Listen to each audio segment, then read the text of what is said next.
Hello, Magda. Hi, Maciej. Ladies and gentlemen, welcome to Global E-Mobility Forum 2021. It is such a pleasure to be here. Magdalena Petriniak, I'm so glad that you're the co-host. And Maciej Kauts, we have the pleasure of being with you throughout the day. That is right. And this is going to be quite the conference because this is one of the biggest in Europe. Not just that, it's just very exciting to be able to see people from so many areas of life.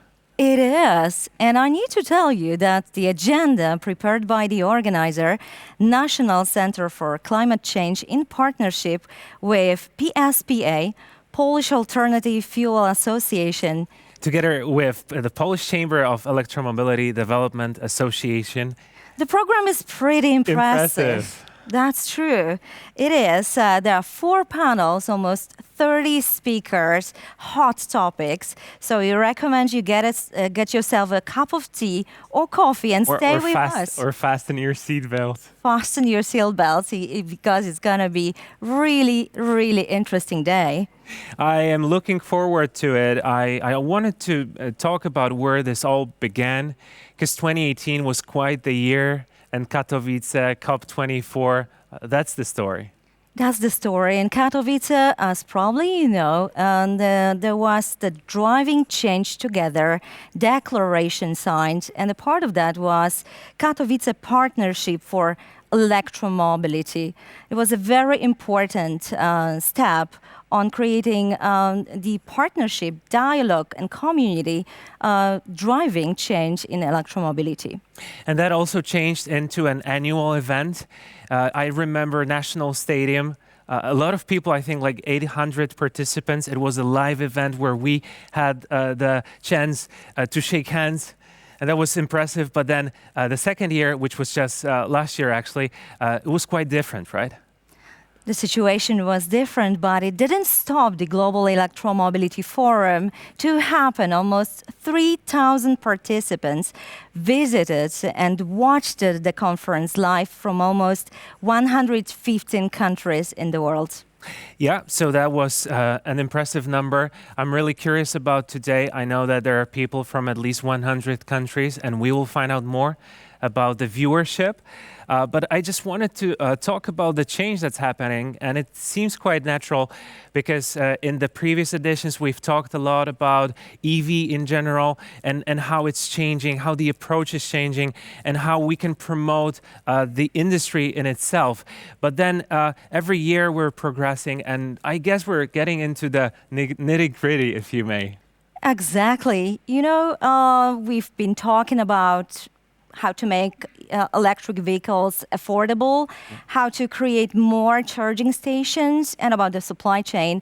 But these days, there are more challenges, especially those including the labor market, the skills and competences needed to make the electromobility an important element of the economy. Yeah, we want to make it more accessible, but we also want to take a look at the jobs industry, about the job market. We want to find out who is needed and how the employment may go. So this is quite a revolution that is happening, and it actually makes me think of the 1913, which was Henry Ford, right? Yeah, when he started the production line, that's true. And actually, when you read the headlines in news or the corporate press releases, you kind of get the feeling that the situation with electric vehicles is at the tipping point. So there are more and more declaration, more news, and more positive impacts. It is true that when we mention the word declaration, there's been much going on. And I feel like the next question is how many actions will follow? Like, will we really have the impact and will we really drive the change together? So this is a little bit of what this event is going to be about. This is going to be about development, so research and development, but also education, finding the right people to drive the revolution, and then just about the directions that it can take. Exactly. And we are very happy and proud to mention that this edition of Global Electromobility Forum is held under the patronage of the Prime Minister of Republic of Poland, Mateusz Morawiecki. That is right, and I'm so glad to say that. But it's also the Ministry of Climate and Environment of the Republic of Poland, as well as the European Commissioner for Transport, Ms. Adina Valian. And we are also collaborating with the World Bank and the European Investment Bank. That is right. And I wanted to talk about some of this change because we mentioned some of the declarations. And, General Motors say they will make only electric vehicles by 2035. You've probably also heard about Volvo. So they've made a similar announcement. Volkswagen is quite the automaker. So they have impressive plans too. They declare that 70% of their sales are going to be electric by 2030. Yeah, and not just these brands, but also the premium brands, including the Jaguar, Lotus company from Great Britain, and also Volvo. Yep. So yeah, when you look at those declarations, it seems like the car producers are already on board and ready. But do we have the labor market ready? Do we have the competences ready?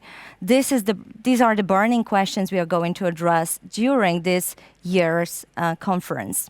And it's the number 5.6 million people that already work in the industry here in Europe.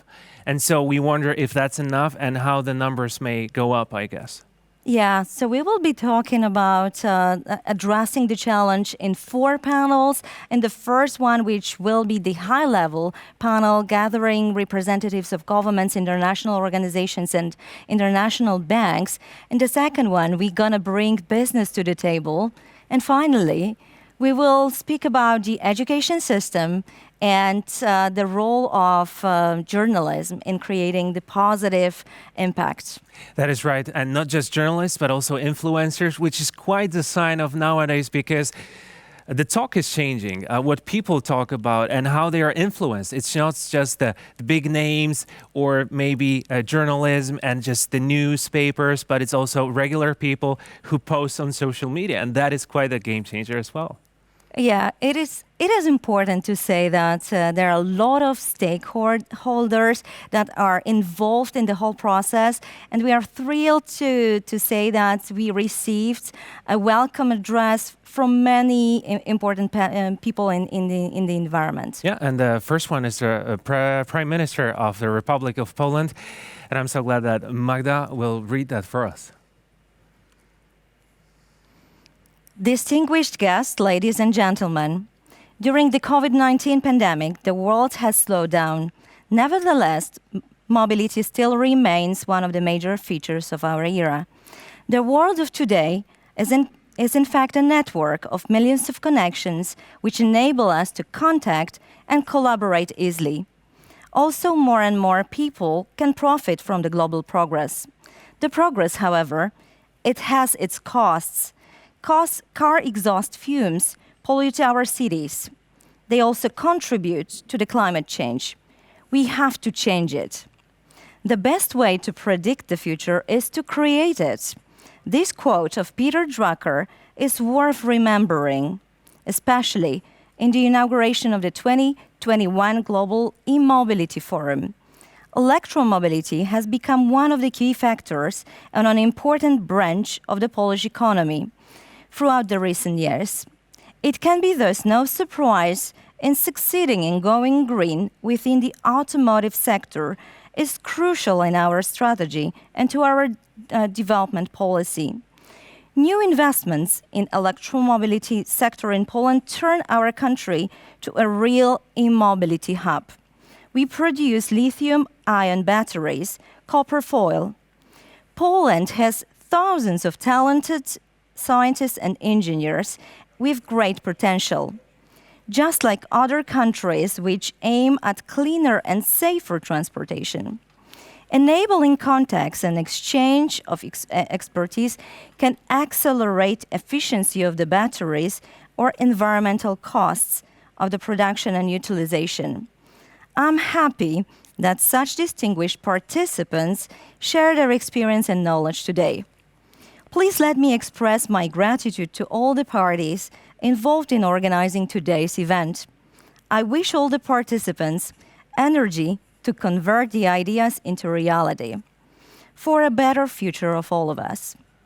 Perfect. Let's convert those ideas into reality. I really like that and I appreciate that.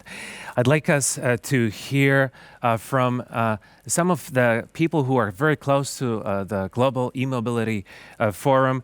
And now we have this foreword that we'd like to share. This is from Peter Altmaier, the Federal Minister for Economic Affairs of Energy from Germany. So this is the message. Liebe Kolleginnen und Kollegen, meine Damen und Herren, uns alle eint ein Ziel, wir müssen die Welt klima- und umweltfreundlicher gestalten. Gleichzeitig sollen alle Menschen gut und gern in unseren Städten und Regionen leben. Mit dem europäischen Green Deal haben wir uns dazu verpflichtet, Europa bis 2050 zum ersten klimaneutralen Kontinent zu machen. Deutschland will bereits bis 2045 klimaneutral werden. Das ist ambitioniert und bedeutet, dass wir unser gesamtes Energiesystem neu ausrichten müssen. Der Verkehr spielt dabei eine entscheidende Rolle. Damit er seinen Klimabeitrag leisten kann, brauchen wir eine neue, effiziente und vor allem emissionsfreie Mobilität. Ein zentraler Bestandteil dafür ist der schnelle Ausbau der Elektromobilität.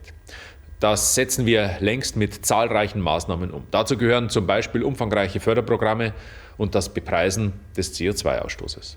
Außerdem investiert das Bundesministerium für Verkehr und digitale Infrastruktur in Milliardenhöhe in Investitionen, Innovationen und neue Technologien. Wichtig ist uns ein technologieoffener Ansatz.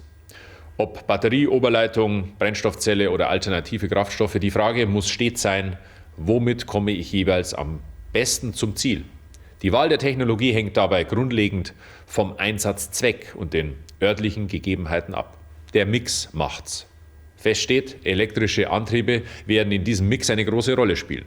Bis zum Jahr 2030 brauchen wir 14 Millionen Elektrofahrzeuge auf deutschen Straßen, um das Klimaziel zu erreichen. Deutschland ist bereits heute nach China der zweitgrößte Markt für E-Autos weltweit. Seit 2021 entwickeln sich die Zulassungszahlen für Elektroautos bei uns extrem dynamisch. Im ersten Halbjahr 2021 wurden mit rund 446.000 Elektrofahrzeugen schon mehr E-Fahrzeuge zugelassen als im gesamten Jahr 2020. Im Juli 2021 haben wir so die Marke von 1 Million zugelassener Elektrofahrzeuge in Deutschland geknackt. Im September überstiegen die Zulassungen von Elektro-Pkw sogar die von Dieselfahrzeugen in Deutschland. Klar ist, um die große Nachfrage nach Elektrofahrzeugen in Deutschland und weltweit bedienen zu können, muss die Industrie ihre Produktion deutlich steigern. Dadurch wächst natürlich der Bedarf an Rohstoffen. Die aktuellen Lieferengpässe zeigen, dass hier der internationale Austausch unerlässlich ist. Denn nur wenn Lieferketten stabil sind, können ausreichend Fahrzeuge für den Weltmarkt produziert werden. Und nur so schaffen wir grenzüberschreitend einen Durchbruch der Elektromobilität. Außerdem müssen wir die richtigen Anreize setzen. Denn E-Fahrzeuge sind noch immer teurer als herkömmliche Verbrenner. Mit dem Umweltbonus hat die deutsche Bundesregierung bereits starke Erfolge erzielt. Wir als Verkehrsministerium fördern außerdem den Austausch gewerblicher und kommunaler Flotten und den Umstieg auf alternative Antriebe. Und das seit vielen Jahren. Doch unsere Mobilität wird nicht nur vom Pkw bestimmt. Die Klimaschutzpotenziale des öffentlichen Nahverkehrs und des Güterverkehrs durch den Umstieg auf emissionsfreie Antriebe sind enorm. Deshalb unterstützen wir auch das Beschaffen von klimafreundlichen Bussen, Zügen und Nutzfahrzeugen. Zusätzlich fördern wir den Aufbau von Tank- und Ladeinfrastruktur. Denn uns ist bewusst, der Umstieg auf elektrische Fahrzeuge kann in der Breite nur gelingen, wenn wir eine flächendeckende und geeignete Ladeinfrastruktur haben. Mit Blick auf die Ladeinfrastruktur hat Deutschland ein klares Ziel. Es lautet: Laden für alle, immer und überall, schnell und klimaneutral. Künftig soll es möglich sein, den nächsten Ladepunkt innerhalb weniger Kilometer zu erreichen, in der Stadt, auf der Landstraße und auf der Autobahn. Dafür haben wir den Aufbau des Deutschlandnetzes gestartet. Mit Schnellladeeinrichtungen an mehr als 1000 Standorten wird die nächste Schnellladestation im gesamten Bundesgebiet innerhalb weniger Minuten zu erreichen sein. In der Mitte Europas entsteht damit eine flächendeckende Abdeckung mit hochleistungsfähiger Ladeinfrastruktur. So schaffen wir einen wichtigen Baustein auch für den grenzüberschreitenden Verkehr in Europa. Davon brauchen wir noch mehr. Trotzdem sind wir noch am Anfang des Weges, denn wir in Europa müssen ihn gemeinsam gehen. Elektromobilität darf nicht an Ländergrenzen scheitern. In Zukunft müssen sich die Nutzer in ganz Europa darauf verlassen können, dass die Ladeinfrastruktur überall dort vorzufinden ist, wo ein Bedarf besteht. Die Fit for 55-Vorschläge der Europäischen Kommission sollten wir als willkommenen Anlass nehmen, um die Zukunft der Mobilität europaweit weiterzuentwickeln und im Sinne der Nutzer zu gestalten. Wir alle wissen, die Mobilität können wir nur gemeinsam verändern. Daher freue ich mich ganz besonders, dass der Global E-Mobility Forum hier Anreize für den internationalen Austausch schafft. Ganz nach dem Motto Driving Change Together. Mit kreativen Lösungen schaffen wir es gemeinsam, dass emissionsfreie Mobilität zur Normalität wird, und zwar Europa und weltweit. Ich wünsche Ihnen einen erfolgreichen Tag und vor allem ein erfolgreiches Global E-Mobility Forum. Vielen Dank für die Aufmerksamkeit. Dankeschön. We've heard from the minister, and so that is Mr. Andreas Scheuer, Federal Minister of Transport and Digital Infrastructure from Germany. I appreciate him saying that the cars need to be as inexpensive as the traditional internal combustion engine cars. That's quite the challenge, because when they're approachable, when they're achievable, or what do you say, the word, when they are, when you can buy them for cheap, like what's the word for that? I always say bargain, but Okay, I like we are approaching the Black Friday. Maybe that's the case. It is. I like that. Well, I'm probably thinking of those as well. So I wanted to just mention that the Mr. Minister mentioned prices. When they are equal, that will be quite the game changer. Yeah. We're looking forward to that. He also mentioned Germany being the second biggest market for electromobility. I hope that Poland can follow suit. And I like the word Umstieg, which is actually the word that you use to change from that car to another car. And so we need a lot of those electromobility Umstiegs or Umstiegen. And so thank you for that. We have more. We have more, and we are pleased to say that we also received a forward letter from Mr. Peter Altmaier, Federal Minister for Economic Affairs and Energy from the Republic of Germany. So let's now hear the letter. Modern mobility is undergoing a process of radical change in Poland, Germany, in all other parts of Europe and the globe.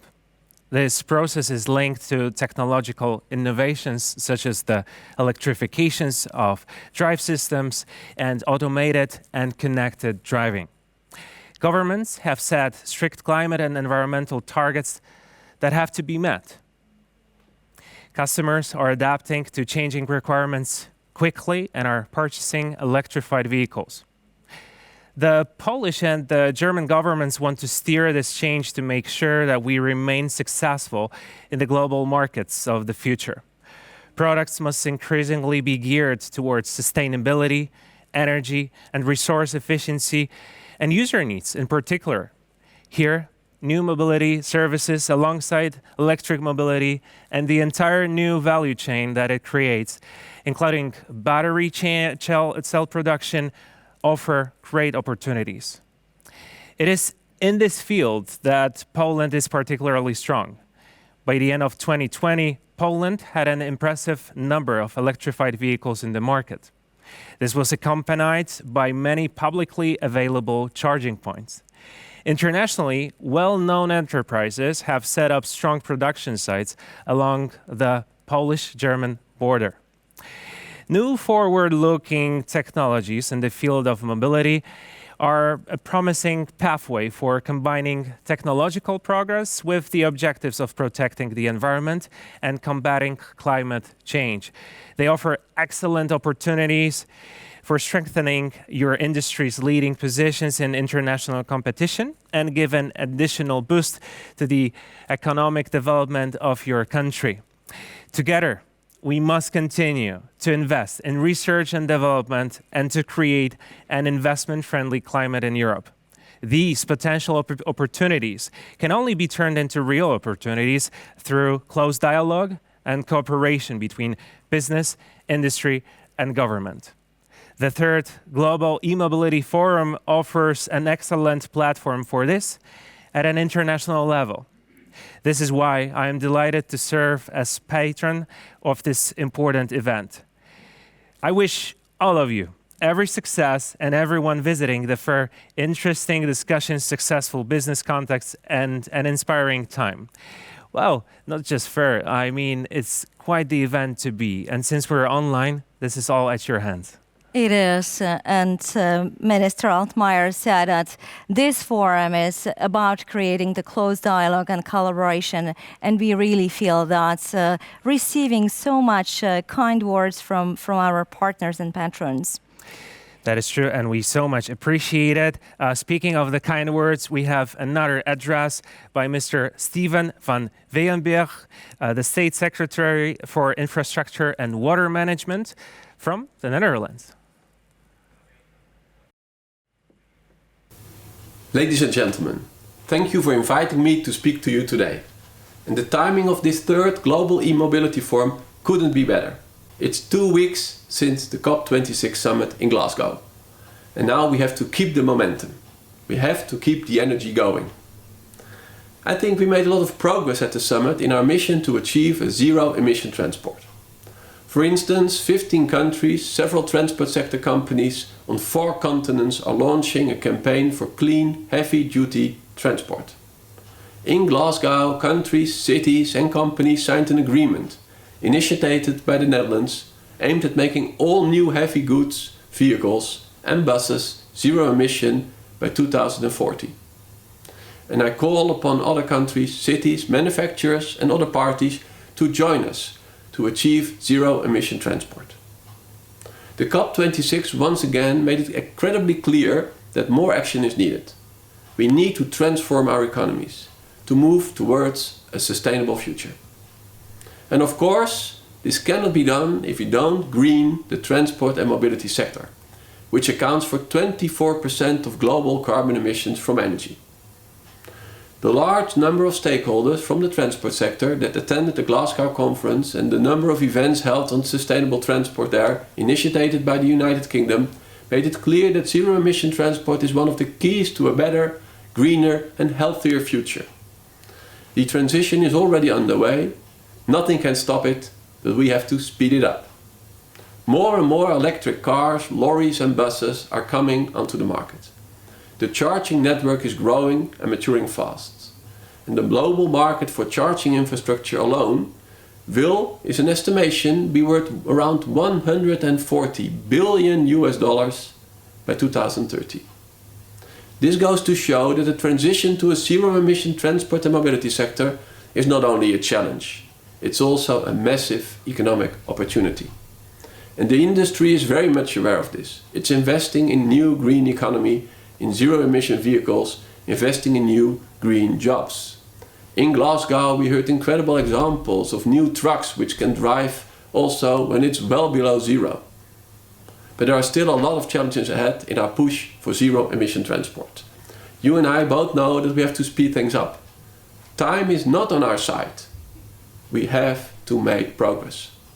For the transition to succeed, we need much more charging infrastructure, sufficient grid capacity and affordable electric vehicles. Without this, nothing moves. You can't have one without the other.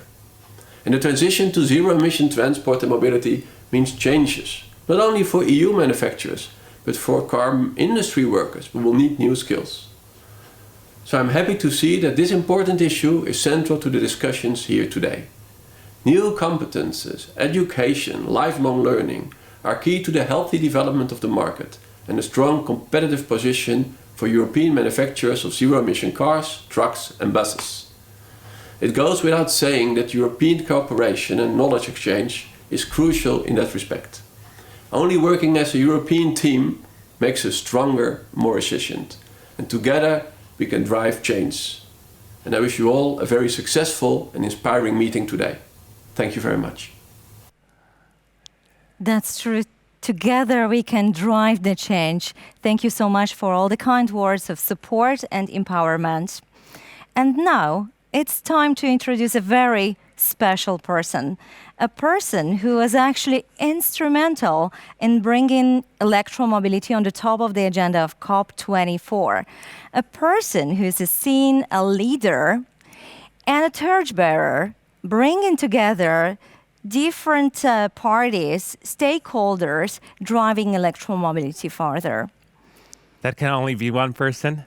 And that is Mr. Michał Kurtyka, President of COP24 and former Minister of Climate and Environment of the Republic of Poland. Wonderful to have you. Oh, just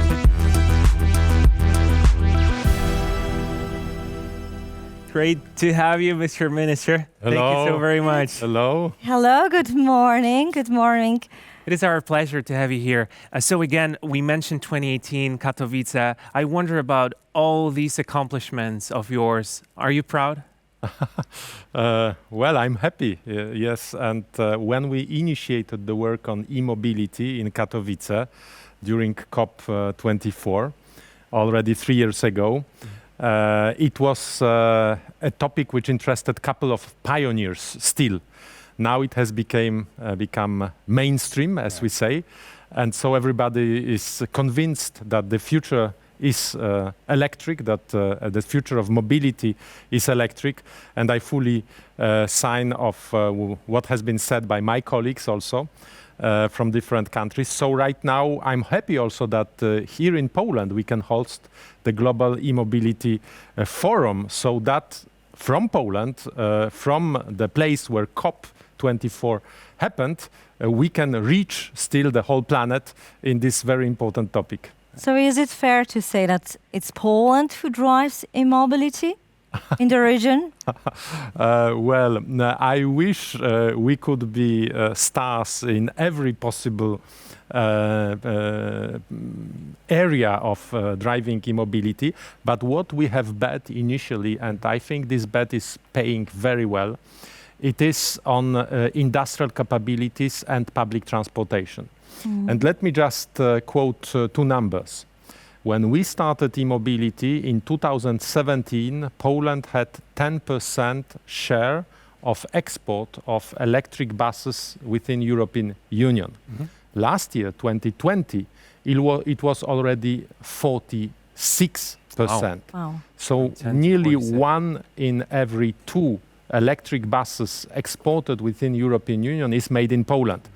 And it works. And the other number, which is, I think, also extremely impressive, is the fact that we also bet on developing lithium-ion batteries. And Poland has become a hub within European Union of production of lithium-ion batteries. So this new oil of the 21st century, if I may say. Right. Wrocław is strong, but not just Wrocław. Not just Wrocław. I will show in a couple of minutes a map of different sites, and you can see all over Poland right now value chain linked with the production of lithium-ion batteries, which is extremely strong, which is extremely dynamic, which is developing very fast. And just let me give another number, which is highly symbolic. Last year, we exported 4 billion euros of lithium-ion batteries. But this in itself is not such an important number as to compare it with previous year, where it was 2 billion euros. So it's almost twice as much. Twice as much, 2 billion euros within 1 year. That's the highest increase in Polish history, in the history of Polish exports ever registered. So yes, we are going in the right way. You know, Mr. one Yeah. thing that is so impressive is that, you know, these days it's pretty normal to talk about electromobility. But then when you were organizing COP24, that was quite a few years ago, and so that was a beacon. It was like looking for a new way. It was very brave to do at that point. Well, yes, but things are developing extremely quickly, and the fact that we were able to predict, anticipate the growing wave of electric mobility, I think is right now paying extremely well for Poland, but I hope also for the world. Exactly. Mr. Minister, you mentioned that we are the leader in electric buses, in lithium-ion batteries. But I think it's fair to say that we also do have a pool of talented scientists and engineers.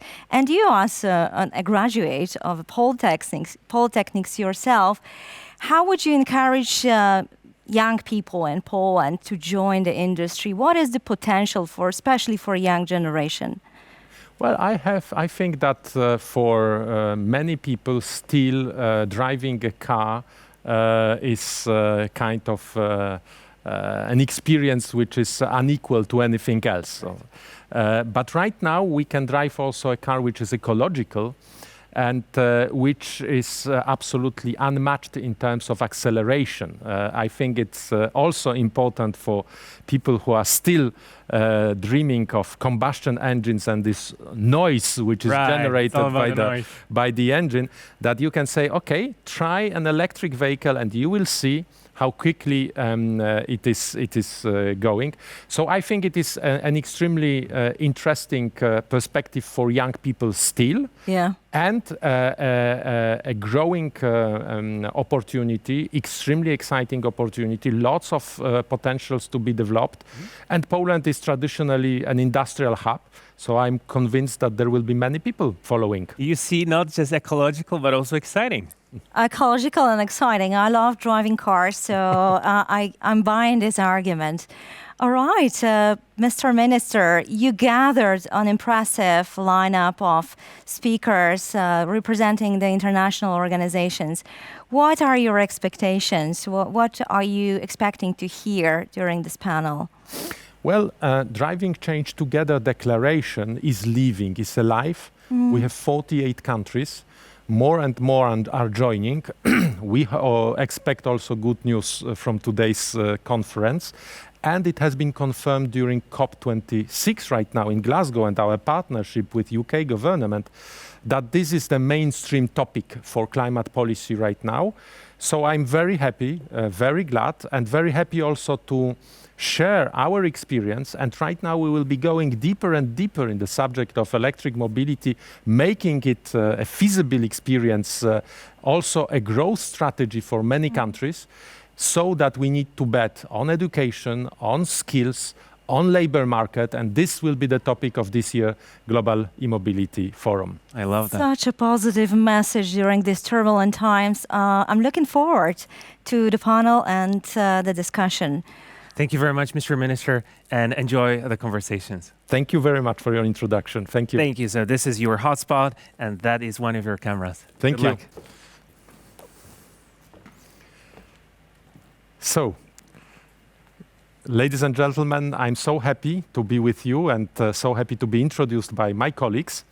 And let me right now, just in terms of introduction of our great panel, have a couple of introductory numbers, which I think will be showing also how quickly e-mobility is developing here in Poland, and to see how can we share this experience with others, but also what can we learn one from the other.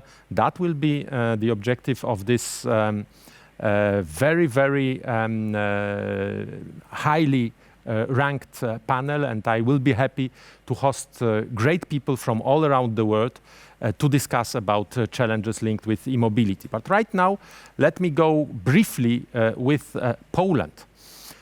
In Poland, the manufacturing of automotive cars and parts and buses represents more or less 10% of our economy. You can see it on this slide, 28 billion of euros of exports, more or less 10% of industrial production, a little bit less in terms of investment and in terms of employment, 7.6% of employment, 200,000 people working only in manufacturing of automotive sector here in Poland, but 15% of exports.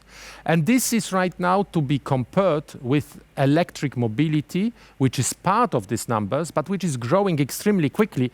And you can see on this chart, this is the map of Poland, sites which are dedicated to electric mobility, both in terms of buses, cars, parts, but also lithium-ion batteries. The longest list of companies here on this chart is represented by lithium-ion battery supply chain, which is extremely well developed here in Poland. But what is extremely interesting, and the question that we ask ourselves in a country like Poland, where we have a great experience but also a great challenge linked with transition from fossil fuel dependent regions to new economy, how does this compare with traditional industrial areas? And so when you see on this map, we have also regions which are covered by the concept of just transition. In Polish National Recovery and Resilience Plan, we have enumerated couple of key regions which will be undergoing this challenge of transitioning from fossil fuels to new economy, and it is extremely a good match between just transition regions and regions developing electric mobility. And this is an extremely important sign that electric mobility can not only be a growth engine for the country, but also can be a just transition instrument, which is so needed in many industrial countries dependent on fossil fuels in terms of their economic history. But in order for this to happen, one missing link on which we will be talking today during this Global E-Mobility Forum with my colleagues and my partners, this is education.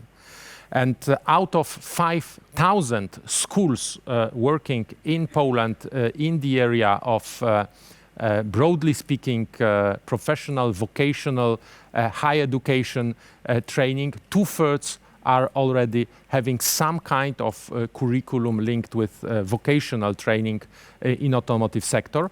And we have also universities developing special dedicated curricula for electric mobility. We can see 4 of them here on this map, but more are to come.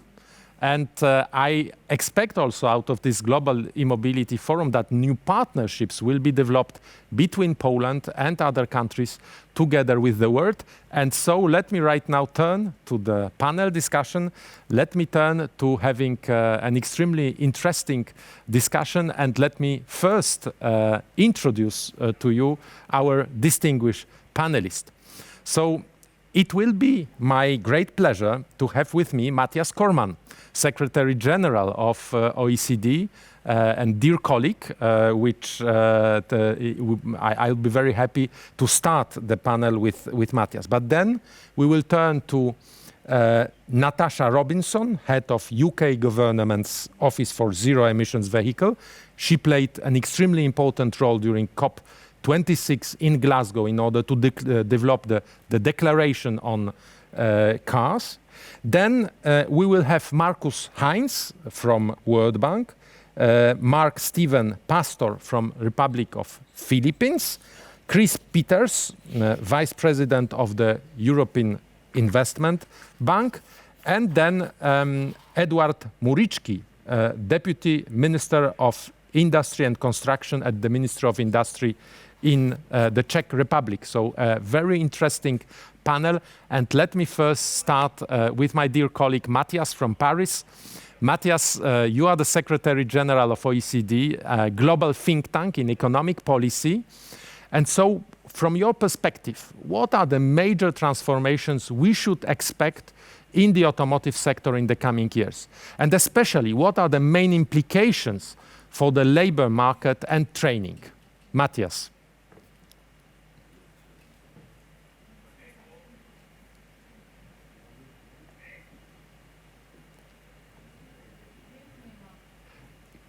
Matthias, can we make sure that the voice is going through?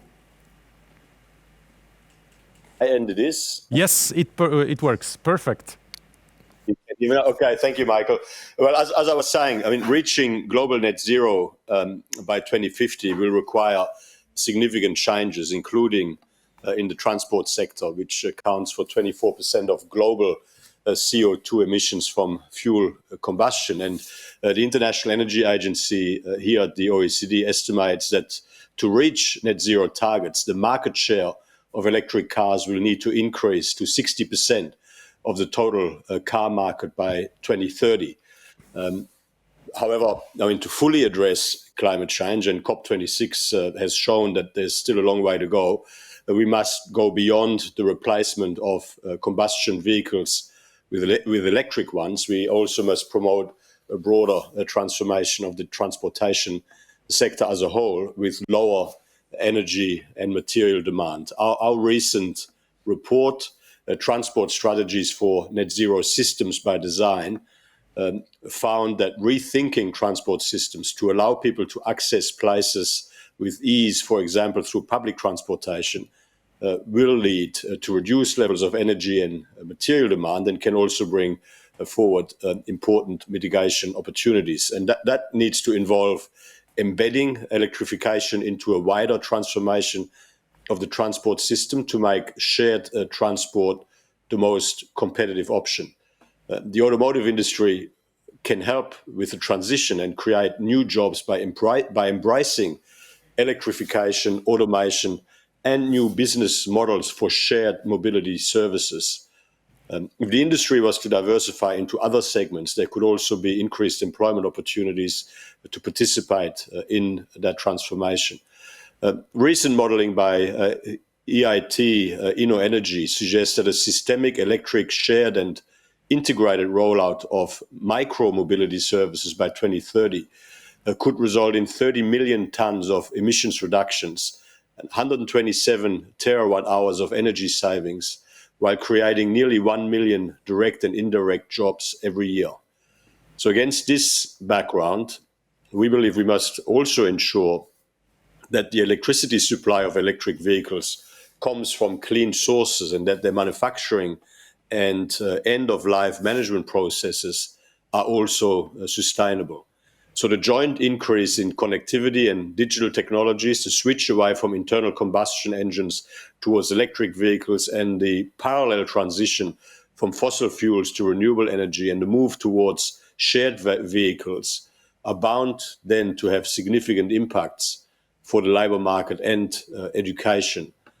Economies with a large automotive sector will see structural changes to their industry and labor sectors as the transformation of the automotive sector unfolds.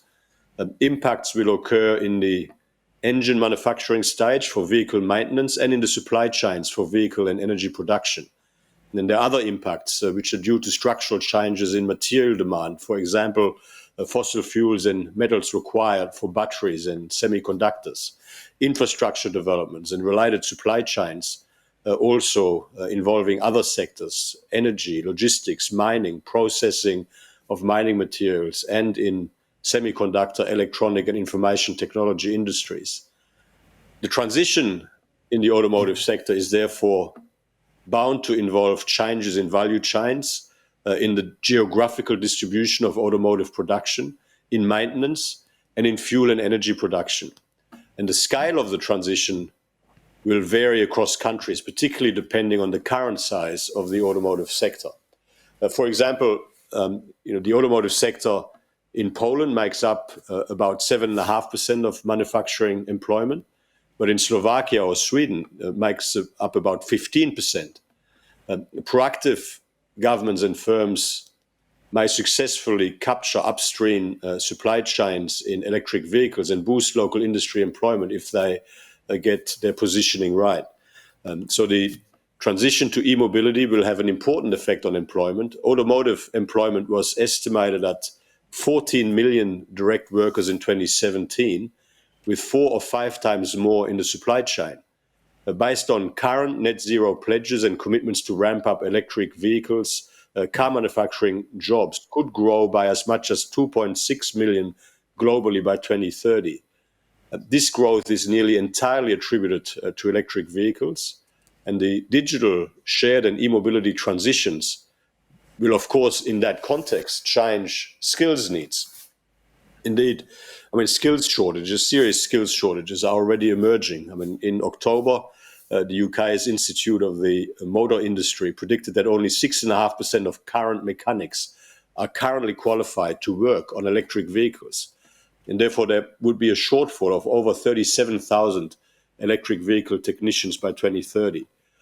So recovery plans do present us with an opportunity to face these challenges, to help workers transition to high growth occupations, to really make sure that across skills development, infrastructure, regulatory settings, across the broad spectrum of public policy, we make all of the right decisions. Thank you very much, Matthias. Thank you for presenting in a nutshell the challenges for automotive sector, opportunities linked with turning to 60%, as you say, by 2030 of share of electric vehicles in new sales. And let me turn a little bit to a wider perspective. Yourself and OECD is promoting policies to improve the economic and social well-being of people around the world. So how can you articulate what you just said about automotive sector, and how can these policies help in the transformation of the automotive sector? Thank you, Michael. Well, every year the OECD releases an employment outlook as a key flagship publication, and it provides key analysis on how to improve economic and social well-being. So let me just focus on some three priority areas that we identified in that outlook this year. Firstly, we must prepare the skills and education systems to respond to the developing demand. Initial education and training should anticipate changes to come by adapting the content of school-based and work-based learning, as well as career guidance. Continuing education, training and lifelong learning will be absolutely essential. Secondly, we need to find the best possible ways to assist displaced and disrupted workers before and after displacement and disruption. Early intervention is absolutely key. Employment services need to be more individualized, comprehensive, and provided in a more timely manner, with a focus on workers that are most vulnerable to transition risks. Countries can build on efforts made during the pandemic. For example, France introduced the transitions collective system in January to fund the retraining of workers at risk of redundancy, and fully covering the costs for small and medium-sized enterprises, just as an example. Thirdly, we need to address gaps in social protection systems and provide more adequate support for displaced workers and affected households. In the absence of such support, communities that rely heavily on the automotive sector risk significant economic and social costs, and indeed, very significant social disruption. Social dialogue will be essential to ease the transition, that is ahead of us, to digital, shared and e-mobility, by helping to identify flexible, balanced and pragmatic solutions for both companies and workers, which complement public measures. In Sweden, the Job Security Councils provide support to displaced workers even before displacement occurs, including by providing advice and guidance, training, financial support and business startup support. Those councils have a relatively high success rate, with 74% of workers going on to employment or further training. So with careful and proactive policy choices, close collaboration with stakeholders, I do believe that we can build a successful transition. We must build a successful transition to a digitally enabled, shared and e-mobility future. Careful and proactive, these are the key words. Thank you very much, Matthias. You are doing a great job. And thank you very much for OECD's involvement in this transition. We will need you. We will need capabilities and analysis capacity of OECD in order to make sure that this transition is happening in a best possible way. And thank you very much for focusing on education, skills, social dialogue, and all aspects linked with this transition. Matthias, it was a pleasure to have you. Thank you very much. Now let me turn to Natasha Robinson. Natasha Robinson, who is working in the UK government. And Natasha has been responsible for an extremely important declaration for myself, which is following the declaration in Katowice that we developed together with the UK government between Polish Prime Minister Morawiecki and at that time Prime Minister in UK. We settled the basis for Driving Change Together initiative, and right now you did an excellent job, and Glasgow Climate Pact is a success, is a historical agreement that is also complementing the Katowice rulebook. So now let me ask you, Natasha, the zero emission vehicles declaration was, I believe, one of the key declarations announced during COP26 in Glasgow. What are your reflections on the way forward with this?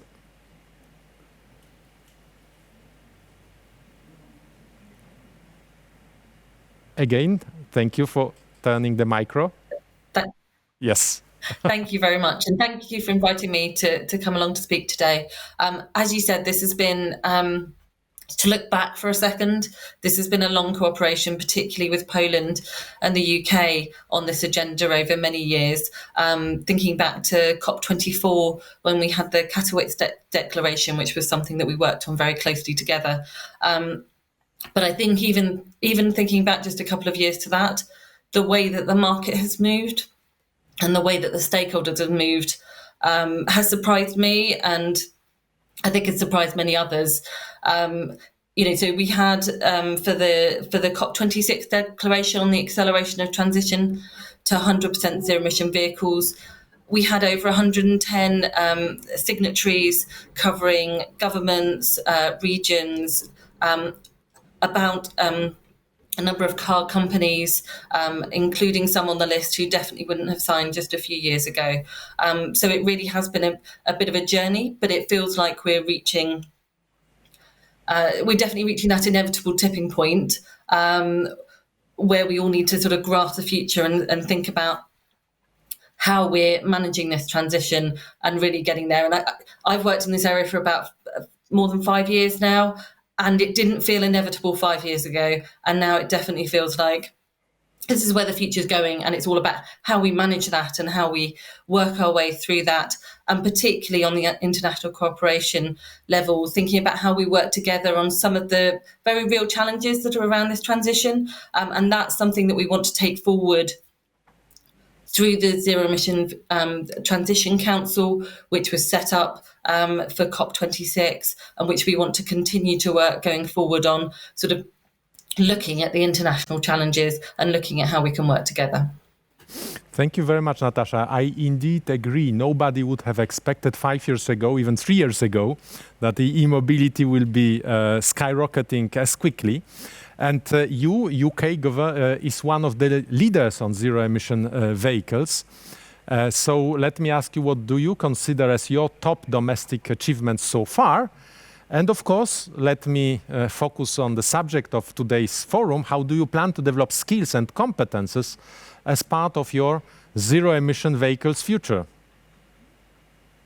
That's a really important question. I think if I give a bit of context about the UK market right now, it's still at an early stage, but we're regularly seeing 10%, 15% of new vehicle sales being battery electric and plug-in hybrid, and it is increasing every month.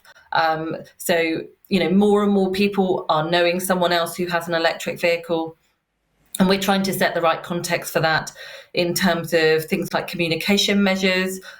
So I know something that you also have in Poland is green number plates for electric vehicles. That's one of the measures that we have in the UK. Also looking to make sure that we're supporting the infrastructure and putting in place new regulations. The our UK Prime Minister Boris Johnson just announced on Monday that we would be regulating for all new homes to have a charge point fitted as standard, and that we would ensure that all fast and rapid charge points have contactless payment options. So we're really looking to sort of set that context. But as you said, a really important part of this is the skills. We are looking at the transition and shift of an entire industry, and that goes all the way through the supply chain. So from the building of the batteries and putting them into the cars and changing the skill set on that side and making sure that we're growing that across our different economies, but also to the maintenance of the vehicles. So we know that electric vehicles probably need less maintenance than an internal combustion engine vehicle, but it's more highly skilled and there's more technical skills. So we're working really closely with the industry in the UK to develop the training courses and the apprenticeships and other things to help with that transition. As I said, we'll probably need fewer mechanics in the future, but we'll need more electricians and we'll need more people who can help to make sure that the charging infrastructure is in there. So how can we improve those skills, make sure that the workforce of the future is pivoting in the right way to address this challenge, and to really make sure that that all of the youth in this country who are so passionate about ecological issues and want to move forward can really take advantage of the green revolution and really grasp the opportunities that it offers. Thank you very much, Natasha, and congratulations for the Monday's announcement regarding new houses. I think it is also bringing new capabilities for e-mobility in the construction sector, new thinking in terms of how should we design houses so that they are able to host a growing number of electric vehicles. So I'm sure it will be an important leverage for UK government. It will continue also to be a journey for our climate commitments. So thank you very much, Natasha, and I hope we can still keep in touch between Poland and UK on this journey further on. Let me now turn a little bit closer to the region, to the Slovak Republic in this regard, and I am very happy to host Karol Galek, State Secretary of the Ministry of Economy in the Slovak Republic. And between Poland, Slovak Republic, Czech Republic, we will also host a colleague from the Czech Republic, Hungary, so in the V4 countries, we share more or less the same kind of challenges. The automotive sector is one of the key sectors for the Slovak economy. Matthias Kormann has just said that it is quite a number share of employment. And as in Poland, it is on one hand a huge competitive advantage, and on the other hand a challenge in the field of transformation of this sector. And we have this trio of electric car, digitalization and autonomous vehicle, which is, let's say, the ultimate goal of this transition. So what is the Slovak government's policy to support this transformation? Karol. Good morning, everybody. I hope the connection is going fine. Yes, we can hear you, Minister. Thank you. Perfect. So thank you very much for the introduction. And if you was talking about the numbers, about the employment, just let me mention the exact numbers. So the automotive industry in Slovakia is having a share of 15% on our GDP. This is a very high number, and 51% share on export. Regarding the direct employment or directly created jobs, we are talking about 175,000 people, and indirectly it's 270,000 people which are working and somehow are belonging to the automotive industry. Well, maybe in compared to Germany, those numbers are not so high, but Slovakia has only 5.5 million inhabitants. And regarding this, I have also very interesting numbers. In Slovakia, in 2019, were manufactured 1,100,000 cars, which means it was 202 cars per 1,000 inhabitants in Slovakia. Well, the year of Corona 2020 was a little bit not so good, or a little bit lower, and we were talking about 985,000 new cars which were built in Slovakia. Of course, this is everything connected to the industry and to the new changes which are coming with the electromobility. And you mentioned it very well, that it is also a topic regarding the new education, because we need educated people and we need people to have it on site to be prepared.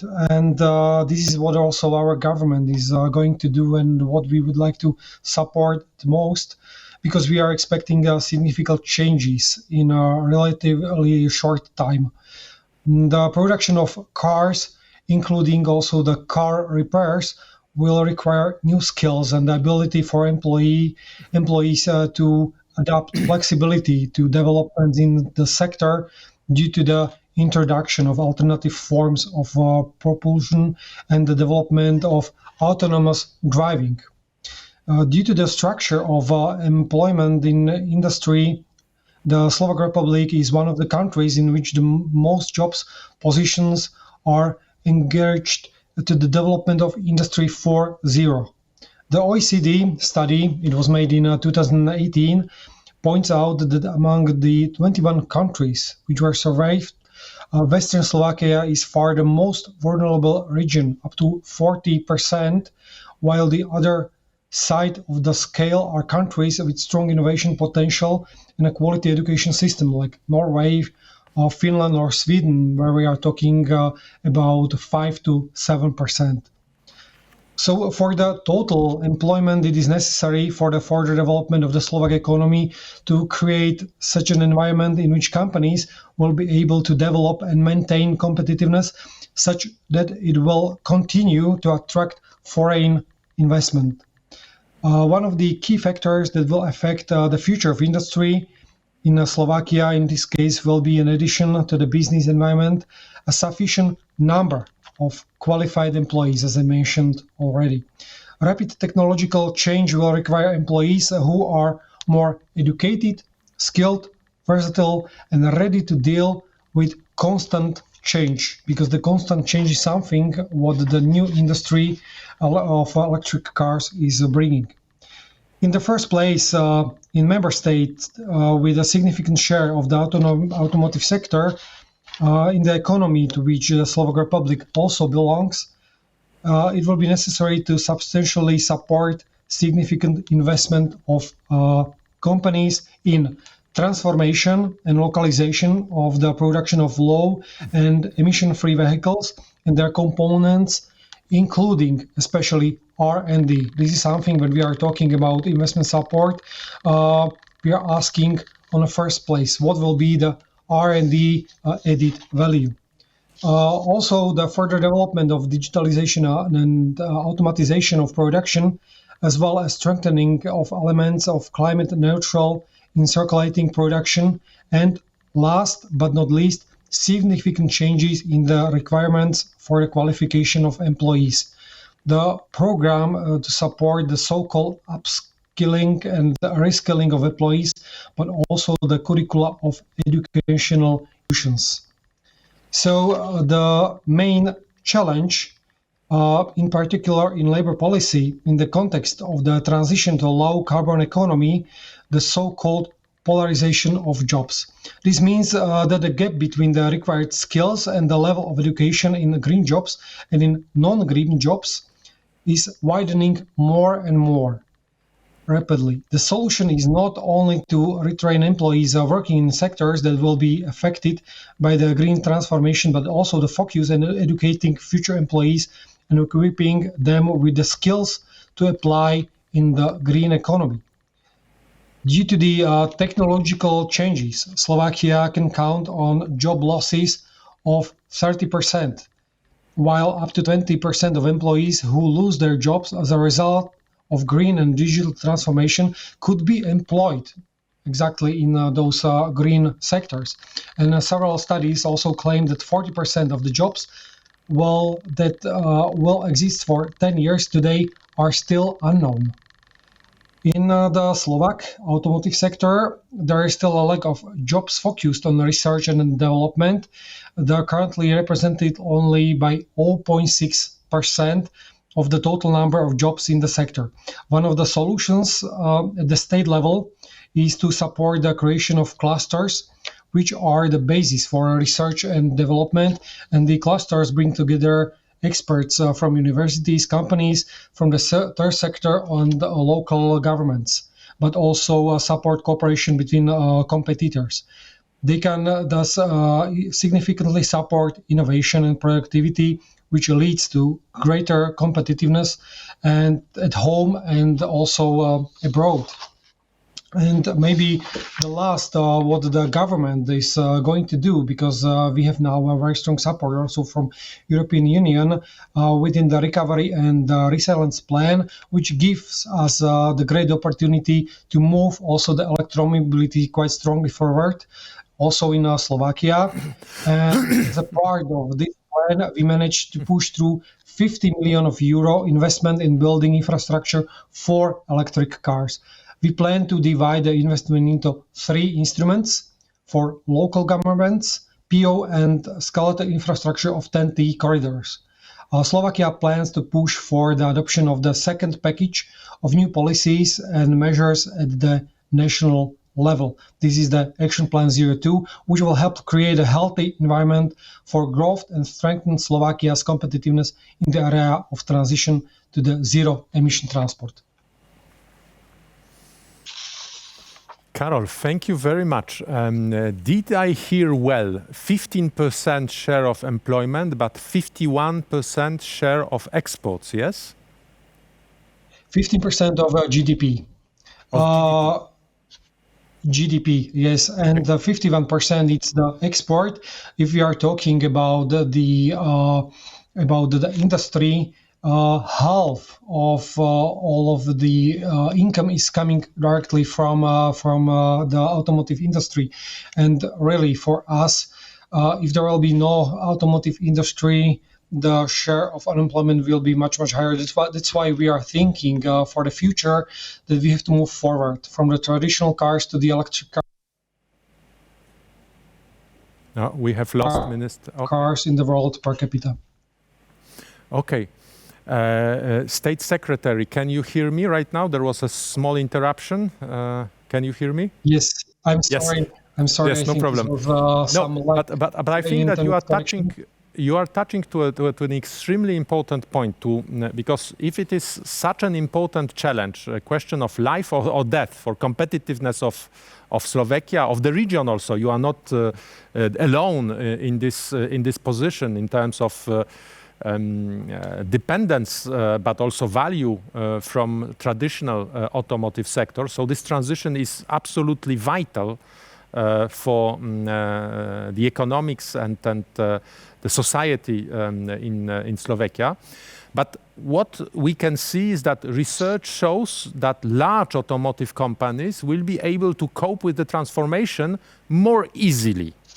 But small and medium-sized companies, and many of them are in Poland, in Slovak Republic, in our region, it will be much more difficult for them to cope with this transition.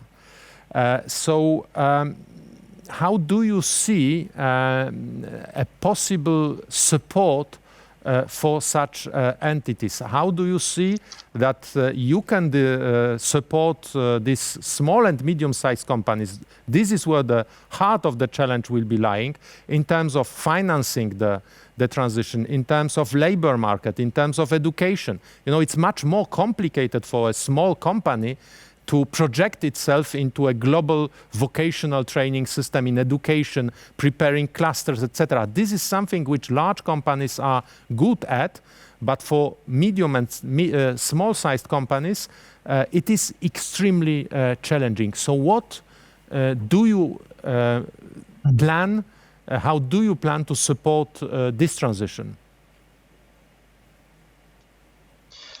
Exactly. Thank you for this question and for those remarks. We can see that really the small and medium companies are more often asking the government and the state for support. We are talking about investment support, which is the Slovak government giving to everybody who is eligible.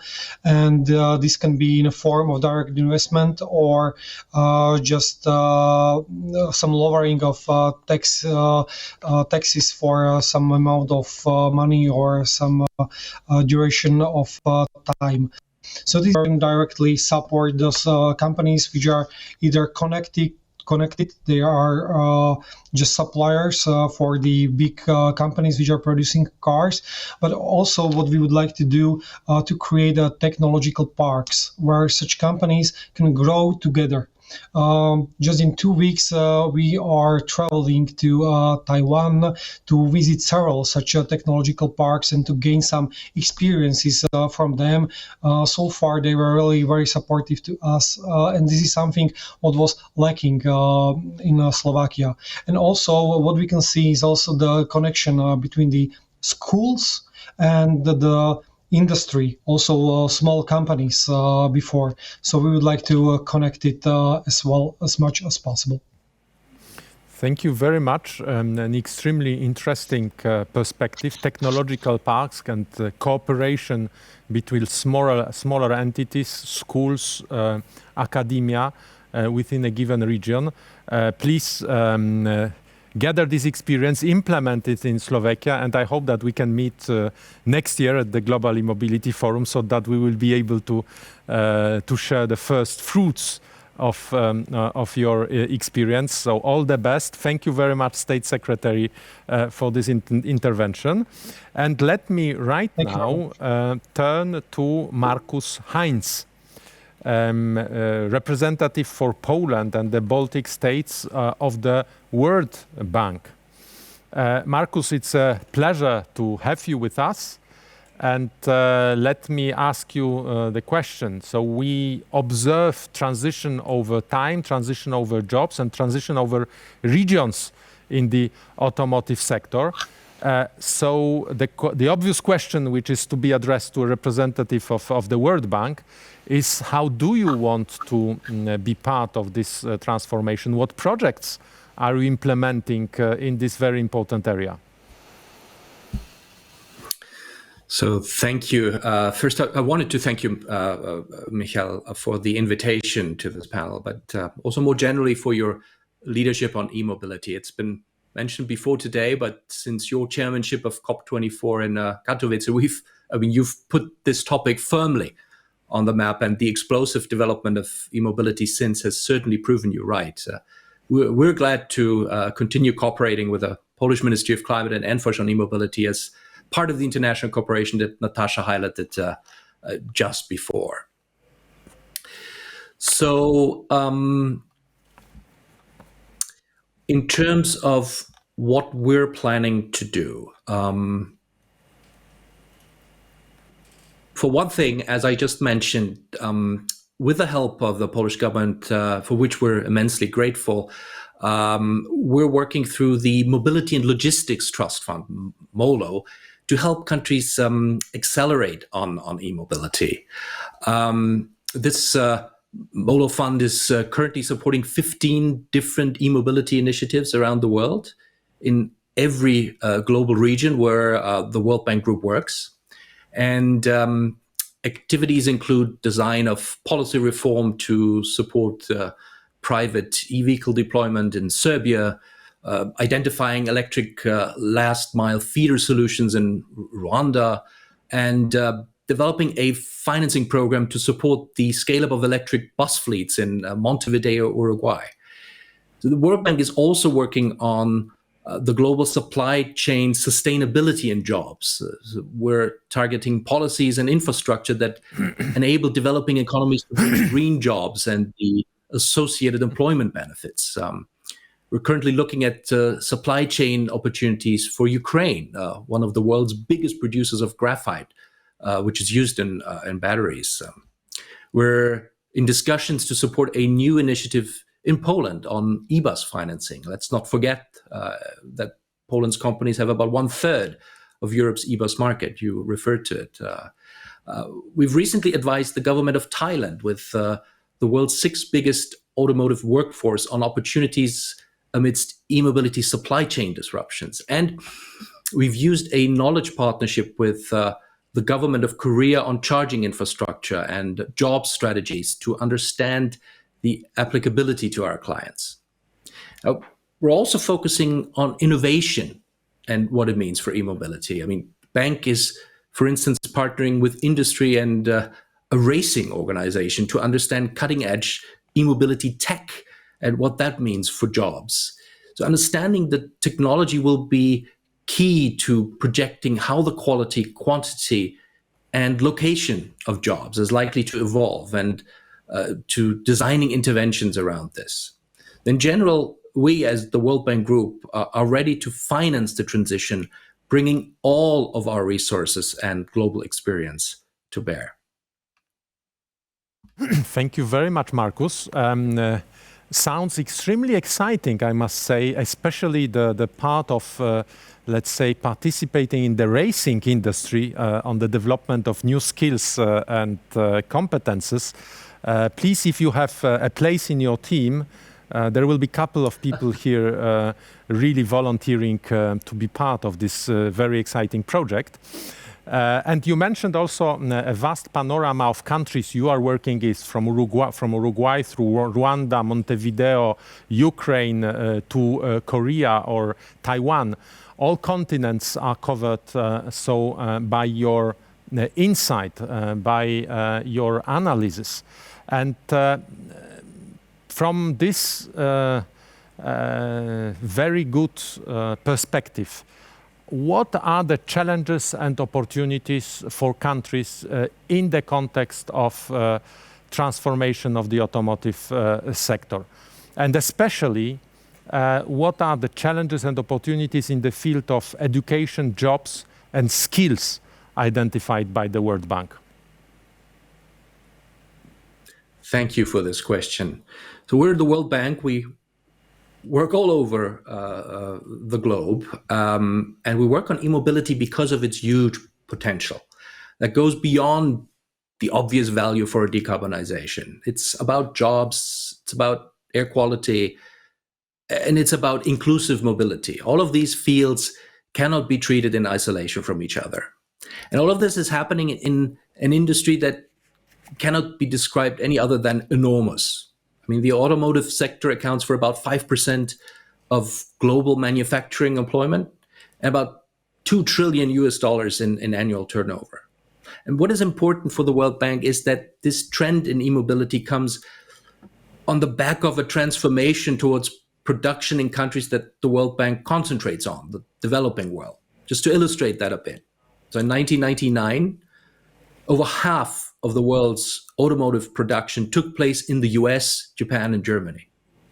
By 2019, 20 years later, this was down to a fourth. During the same time period, Brazil's production doubled, and China's production grew 44-fold. I really had to check that number, but it's true. This offers huge potential for new jobs in those countries. We also know that Poland, for instance, is an electric bus production hub. The world needs these products now to tackle the issue of transport sector emissions. So we can see a synergy between, for instance, Poland's industry and green transport objectives. But in effect, all countries can take advantage of the disruption brought about by e-mobility for jobs growth. They do need to adopt clever development programs, though. We know that e-mobility will shake up and probably destroy jobs, as was mentioned, in automotive production because of both simpler automotive systems, because of automation, and because of the absence of liquid or compressed fuels. However, we'll also create new jobs in other areas. For instance, projections show that around 40% of the new jobs created by e-mobility in Europe will relate to the maintenance of charging infrastructure.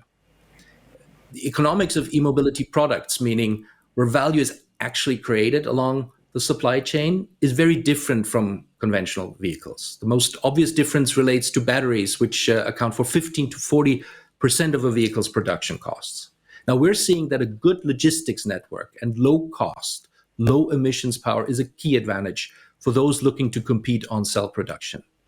This change, which countries may have a comparative advantage. We also think that e-mobility's disruption provides a tool for other development aims. For example, it may provide the opportunity to remove some of the barriers to female participation in the automotive industry, as there are countries where about 90% of the automotive workforce is male. We, as the World Bank, are supporting gender balance everywhere. Back to you. Thank you very much, Markus. An extremely interesting perspective. So the combustion engine of the 20th century was very much focused in terms of production in developed countries. You mentioned 3 of them, US, Germany and Japan. And in the 21st century, electric car is probably to be a much more democratized engine, if I may say, in terms of production. You mentioned Brazil, you mentioned China, which are 2 giants in terms of economy, extremely quickly growing, but which are considered as developing economies. So it is indeed an opportunity. And I'm very proud that after COP24, we launched as Poland, our participation and input to MOLO projects. So MOLO is your fund dedicated to developing e-mobility perspectives all around the world. So I'm very happy, very glad to hear that.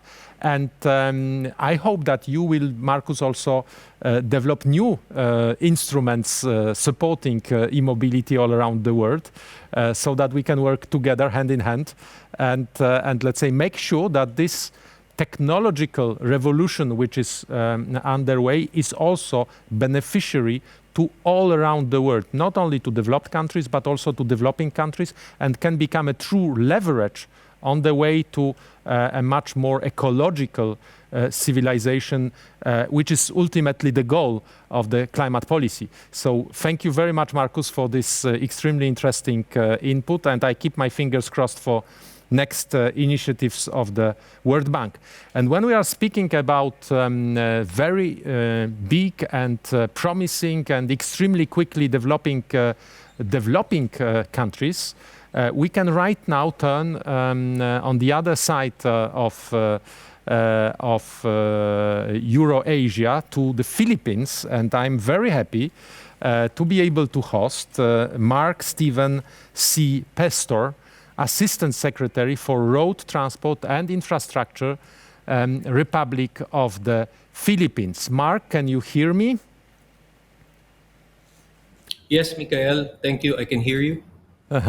So, we have had an excellent discussion between OECD, World Bank, the regional perspective, UK perspective in terms of COP26. And right now, the question is, how can we make sure that this revolution is truly beneficiary to everybody? This is what I just said during the discussion with Markus. Markus mentioned that this is shifting from the developed countries to developing countries. And one of the key questions that we must answer in the near future is the question, how will the labor market look like in the automotive sector in 5 or 10 years due to new technologies and the transition to zero-emission cars, especially how it will be looking not in Germany, US, and Japan, traditional producers of combustion engines, but in Poland, Brazil, Philippines. So the countries entering in this field and benefiting from this window of opportunity of technological change. So let me ask you the question: what initiatives are the Philippines taking in this area? Thank you, Michael. We want to be relevant, at least in the region or even next to the world. In the Philippines, the pursuit of transitioning to sustainable and low-emission transportation is anchored to the premise of mitigating climate and disaster risks. And as part of the country's unconditional commitment to the nationally determined contributions as well as COP26, we are focusing on utilizing technologies that are both feasible and practicable. The Philippine NDC ensures that it will not adversely affect the country's economic development objectives and priorities, including its industrialization potential. That is why, while we move towards low-emission vehicles, we are also transforming the country to be climate smart and climate resilient. To attain this, our office, the Department of Transportation in the Philippines, together with our attached agencies in the road transport and infrastructure sector, are implementing programs and projects that focus on modernizing the current fleet of public utility vehicles, the use of technology-based vehicle inspections to ensure roadworthiness, the shift to sustainable transport modes such as cycling, and the establishment of the needed infrastructures to promote mentioned initiatives. If I may go a little further, Michael, following the inception of the Public Utility Vehicle Modernization Program in the country last 2017, which primarily aims to be a transformative and large-scale initiative of the national government to overhaul and modernize public transport, the executive agencies such as our office as well as the National Economic Development Authority, in collaboration with the United Nations Development Program, is to highlight and to prioritize the implementation of the promotion of low-carbon urban transport system in the Philippines, or what we call LCT project. The principal goal of the LCT project is to create an enabling environment that will commercialize low-carbon urban transport systems in the Philippines through effective enforcement of policies and support provided for the promotion of low-carbon modes of transport, as well as adopting and implementing low-carbon transport plans and programs in major cities. We are also focusing on increasing private sector participation, as what was earlier mentioned by our panelists, in the widespread deployment and commercialization of low-carbon transport systems. And lastly, we are also focusing on increasing private sector investment in low-carbon transport systems. By demonstrating the effectiveness of investment in electric vehicles and their potential to reduce GHGs and air pollution, we are also addressing the decrease in congestion, integrate clean energy, and support overall coordinated planning in the transportation sector in the country. If I may add again, Michael, we are not only trying to change the culture, but we want to change the way things are being done in the country. Hence, we are also focusing on legislation. In fact, during this administration, our legislative branch of government is focusing on giving incentives that will leapfrog the investments in new zero emission vehicles in the country. That is the focus, and we are really bent on having this legislation in place so that we can not only ensure that the policies of the current administration will be enforced, but even thereafter. Thank you very much, Mark. Extremely interesting. You mentioned that you want to change the way things are being done in the country. You mentioned new legislation which is leapfrogging to new technologies, I think is the right perspective. We need to use this leverage of new technologies to project yourself directly to the future. But indeed, there will be a lot of challenges, and especially teaching new skills, especially in the automotive sector, which is a global, extremely competitive sector, sometimes takes several years, but also takes a very complicated alchemy of cooperation. So are Filipino companies and universities working together to match supply and demand for new jobs, which will be essential to this zero-emission leapfrogging, as you are talking about it, Mark? Thank you, Michael. While it may be a long journey still for the country, but everything will start with the first step, and that we are focusing right now. Particularly the Department of Transportation, together again with the United Nations Development Program, LCT team, we have partnered with other government agencies such as the Technical Education Skills and Development Authority to come up with the competency standards for low carbon transportation, including electric vehicles, and to promote the undertaking of assessing, of identifying vocational training institutes and transportation experts, as well as technical personnel to develop and deliver the necessary technical training curricula for technicians. With this program, the Vehicle Research and Training Laboratory, as well as identified vocational institutes, training curricula for local technicians are being developed. We are also anticipating that with this current curricula, investments will come into the country and that there will be a necessary transfer of technology, which is very critical for a developing country such as ours. With this development of the curricula and for the competency standards for low carbon transportation, as well as incoming investments in terms of electric vehicles, workers in the industry will be equipped with the necessary knowledge to thrive in the progressing industry of electric vehicles. Thank you very much, Mark. It was a pleasure to have you, and I wish you all the best in this leapfrogging, also in terms of developing new competences, new skills, and making sure that the Philippines are at the edge of this new transition. So all the best, and thank you very much for participating. The pleasure is ours, and keep safe, everyone.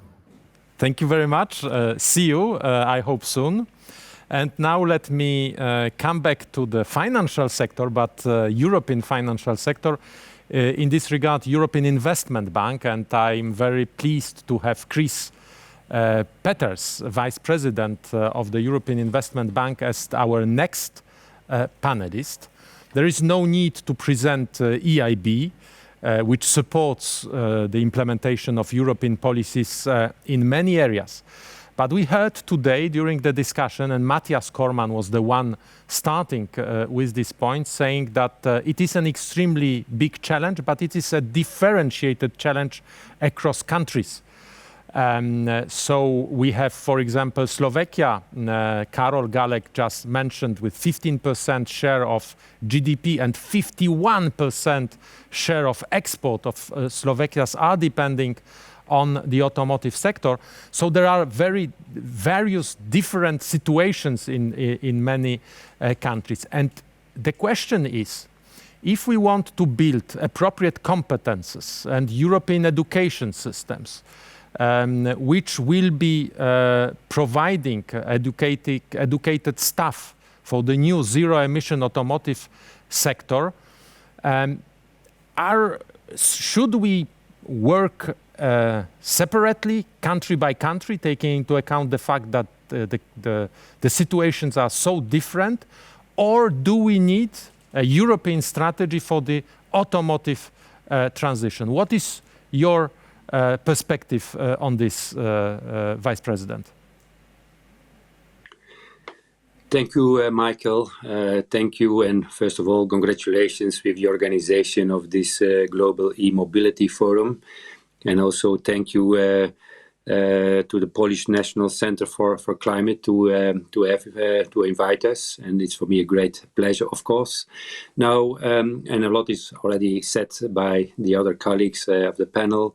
We are in a perfect storm of new technologies and new business models. And not only for the vehicles. I think that our societies and our communities are changing very fast.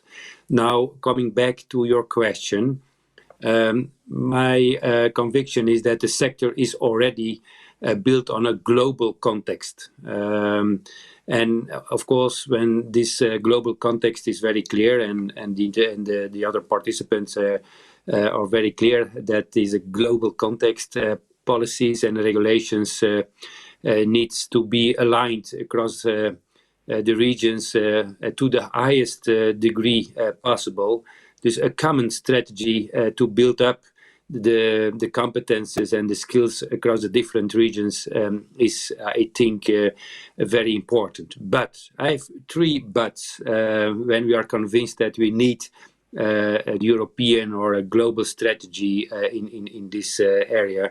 There are 3 buts. First but is that the way competences and skills are produced differs significantly across countries. That's my first very important element. Secondly, when you talk about upskilling of existing staff, that is, of course, organized at a different way across countries, requiring, therefore, also different types of investments. And my third element, my third but, if I may, is that demand for skills differs across countries, depending on the presence of certain economic sectors. Thus, I'm convinced we need a global strategy. But you see that when you look to the regions, to the countries, certainly in the field of competences and skills, there are great differences, and that we must underline or be aware of that. Now, when we are agree, I hope so, with this analyze, then the question is what is needed to make this very concrete. And very concrete, that means also that we must be very, very clear in our solutions, and we have, as a European Investment Bank, examine in detail what is needed. And I give you some examples: preparation of teachers and trainers for electrical vehicles.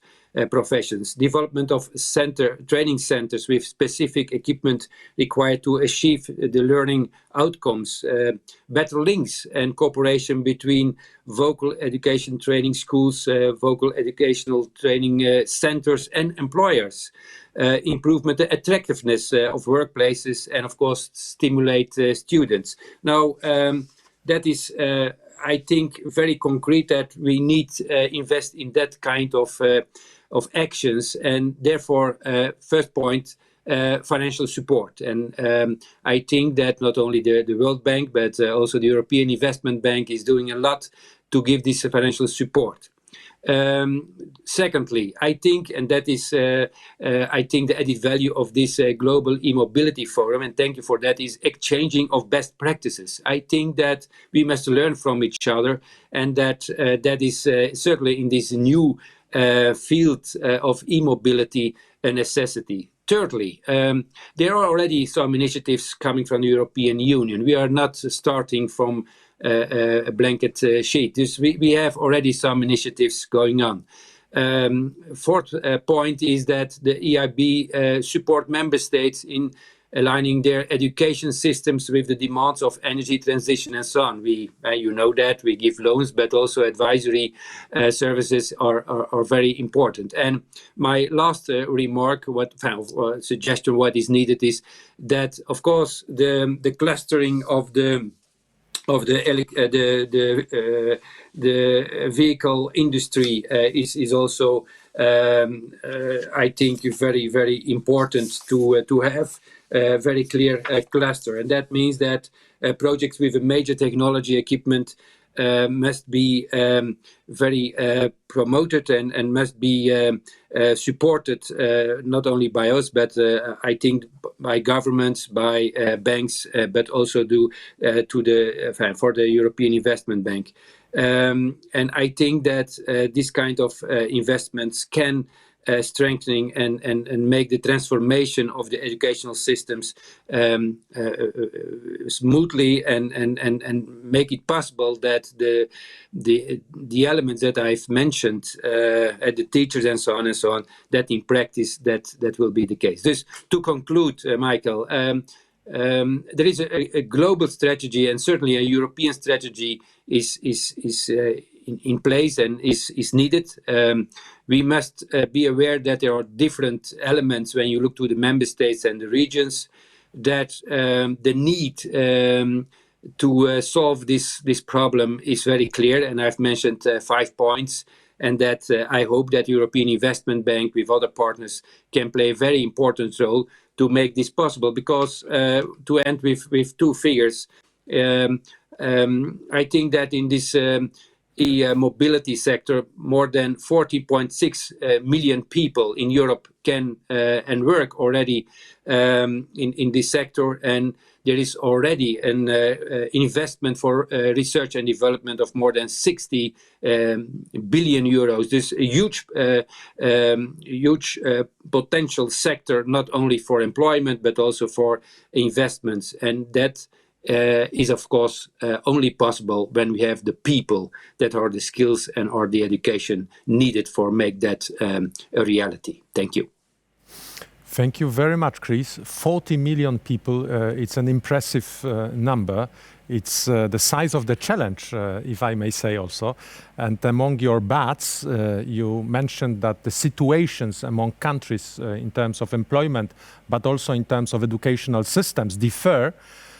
So what are the challenges and opportunities that you see for countries in terms of education, jobs and skills that are identified at that stage by the EIB?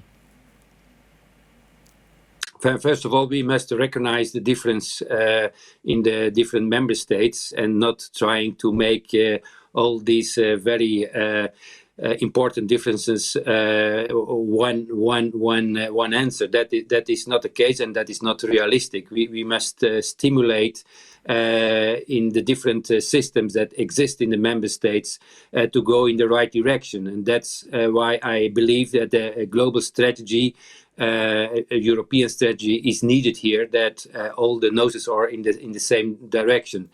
Secondly, we must also invest in the educational system, and these investments are huge. It's not only infrastructure, but also to stimulate the cooperation, like I've said, between the companies and the educational systems and so on. And I believe that there are some very good examples already in member states, and that these examples can be used in other member states that are now searching for the right answers. And like you have said, Michael, we are there to not only to advise and to examine the different situations and to help to find the right solutions, but also we support with loans, and we are very eager to make this possible, because it's a unique opportunity for Europe, and we have very good examples in member states, and some panelists underlined what they are doing. And of course, we have the COP 2026 and the Fit 55 and so on. This we are condemned, if I may say so, to go in that direction. That's for clear. Thank you. Thank you very much. Thank you for the support you are providing in terms of financing this transition through loans or through, as you said, also advisory services. EIB is turning into Europe's climate bank in many ways. So you are expected, and your support is certainly one of the key success factors for this transition to be successful for the European automotive industry. So thank you very much, Vice President, for being with us during this discussion. And let me right now come back. Pleasure. Thank you. Let me right now come back to the region. And we are very happy also to host Edward Muricki as our last panelist, Deputy Minister of Section of Industry and Construction at the Ministry of Industry of the Czech Republic. And we already discussed a lot the challenges regarding the region with our colleague Karol from Slovakia. For Poland, it's 15% share of exports, which is being covered by the automotive sector. For Slovakia, it's even 51%. So it is an important element also of your exports, if I remember correctly, of the exports of the Czech Republic. So I guess the transformation of this sector, similar like in Poland or in Slovakia, will bring many changes. So what are the main challenges and opportunities for the Czech Republic in terms of going to zero-emission vehicles? How do you see it also in relation with other CE countries in this context? Thank you. I would like to stress that our situation is very similar. For example, like described my colleague, State Secretary Karol Galek. Also, our dependence of automotive industry is very, very strong. 10% of our GDP, 15% of our export. So it's really very, very crucial sector for us. And our answers how to solve is the main instrument is the support of research and development. Maybe if we look to structure of our automotive industry, we see small differences between Czech Republic and others. We have really big part of suppliers. Really, a lot of suppliers of automotive industry are at the Czech Republic, and if you look to our situation or their situation, we see that these companies are preparing of these technological changes. We see that these companies are interested in new program for upskilling, for new knowledges, new ability of these technologies, and we have very strong relation with Czech Automotive Association and these companies, and try to participate with them of European projects and also the national projects. If we speak about some particular programs, so for example, Czech Republic, Czech companies and Czech universities participate of program like Albat drives, and it used to be Green Wheels. It is programs which set up new curricula for electric cars. So this is the European level, our participation, and also we have really long tradition between cooperation between school education system, secondary school and university, and the companies. Somebody can speak about dual system education. We have not really clean dual system education at the Czech Republic, but our cooperation between companies and school are very, very, very particular with really very clear structure of cooperation and model of cooperation. So we try to continue with this, but really we need to change the the ability and knowledge of these new technologies. What is maybe also a very important topic, so this is enough or dependence Europe or European automotive sector of dependence of China. So really, from our point of view, the main challenge are not only car design, digital components, so development, but also availability of adequate batteries and raw materials. We believe that Europe still has important domestic raw materials potential, which must be researched, investigated, and used by modern method. For example, Czech Republic have some potential sources of lithium. And we think that this is a very, very important point for future dependence of Europe. Maybe also answer of this topic is recycling economy. We know that the European Commission and member states have very ambitious targets of recycling economy, and also we are creating some particular program to support this idea. Back to technological changes, our estimation is that maximum 50,000 jobs at the Czech Republic in the automotive sector maybe we lost. So, of course, very important for us is upskilling and new program for education system and also for workers and employees at the automotive sector.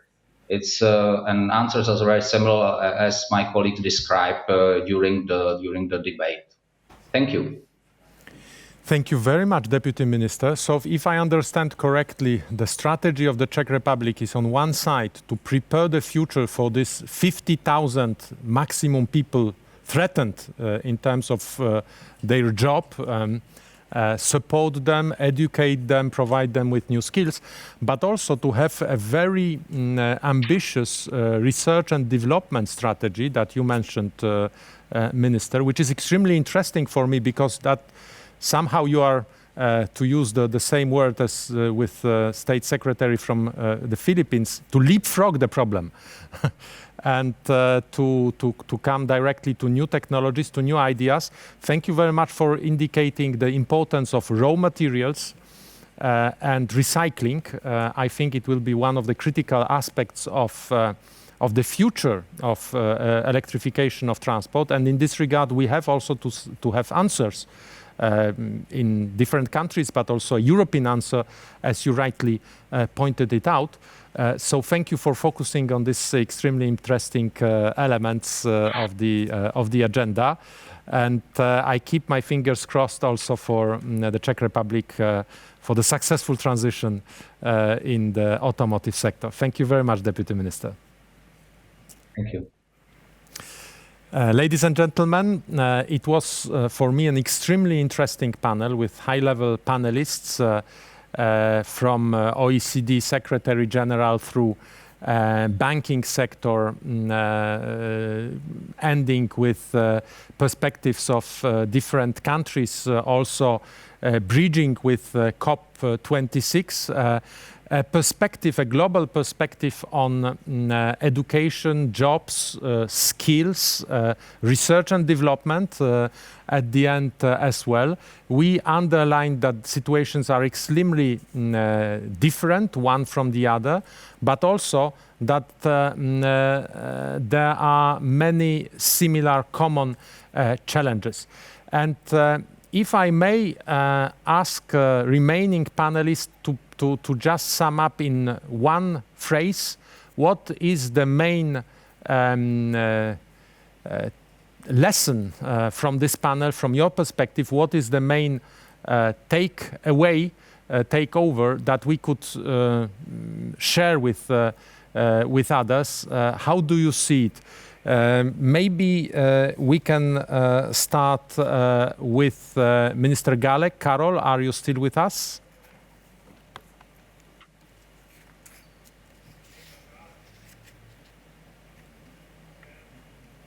I can't hear you. Sorry, my microphone was just muted. Yes. Thank you for this question. And what I found out that we are actually on the same boat.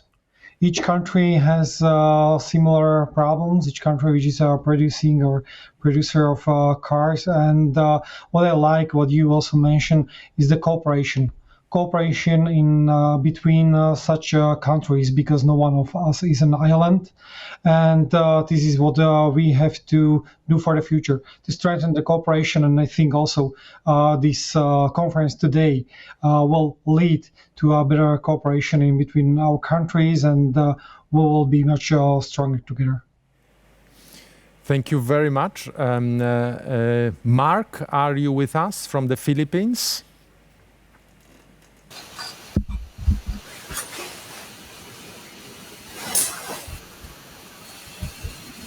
Hello. United. Each and every. Go on, Mark. Yeah, can you hear me, Miguel? Yes, yes, I can hear you. Mm-hmm. If I could place it in a phrase or a word, it will be the word united. Each and every country seems to be in the same direction, and that every country has a different objective at this point in time. But eventually, we will all catch up and have the same end goal, which is to reduce or completely eradicate GHG and zero emission for the benefit of the next generation. Thank you. Thank you very much for this extremely important message. Markus, are you with us from the World Bank? I am, but is my sound with you? Yes, can I hear you? Yes, we can hear you. Go on. So my reflection is that, e-mobility is disruption, right? It's disrupting the value chain. And a key point for countries to aim at is where they can actually compete. They need to look for their new comparative advantages. And that is the key. You cannot stand still with e-mobility coming straight at you. Thank you very much. Chris from the EIB.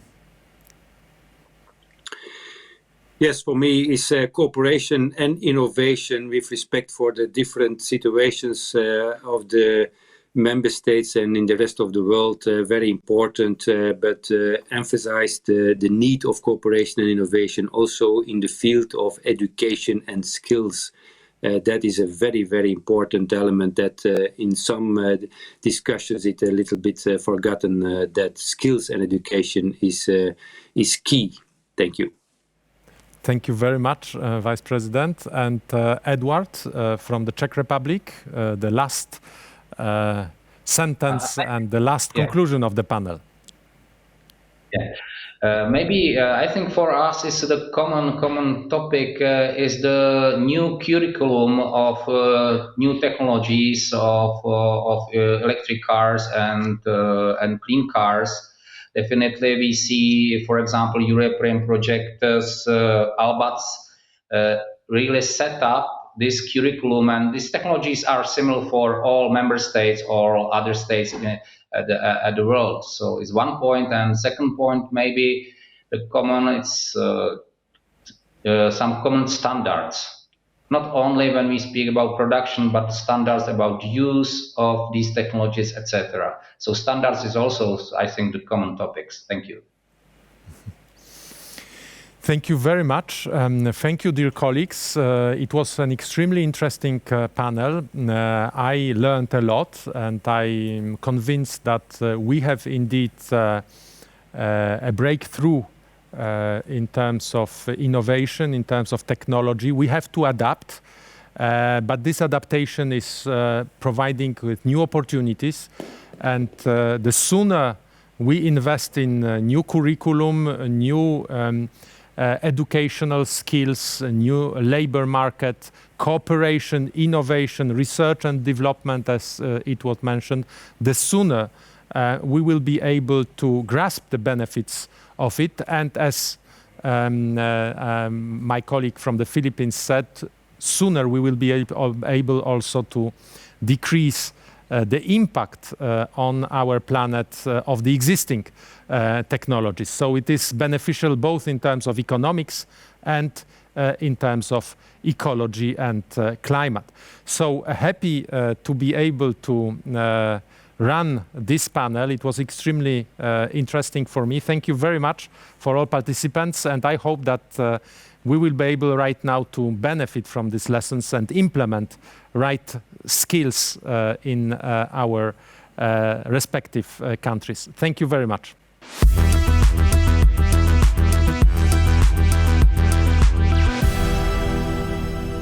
Dzięki, super debata. Thank you, and thank you. Thank you, Minister Kurtyka. We've received information that more than 40,000 people visited the Global E-Mobility website. So far. Almost 200 countries. So we've heard from all the participants the takeaway. What be your one key message you would like to leave all the viewers with? It seems like a positive sentiment at the end. Very much. And I think that when we started our journey with e-mobility, it was already 5 years ago here in Poland, but 3 years ago in terms of global initiative in Katowice. Nobody, and one of the participants of the panel, Natasha Robinson, mentioned it, expected this to go so quickly. Yeah. So I think this is the right place, this is the right moment, and this is the right forum to discuss how we can prepare for this extremely quickly developing future. Your guests have mentioned innovation, but I think primarily cooperation, that we need more of that. Absolutely. And I think that the more complex is the economy, global supply chains, more complex are technologies, more it requires of cooperation, especially when we want to develop new innovative solutions in terms of recycling, in terms of mobility, etc. But I think also, and if you may allow for such a message, that changing the technology is one thing. It's the thing on which we are focusing, and rightly so. But changing habits and bringing more people via public transportation, developing alternative clean mobility pathways, it's also extremely important, and I hope that we will be able also to tackle this in one of our future global e-mobility forums. That is right, and the Minister of Czechia has mentioned education and high skills that will be needed, which is perfect because this will be one of the panels that's coming up today. Magda? It's coming, exactly. Thank you so much for this super insightful and interesting discussion that's bringing some hope when we are thinking about the future of electromobility in Poland, in Europe, and globally. Thank you very much. Thank you, Mr. Minister. And this is the moment to tell you about a break that will be a brief one, but I feel like we need to be even more energized for what's coming up. And there's driving electromobility together with business. So that's the next panel.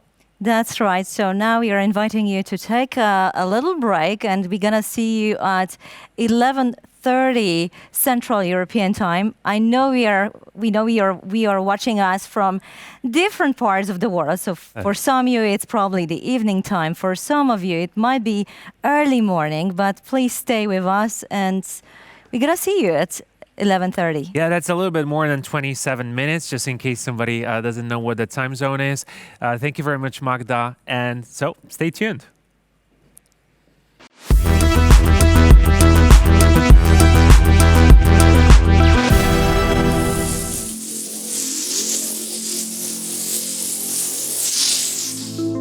National Center for Climate Change is the first research center in Poland focused on a wide scope of climate change issues, operating within the Institute of Environmental Protection, National Research Institute. We provide expertise on climate policy, conduct climate change impact research and analytical works, deliver insights to decision makers in climate policy, support the Ministry of Climate and Environment as well.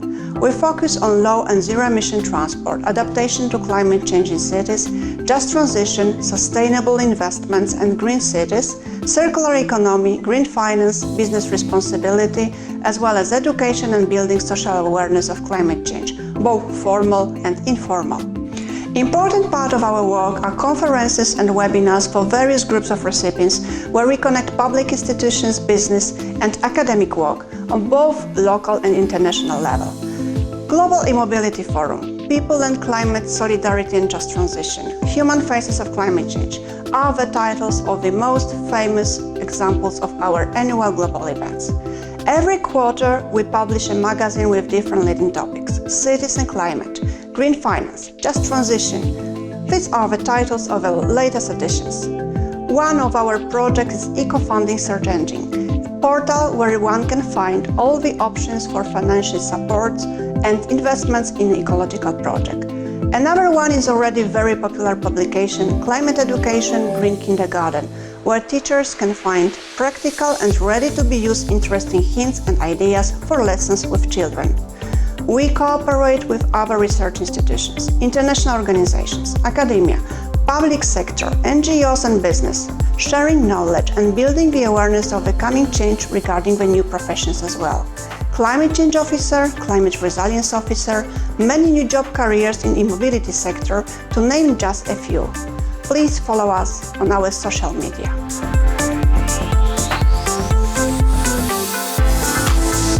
National Center for Climate Change was established in spring 2020, and almost 6 months later we organized our first international event, the Global E-Mobility Forum 2020, with almost 3,000 participants from 116 countries.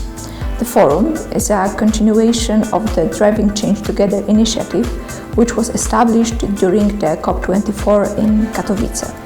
This year, our big conference, GEF 2021, was preceded with 3 webinars, where we focused on topics regarding education in the e-mobility sector. Huge changes in the automotive labor market required taking action in that field, and we want to be an important part of that change.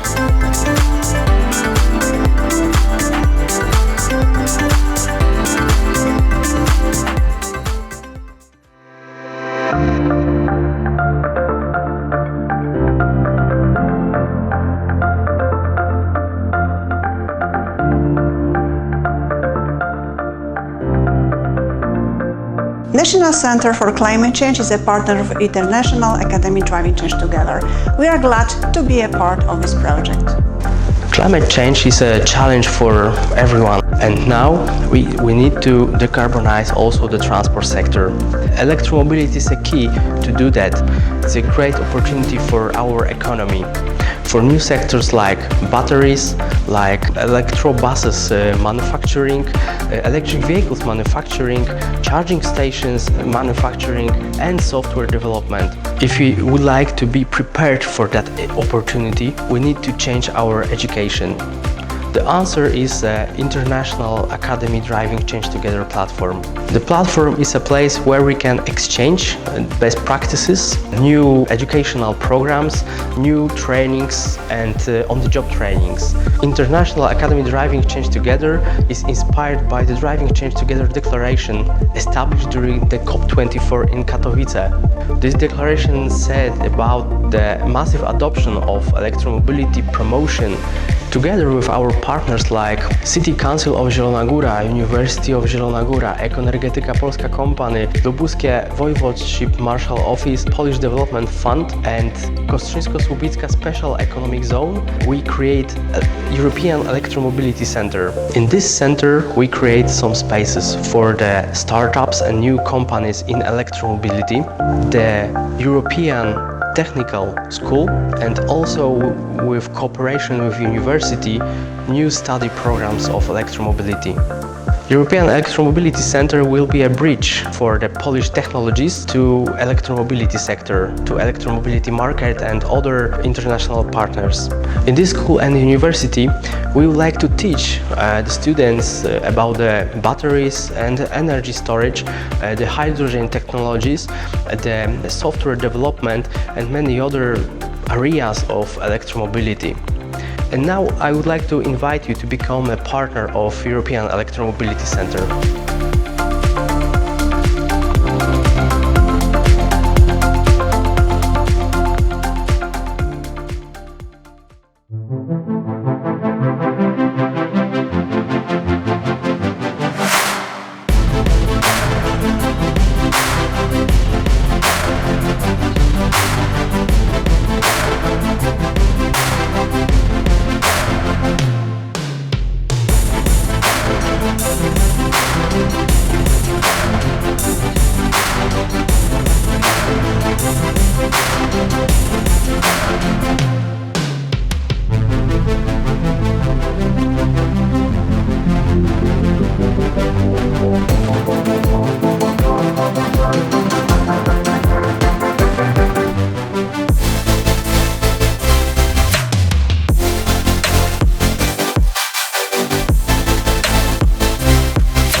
Drive electrically, regardless of your destination. Whether you're in a hurry to meet, picking up your kids from school, or just coming home from your friends. Every journey matters, and each can be the most important one. Elektromobilni.pl. Plug yourself.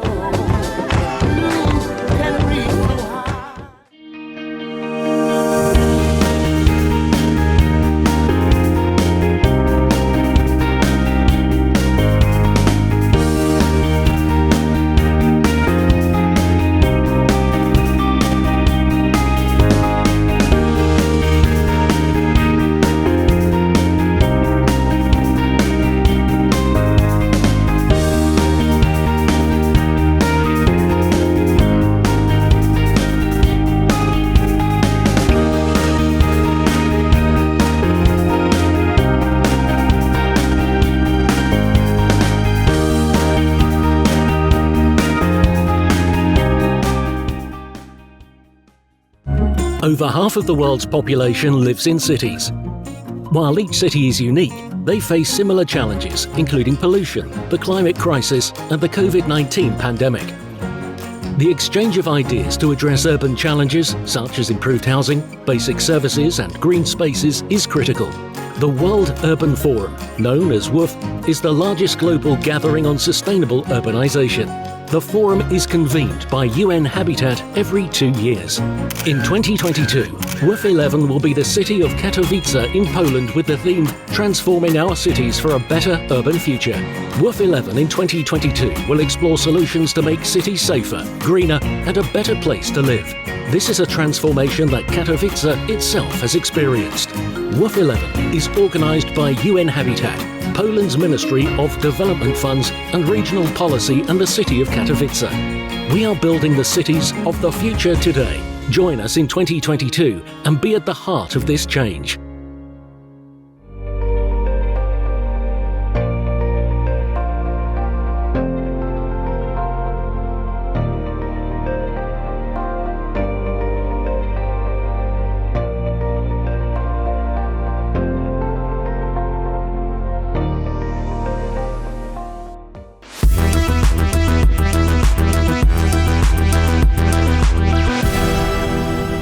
Hello, everybody, and welcome to the Global E-Mobility Leader Award. This is the wonderful statuette, and I'm so glad to invite our wonderful presenters.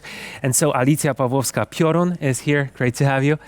There's Piotr Michalczyk. Thank you for joining. Hello. And Aleksander Reich. Great to have you, and please, may you start. Thank you. I'd like to welcome everyone to this year's edition of the Global E-Mobility Leader Awards on behalf of the organizers, the National Center for Climate Change, PwC, and PSPA. The survey to single out the world's leaders of e-mobility was carried out for the third time. And as an industry organization intensively involved in driving the electromobility market in Poland, we are proud to actively take part in this project, which contributes to the development of zero-emission transport. Okay, and now I'd like to hear from the perspective of PwC, and that is from Piotr. Thank you. PwC Poland organized an internal survey among PwC country leaders and automotive experts from over 40 countries. Based on the responses received and the global market analysis performed by PwC, we prepared a list of 10 nominees for the Global E-Mobility Leader Awards. And the winners will be announced today. Congratulations to all involved, winners, and thank you for shaping the future of e-mobility. Thank you very much. Alicja Pawłowska-Piorun. Ladies and gentlemen, it's the third time when we are awarding companies from all over the world whose engagement in the e-mobility sector showcases effective and real outcomes. However, without an international jury of the Global E-Mobility Leader Award, it would be impossible. Therefore, to this distinguished community, we invite ambassadors from Philippines, Spain, Austria, Palestine, Indonesia, Monaco, Ukraine, Netherlands, Finland, and New Zealand. It is thanks to their support and involvement in the work of the jury, chaired by His Excellency Michał Kurtyka, that we received reliable voting results. On behalf of the National Center for Climate Change, I would like to truly congratulate all the winners and present the voting results. Yes, and this is what will happen shortly. Actually, because we're talking about e-mobility, the results have to be announced as fast as the change that we're looking for. Third place, Northvolt. The second is ChargePoint, and the winner is Volvo Trucks. Congratulations to all the winners, and I'd like to hear from some of them. Hello, ladies and gentlemen. I have a great pleasure and honor. Thank you very much for this great award. Environmental care is our core issue for Volvo Trucks, since ever and also today. Our less noisy and fossil-free units, they are important to create the future world we want to live in. Once again, this award will be a big motivation for us because we are just in front of implementing the serial production also of our heavy duties on Volvo Trucks, which we will have a pleasure to present to the local market already next year. That will still motivate us to stay this electromobility leader. Thank you very much to all the patrons, sponsors and partners of this community which is giving this award, and I can secure you and assure you that we will do our best to stay on the top. Thank you very much. Welcome from Gdańsk. On behalf of myself and Northvolt, I would like to thank the chapter of Global E-Mobility Leader 2021 competition for this great award. It's an honor for us, and it prompts to increase our efforts and the pace of activities aimed at green transformation and the deliveries of the greenest batteries as well as energy storage systems to enable the future of energy. Congratulations to all the winners and hope to see you next year during the Global E-Mobility Forum 2022. Well, I'm very looking forward to that in 2022. Hopefully, maybe even meeting in person with all the winners. That'd be great. Alicja, Aleksander, Piotr, it was my pleasure. Thank you. Thank you. Thank you.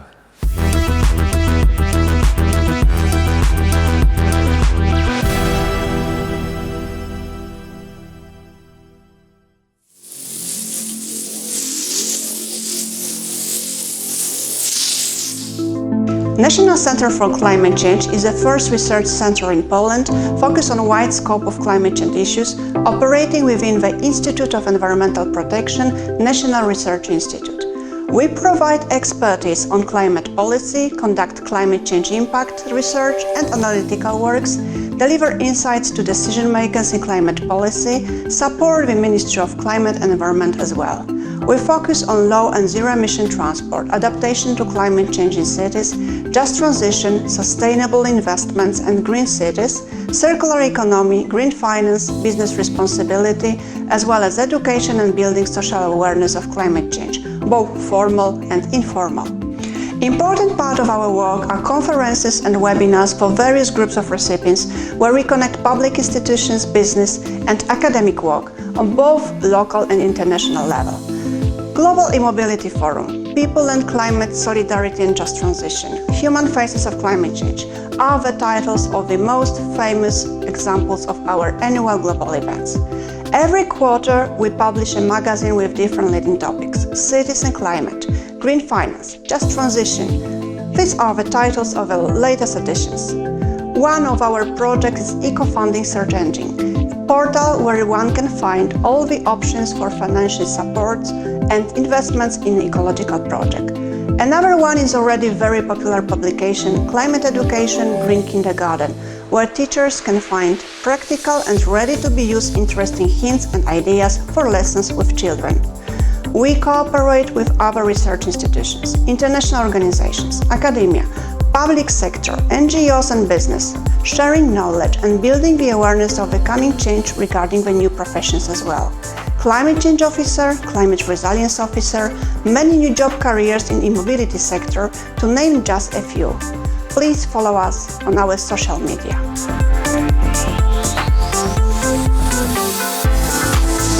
National Center for Climate Change was established in spring 2020, and almost 6 months later we organized our first international event, the Global E-Mobility Forum 2020, with almost 3,000 participants from 116 countries. The forum is a continuation of the Driving Change Together initiative, which was established during the COP24 in Katowice. This year, our big conference, GEF 2021, was preceded with 3 webinars, where we focused on topics regarding education in the e-mobility sector. Huge changes in the automotive labor market required taking action in that field, and we want to be an important part of that change.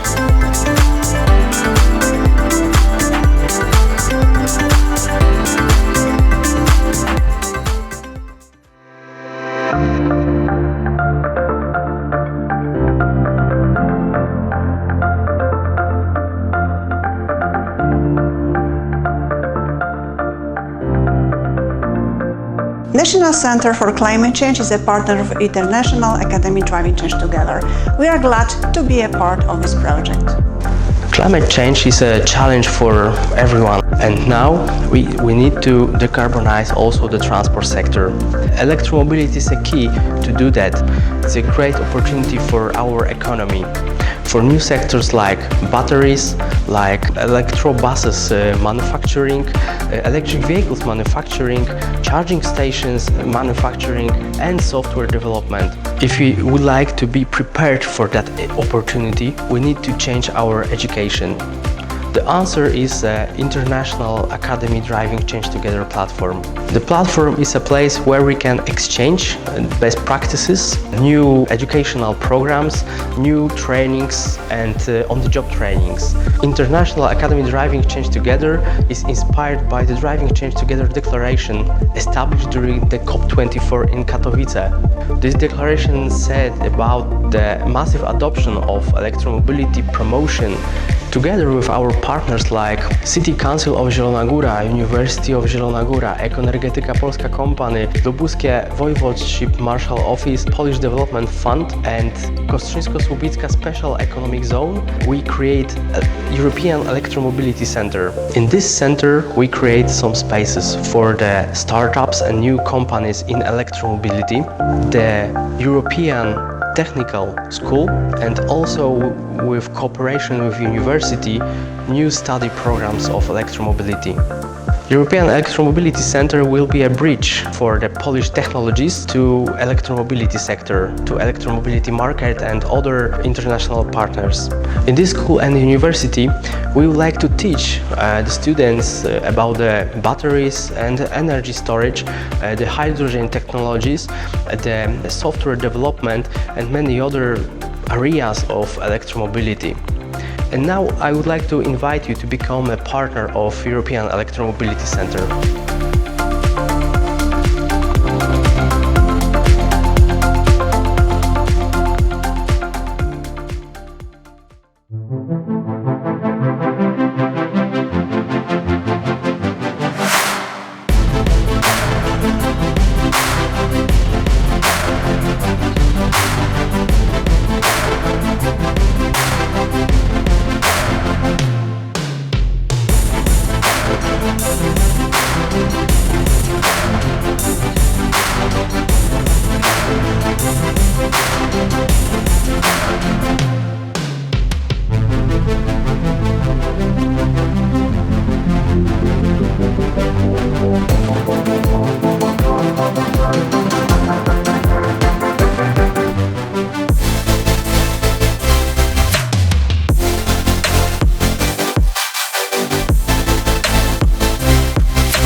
Drive electrically, regardless of your destination.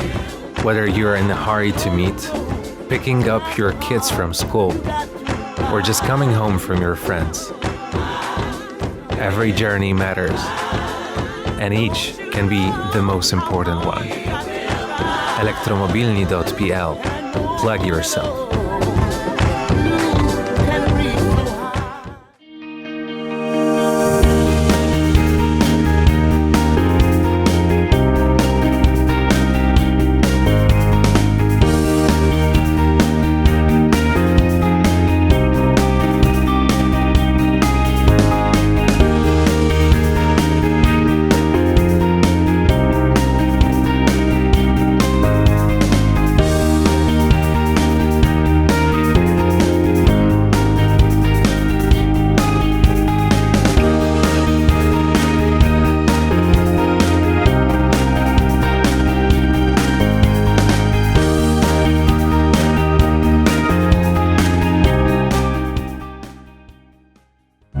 Over half of the world's population lives in cities.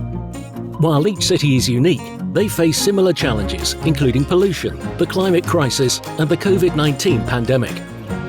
The exchange of ideas to address urban challenges, such as improved housing, basic services, and green spaces, is critical. The World Urban Forum, known as WUF, is the largest global gathering on sustainable urbanization. The forum is convened by UN Habitat every 2 years. In 2022, WUF 11 will be the city of Katowice in Poland with the theme Transforming Our Cities for a Better Urban Future. WUF 11 in 2022 will explore solutions to make cities safer, greener, and a better place to live. This is a transformation that Katowice itself has experienced. WUF 11 is organized by UN Habitat, Poland's Ministry of Development Funds and Regional Policy, and the city of Katowice. We are building the cities of the future today. Join us in 2022 and be at the heart of this change.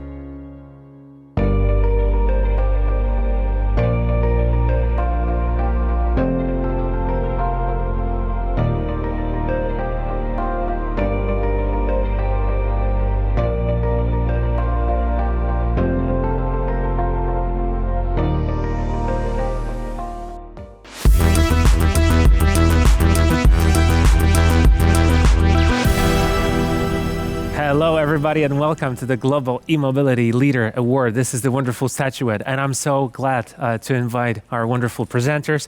And so Alicja Pawłowska-Piorun is here. Great to have you. There's Piotr Michalczyk. Thank you for joining. Hello. And Aleksander Reich. Great to have you, and please, may you start. Thank you. I'd like to welcome everyone to this year's edition of the Global E-Mobility Leader Awards on behalf of the organizers, the National Center for Climate Change, PwC, and PSPA. The survey to single out the world's leaders of e-mobility was carried out for the third time. And as an industry organization intensively involved in driving the electromobility market in Poland, we are proud to actively take part in this project, which contributes to the development of zero-emission transport. Okay, and now I'd like to hear from the perspective of PwC, and that is from Piotr. Thank you. PwC Poland organized an internal survey among PwC country leaders and automotive experts from over 40 countries. Based on the responses received and the global market analysis performed by PwC, we prepared a list of 10 nominees for the Global E-Mobility Leader Awards. And the winners will be announced today. Congratulations to all involved, winners, and thank you for shaping the future of e-mobility. Thank you very much. Alicja Pawłowska-Piorun. Ladies and gentlemen, it's the third time when we are awarding companies from all over the world whose engagement in the e-mobility sector showcases effective and real outcomes. However, without an international jury of the Global E-Mobility Leader Award, it would be impossible. Therefore, to this distinguished community, we invite ambassadors from Philippines, Spain, Austria, Palestine, Indonesia, Monaco, Ukraine, Netherlands, Finland, and New Zealand. It is thanks to their support and involvement in the work of the jury, chaired by His Excellency Michał Kurtyka, that we received reliable voting results. On behalf of the National Center for Climate Change, I would like to truly congratulate all the winners and present the voting results. Yes, and this is what will happen shortly. Actually, because we're talking about e-mobility, the results have to be announced as fast as the change that we're looking for. Third place, Northvolt. The second is ChargePoint, and the winner is Volvo Trucks. Congratulations to all the winners, and I'd like to hear from some of them. Hello, ladies and gentlemen. I have a great pleasure and honor. Thank you very much for this great award. Environmental care is our core issue for Volvo Trucks, since ever and also today. Our less noisy and fossil-free units, they are important to create the future world we want to live in. Once again, this award will be a big motivation for us because we are just in front of implementing the serial production also of our heavy duties on Volvo Trucks, which we will have a pleasure to present to the local market already next year. That will still motivate us to stay this electromobility leader. Thank you very much to all the patrons, sponsors and partners of this community which is giving this award, and I can secure you and assure you that we will do our best to stay on the top. Thank you very much. Welcome from Gdańsk. On behalf of myself and Nordvolt, I would like to thank the chapter of Global E-Mobility Leader 2021 competition for this great award. It's an honor for us, and it prompts to increase our efforts and the pace of activities aimed at green transformation and the deliveries of the greenest batteries as well as energy storage systems to enable the future of energy. Congratulations to all the winners, and hope to see you next year during the Global E-Mobility Forum 2022. Well, I'm very looking forward to that in 2022. Hopefully, maybe even meeting in person with all the winners. That'd be great. Alicja, Aleksander, Piotr, it was my pleasure. Thank you. Thank you. Thank you.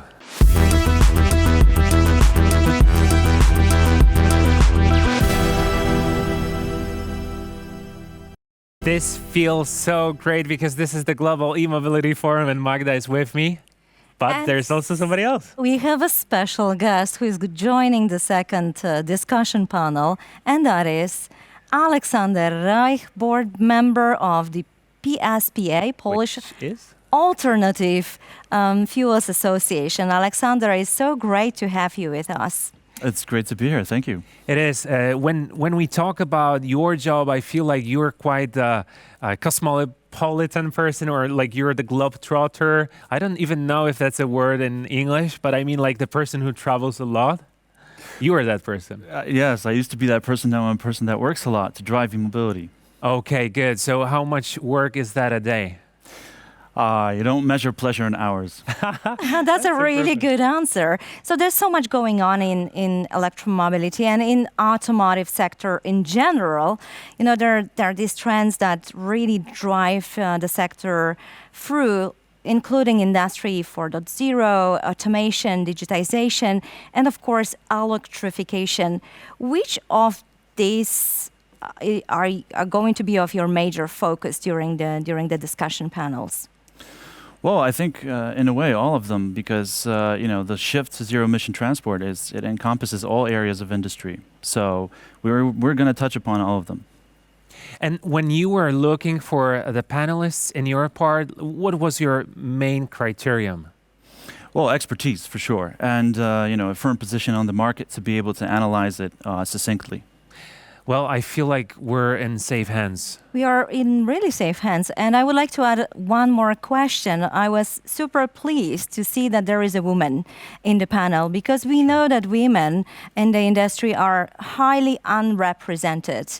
What will be your recommendation for women out there to join the industry? How will you sell the industry to women working out there? Mm-hmm. Well, the industry needs intelligence, so I recommend a lot of women join this industry. That is the perfect answer, which is maybe also something to be heard around the world. Magda, I'm just excited about the panel, and it's starting up. And me too. Aleksander, have fun and have a good discussion. Thank you. We'll be back. Thank you so much.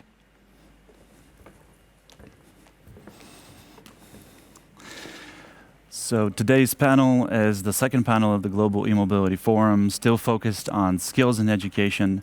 This time, a very business-focused approach.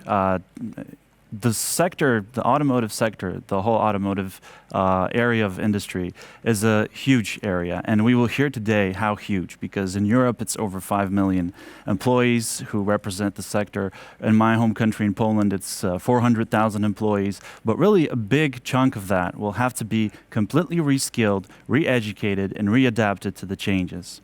But these changes will not be brought up alone. This requires a joint effort, an effort of the business, an effort of public administration, industry organizations such as ours, and experts. And today, we're lucky because we have experts, and we will be able to discuss this in depth.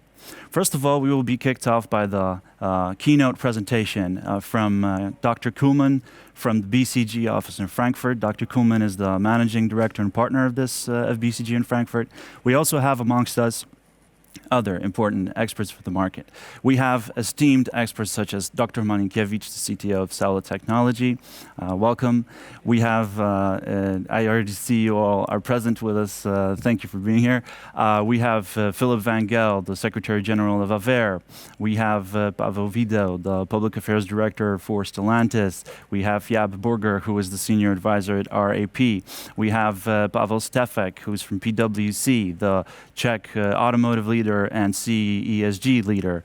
And we have also with us Ignacy Ferrer, director from IDIADA. Welcome you all. It's great to see you again. As I said, we need to find out first what this transformation will entail. What's the scale of the transition? Please, Christian, if you could take it away with the presentation and lead us into the discussion. Yes, sure. I'm very happy to do so. So first of all, thank you for inviting me to this panel and to kicking you all off with the starting presentation. So the question that we had was a quite, let's say, simple question. If you look at it at the first hand, how will the number of jobs develop in the automotive industry compared from now to 2030? And we did this question, or we answered that question together with the European Climate Foundation and with the PSPA. So I worked a lot together with Alexander on this matter over the last half year. And when you drill down into that question, there are a couple of sub-questions that you need to answer. The first one is, what is really the automotive industry? What are all the, let's say, sectors that are affected by any kind of trends that come up in the automotive industry? And we distinguish, first of all, two different parts. We distinguish the, let's say, core automotive industry, and we distinguish adjacent industries. In the core automotive industry, you find those sectors that you would find, or that you are very much familiar with when you think about automotive industry. So, for example, you have the OEMs there, you have suppliers, those that are focused on the ICE, and those that do any other things around the car, and you have the whole maintenance and repair industry. When we then look a little bit further, we need to include adjacent industries into this whole automotive sector. And that the adjacent industries are equipment and services, energy production, energy infrastructure, and the recycling industry. All of them, at some point of time, work for the core automotive industry and make sure that we have cars on the road in the years to come. All in all, in Europe, we talk about around 5.7 million people that are employed in that industry as of today. When I'm saying as of today, you see here we took the 2019 numbers to really have or to not have the COVID effect directly included into those numbers. So this is, let's say, sub-question number one: what is really the automotive industry? Sub-question number two is: what are really the trends that have an impact on employment in that industry in the next 10 years? And for sure, electromobility is one key topic here, and I will talk about that in a second as well. The second thing, but let me go through the trends one by one. I think the most important trend, or that has a huge impact on employment for sure, is the market volume. How many cars are we going to produce? How many cars are we going to sell? And how many cars are we going to have on the street, so in the car park, in the next 10 years? Has for sure, as you can imagine, a huge impact on employment. Trend number two is technology evolution. So you all know that we have, for example, topics like autonomous driving coming up, and this has again an impact on employment. Specifically, if you look into the, let's say, subsector or sub group of software engineers in the automotive industry. For example, Volkswagen alone will employ around 20 to 30,000 just software engineers to cope with this trend of, for example, autonomous driving. The next trend that has an impact is the product mix. And the product mix, you need to distinguish two things. Number one is what is the content per car. We all know that over the last decade, cars have been more and more expensive. You have more and more content in that car, and this content needs to be produced somehow, so there are people involved in this. On the other hand, we have seen over the last decade that the car portfolio has risen. So we have around 600 different car types on the streets right now. This is going to be a trend that's more or less flat in the next decade. Another trend with a huge impact on employment is productivity. This industry has a year-over-year productivity increase. If, for example, you work in the supplier industry, you know that OEMs expect that from you, that you become around 2 to 3% more productive year-over-year with the certain products that you sell to the OEMs. And then the last trend, very important as well, is exactly that shift to electromobility. We all know that when we talk about a battery electric vehicle compared to an ICE, we have less labor content in the motor, for example. So this has a trend on employment, and we need to investigate how big is that trend in terms of the employment rate. So now that I've talked about who is really part of the automotive industry and what are the trends that are impacting employment in that industry, let me now combine those two topics and share with you what we found out is going to be the employment in 2030. And you see here that employment will stay stable. That is, from our perspective, first of all, a good message. We have, as of now, as I said, those 5.7 million jobs in the industry, and we will have a more or less similar amount of jobs in the industry in 2030, so in 10 years from now. You see that the market volume has a slightly negative impact. Technology evolution and the product mix will drive further employment, which will be more or less again be eaten up by productivity gains. This is, if I add here, this is kind of typical for the automotive industry. You usually have the cars becoming larger, more content in the car, and then you have productivity gains on the other hand that eat up exactly this content enlargement. But what you see here on the more right-hand side is that the shift to electromobility will, on the one hand side, have a negative impact on employment, where it will be, on the other hand, have a positive impact on employment. And both of those blocks are the largest blocks in this whole comparison. So all in all, employment will stay stable. If we look on it, though, now on a sector level, on exactly those 8 sectors that I talked about in the beginning of my presentation, you see that for the specific sectors, the impact will be huge, and the transition to master will be a very challenging one. You see, for example, that OEMs and the ICE-focused suppliers will suffer from those trends in the next 10 years, so they will have less employment in their industry. If you look, for example, to the non-ICE suppliers, where we included the battery manufacturing, you see that they will gain jobs in that industry. The battery industry alone will employ around 60,000 employees in the next decade to be able to produce that around 1,000 gigawatt hours that have been announced over the last month. And you see here as well that the adjacent industries will get jobs because of those trends, and especially the trend of electromobility will lead to further employment in that industry.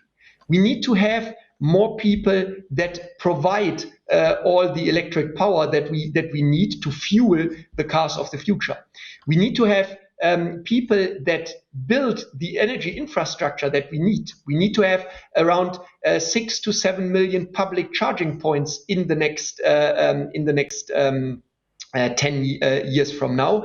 I just read yesterday that the new German government wants to build up 2,000 new charging points on a more or less daily basis in the next years to come. In addition to those 7 million public charging points, we need to have around 50 million private charging points. So these are all things that need to be done, and we need to have people that will be able to do that. So we always, when we come up with this result, we always need to combine the two messages that I gave. All in all, yes, we have a more or less stable employment with huge differences if we look on it on a sector level. And that brings me to my next message. We need to master a transition as the automotive industry in order to cope with those changes on a sector level. And this transition is threefold from our perspective. It is on the one hand side a transition over time, because this employment needs to change continuously over the next 10 years. It's a transition between industries and job families. When you recall the differences of the sectors, people that need to leave one sector need to find employment in a different sector. People that need to leave one specific job type need to be able to be employed into a different job type in the future. And the third angle of this transition is the regional angle.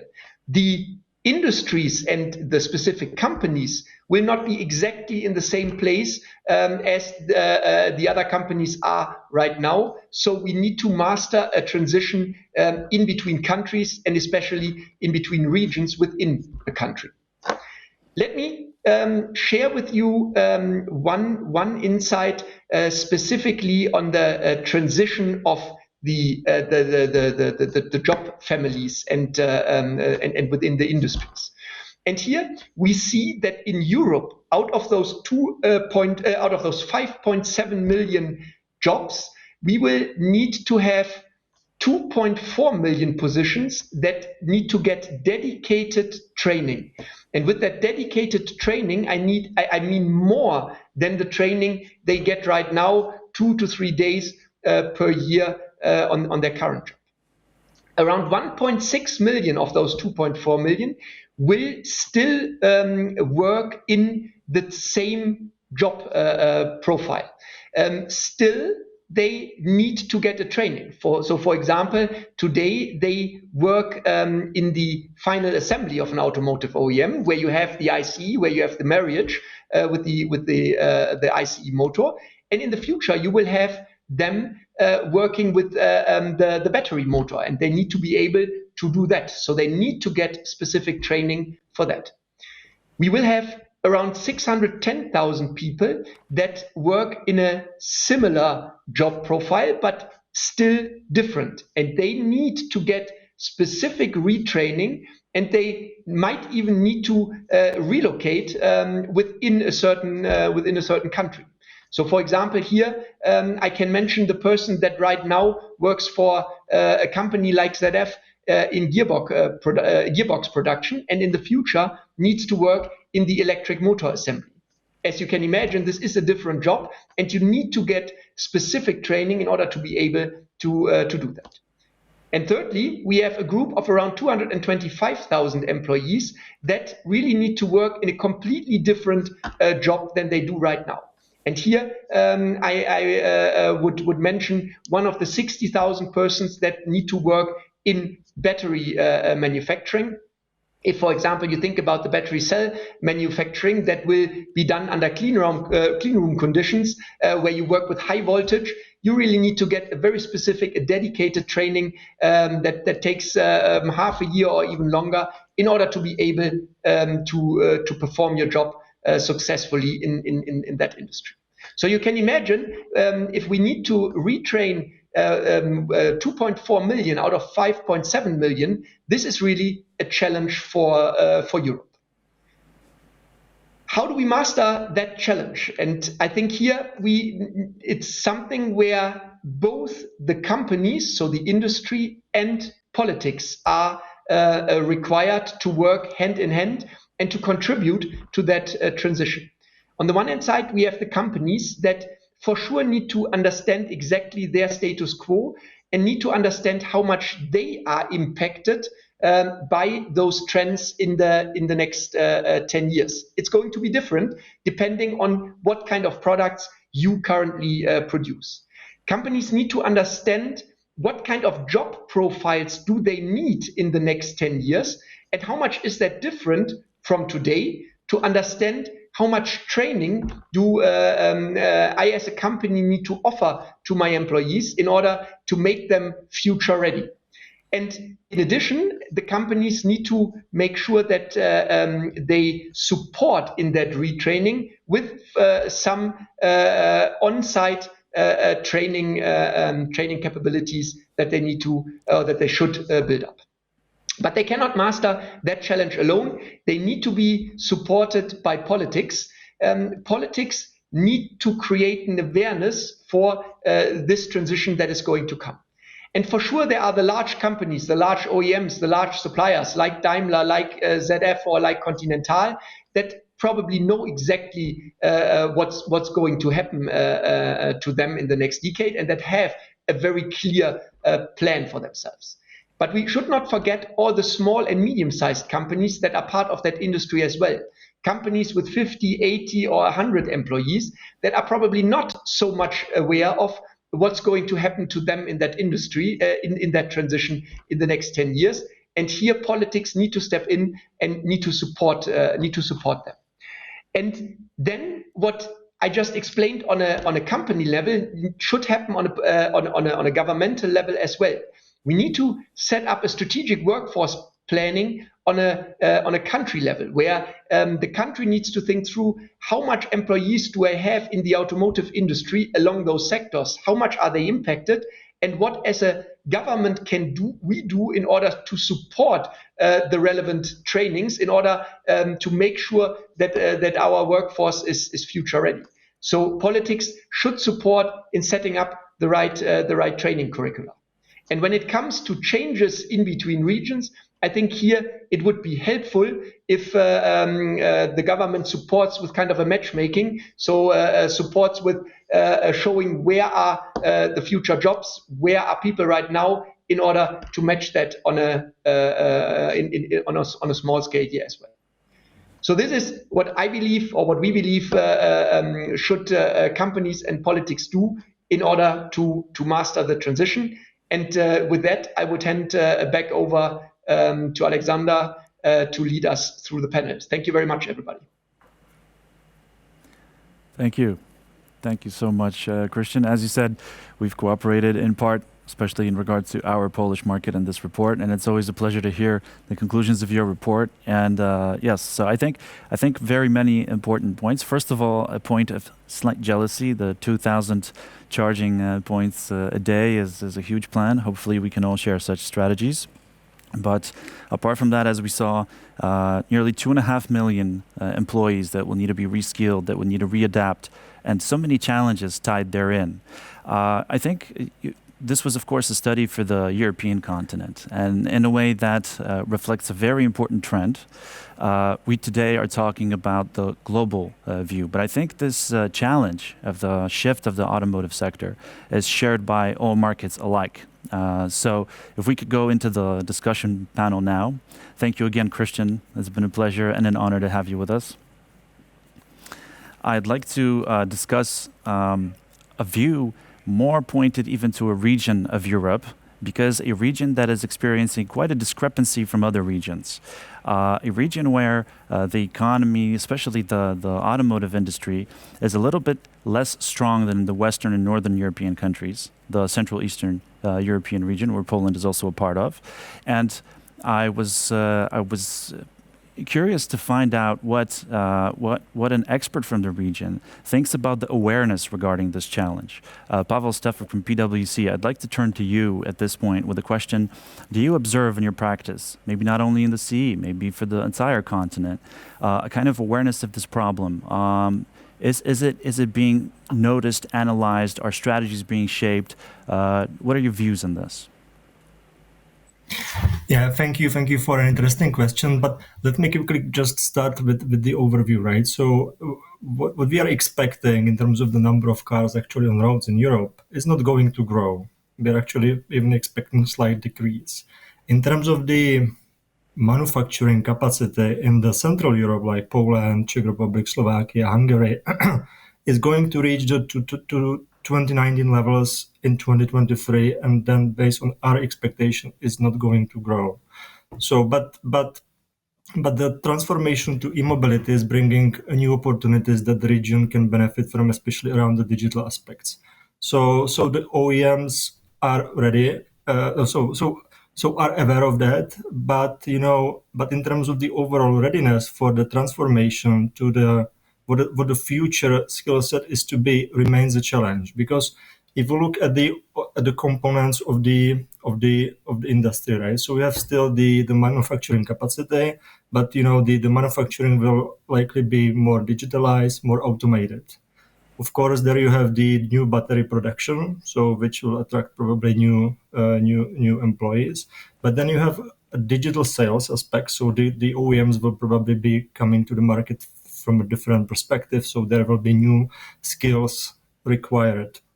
And then, of course, as was already mentioned, the OEMs are becoming software houses, right? So they are completely transforming, and they will need to be introducing new revenue streams, right? So the connectivity things, like the stuff that you can do in a car and those type of things. So that's going to definitely be a focus. And last but not least, the autonomous driving, right? So again, many new developers require many new skills, how to actually develop it, how to bring it live.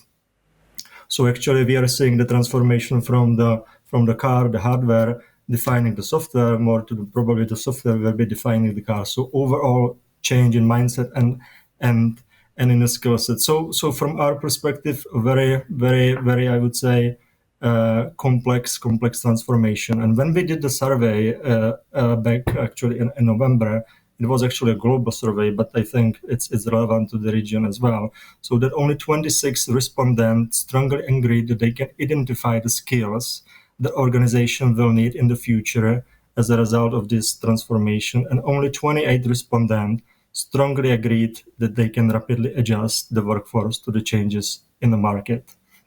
Yes, but what we are saying, given like from our PwC perspective, yes, the OEMs and the supply chain is asking, so how they can prepare for the change. So we are working with them, for example, how to more strategize and how to do the strategic workforce planning, for example, or how to do the digital upskilling.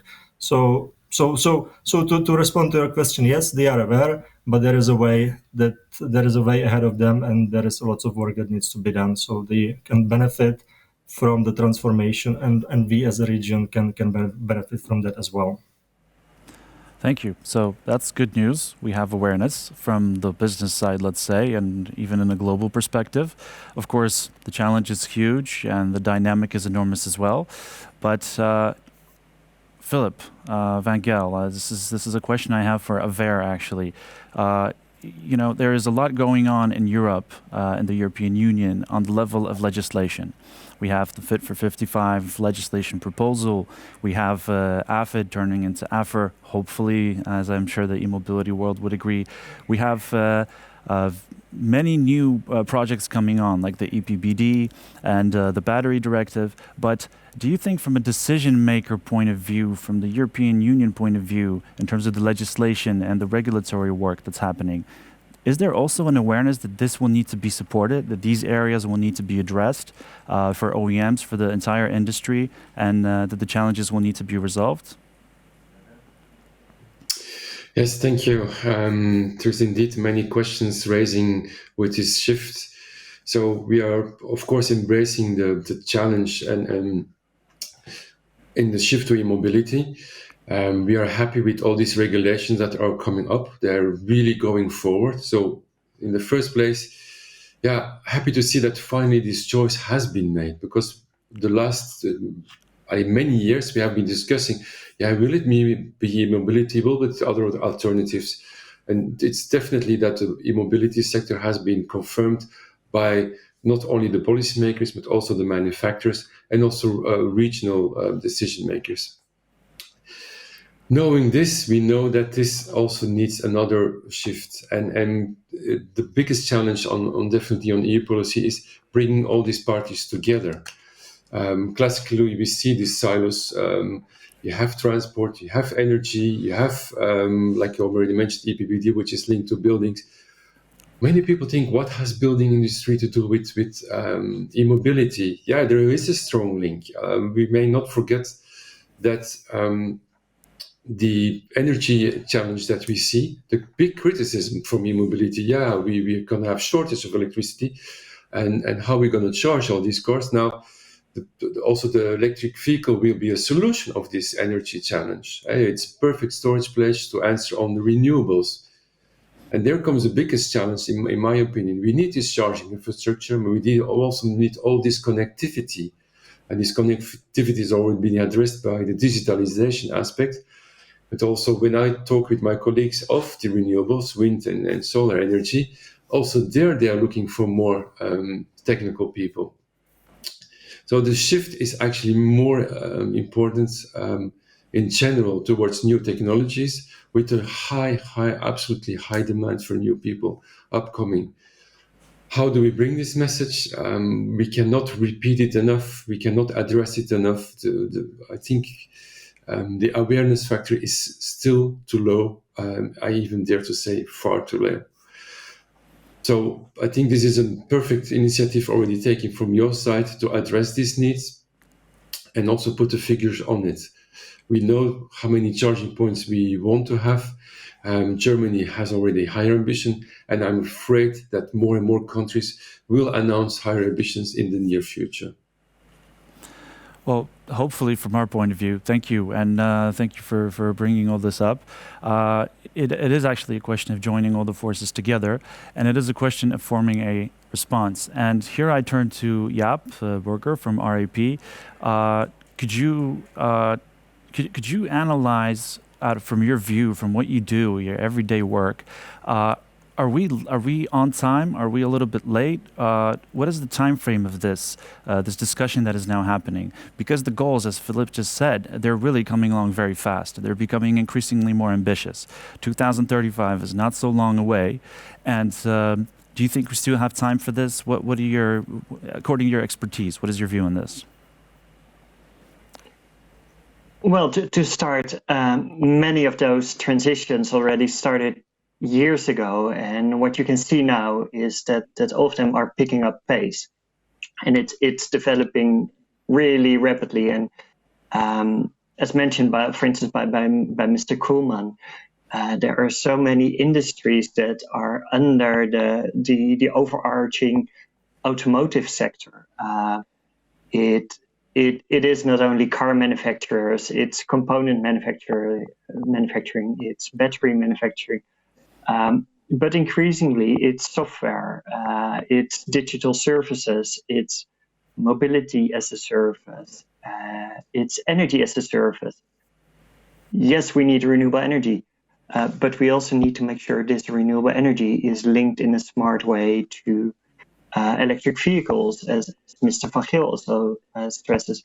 I guess we're really well within that often predicted S-curve towards a more sustainable energy system and a more sustainable transport system. So I guess the key challenge is how to ensure on a European level and focusing more specifically on the Central and Eastern European region, what can be done to stay ahead of the curve in terms of education, in terms of support new services, and especially I would stress cooperation between different industries and sectors.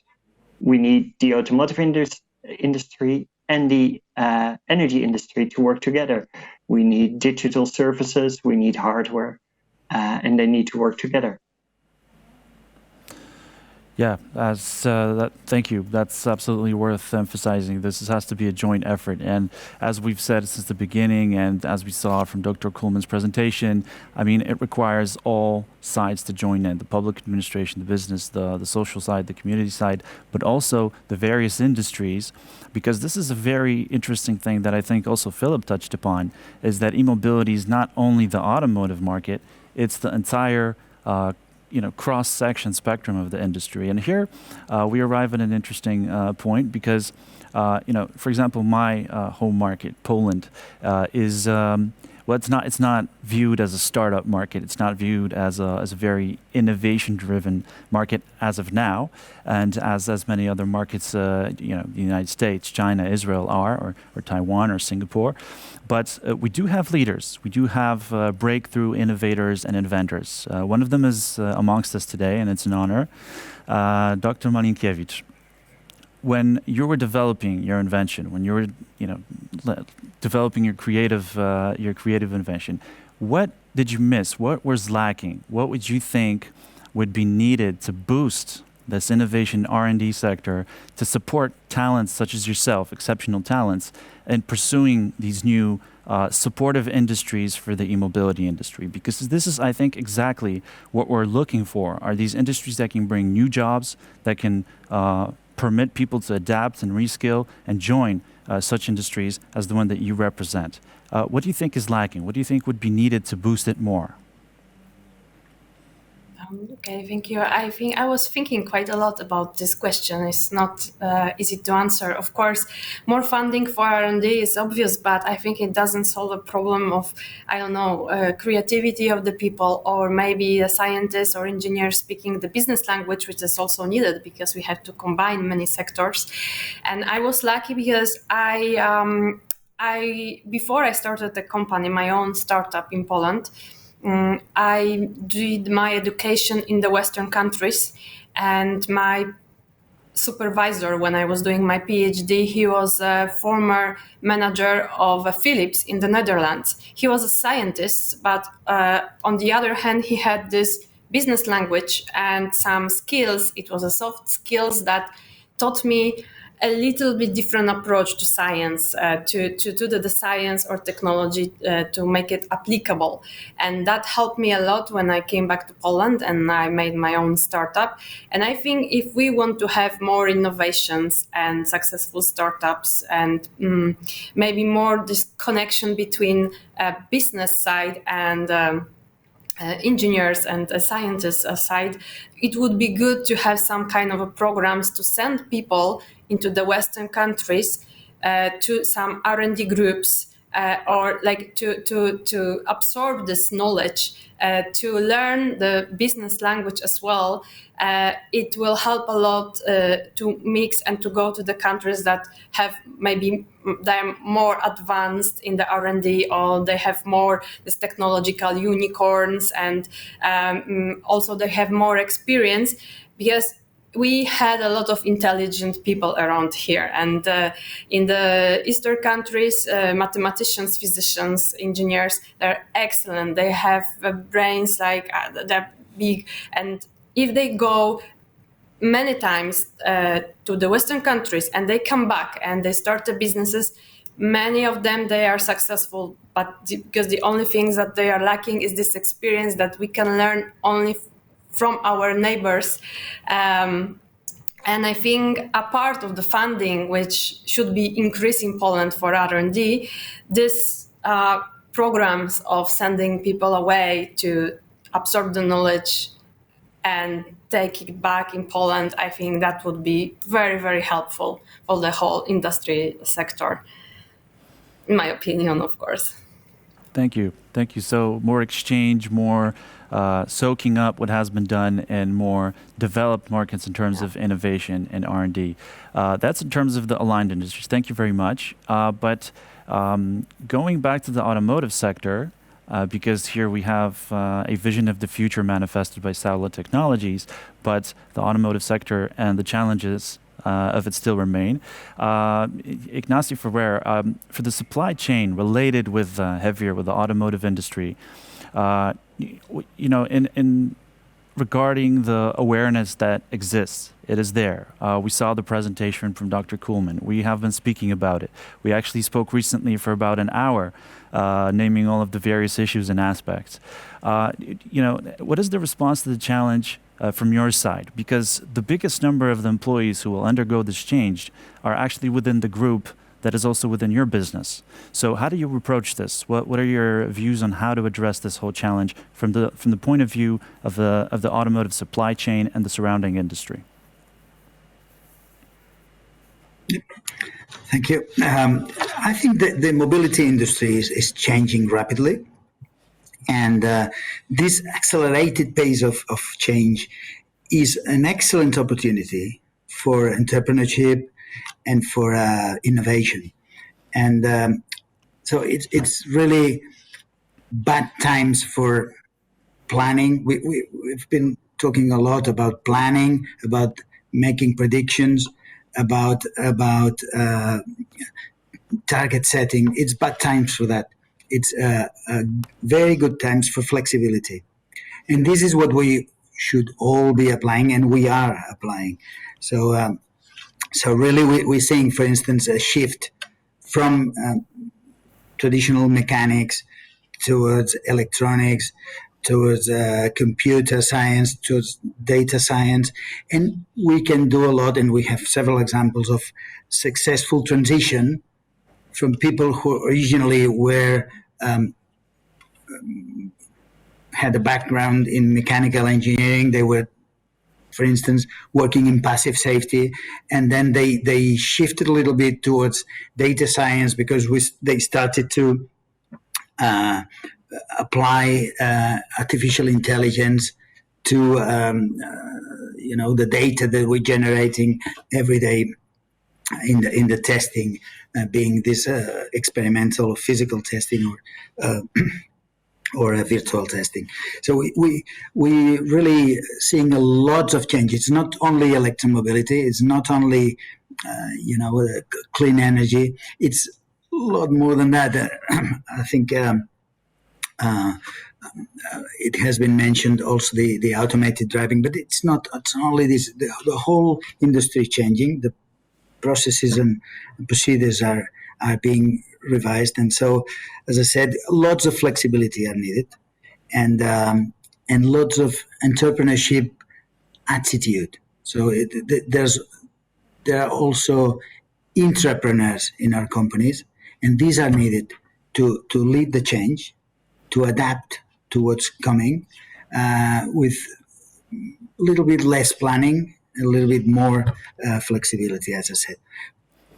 In Spain, we have an example of one of these unicorns, Wallbox chargers, and we're very proud because the CEO of this company started in IDIADA, and he was originally started as an entrepreneur the certification of recharging infrastructure years ago, and then if you have this entrepreneur spirit, you can then have ideas, find the right partners, and start your own business and be very successful in that.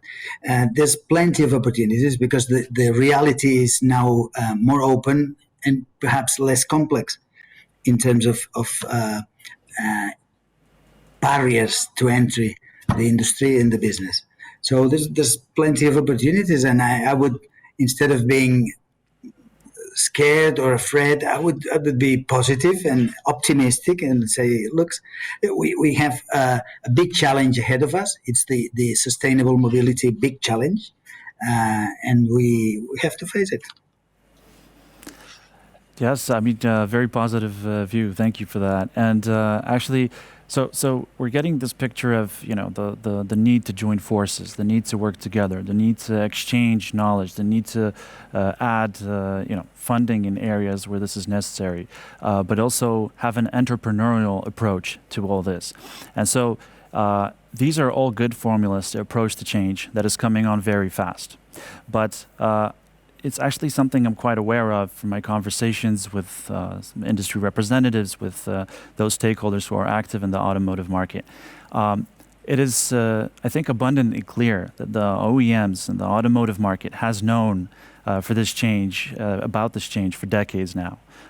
For the last years, it's been anticipated, it's been spoken about, and we have with us today a leading industry expert who's been observing this market also for very many years and taking active part in it. And Mr. Paweł Wido, I'm looking at you saying this. Could you provide us with this perspective of from your industry, your own perspective? Did the automotive industry use this time well to prepare? And is it ready to adapt business-wise? Alexander, thank you very much for this question. And the answer is yes, we are prepared. Let me start from presenting a company called Stellantis. It's relatively new brand established in January this year. Through the merge of FCA, Fiat Chrysler, and PSA, Peugeot, Citroën, Opel, and together we are leading mobility player. And one of the main focus of Stellantis is electromobility. Of course, we cannot forget about other mega trends, and they were mentioned before, including autonomous vehicles or shared mobility, with all consequences leading towards complete change of the business model from producing and selling cars to offering mobility as a service. But let's focus on electromobility. I would start from a statement from Stellantis.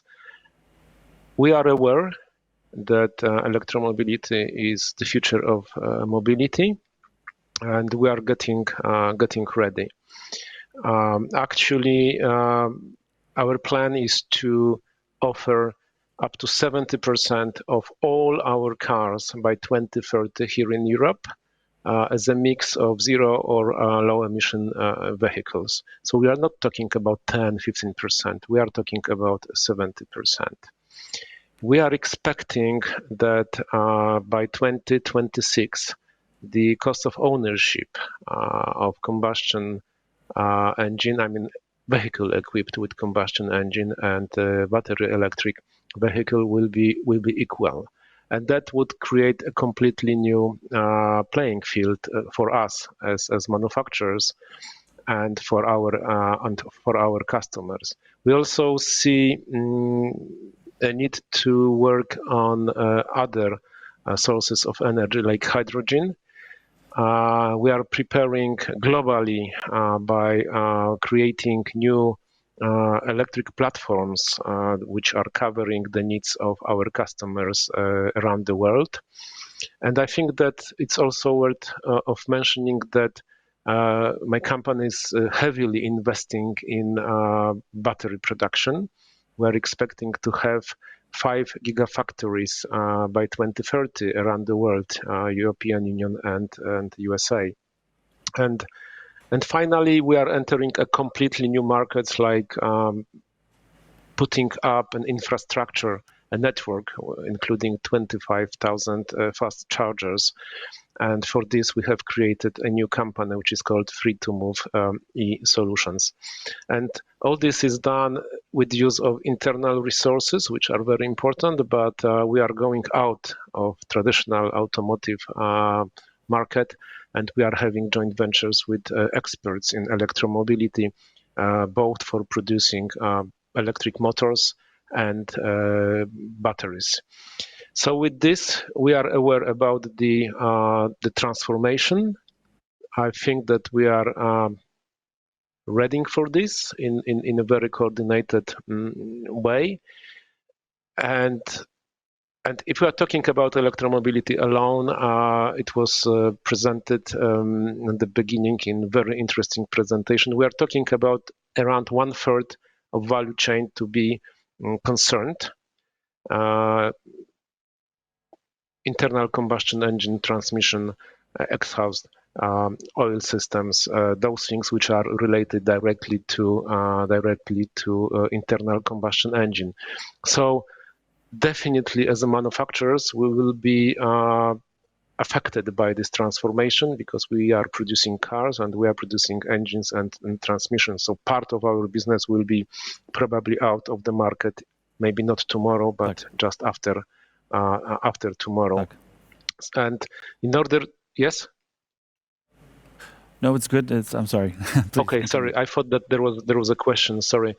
So actually, no, we are working as a company on the global scale to map skills for the future, and those skills are different from what we see right now. We're talking about engineering. The new skills will be needed there. About manufacturing. About logistics, and for example about after sales. Repairing electric vehicle might be completely different from repairing internal combustion engine. As a company, we are preparing Stellantis Academy to deal with the new requirements. This academy or academies, they will be also covering other areas like questions related to software, which was also mentioned before, artificial intelligence, autonomous vehicles, and of course we will be facing tremendous challenges, but also opportunities related to big data coming from the new technologies. I have a list of those new skills requested. We have identified in total 30 skills as a transition for the needed for the transition to electromobility, and one of them would be, for example, electronic braking system, software development, vehicle fleet support, crash behavior. Battery is quite heavy. E-motor design, vehicle charging and charging infrastructure. So we have a list. We are getting ready, and here in Poland, we are facing, as a part of Stellantis, we are facing the same challenges resulting from the transformation. We are having right now huge investment project in our two factories here in Gliwice and in Tychy. And in all those projects, electromobility component is included. And in order to be ready for start of production of future electric vehicles here in Poland, we are spending 6-digit training budget to upskill, reskill our current workforce in Poland, while of course continuing cooperation with Polish educational system. We are very proud to have a long partnership with schools and technical universities on all levels. So indeed a lot of challenges, but I think that we are getting ready for this one. Yes, thank you. From what you're saying, it absolutely seems that the industry which you represent vastly is prepared and has been preparing for some time. From that, I mean, we heard so many interesting things. There's an academy of preparing new talent, developing this new R&D. There's this whole thinking of the new jobs. I know that the report in Poland identified 28 of these areas, so I think we're pretty much aligned in this regard. I was wondering, a similar question for the supply chain, as I call it. So for Ignacy, for you, you mentioned when we spoke last that you have various such programs as well for developing R&D, for developing new talents, for bringing and reskilling people, bringing them up to speed with the change. But you also mentioned you have examples from various areas of Europe and various areas of your operation. Could you please elucidate a little more on that? Yes, we have, for example, in terms of reskilling people, we have a very good experience with what's called dual vocational training in Spain, where the company is very much involved in the training itself, in the definition of the program, in the not only in providing a practical follow-up of the studies, but an actual involvement in the definition of the program. And it has been extremely easy for us to say, look, we're involved in a dual vocational training for technicians initially in mechanics, and we from a certain date we agreed that we would completely transform the part that we were involved in into dealing with electric vehicles. So, and that was very, very easy. Changing the name of the title that you will obtain after the training, or the program, let's say the fixed content. It's more difficult for the school to change, but the practical adaptation of the contents to what the companies need, if they are actually involved in this collaborative training, is very easy. And this has been very positive in times of rapid changes. This is a very good idea to do. So I would encourage the administrations to allow this sort of dual vocational training, because it's very useful, especially when things are changing rapidly. In general, for businesses, I would recommend to open antennas in general, to collaborate more with university, to collaborate with training schools, professional training schools, as I said, to join actively innovation-related associations at local and also at European level, to participate in public-funded research and development projects. Now Horizon Europe is open. The new calls are happening every day. This collaboration with universities is essential.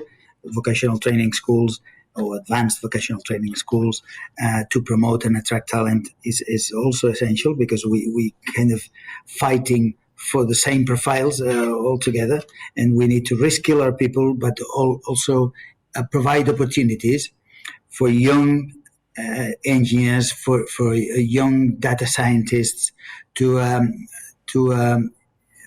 let's say, to sell this idea of the big challenge of sustainable mobility is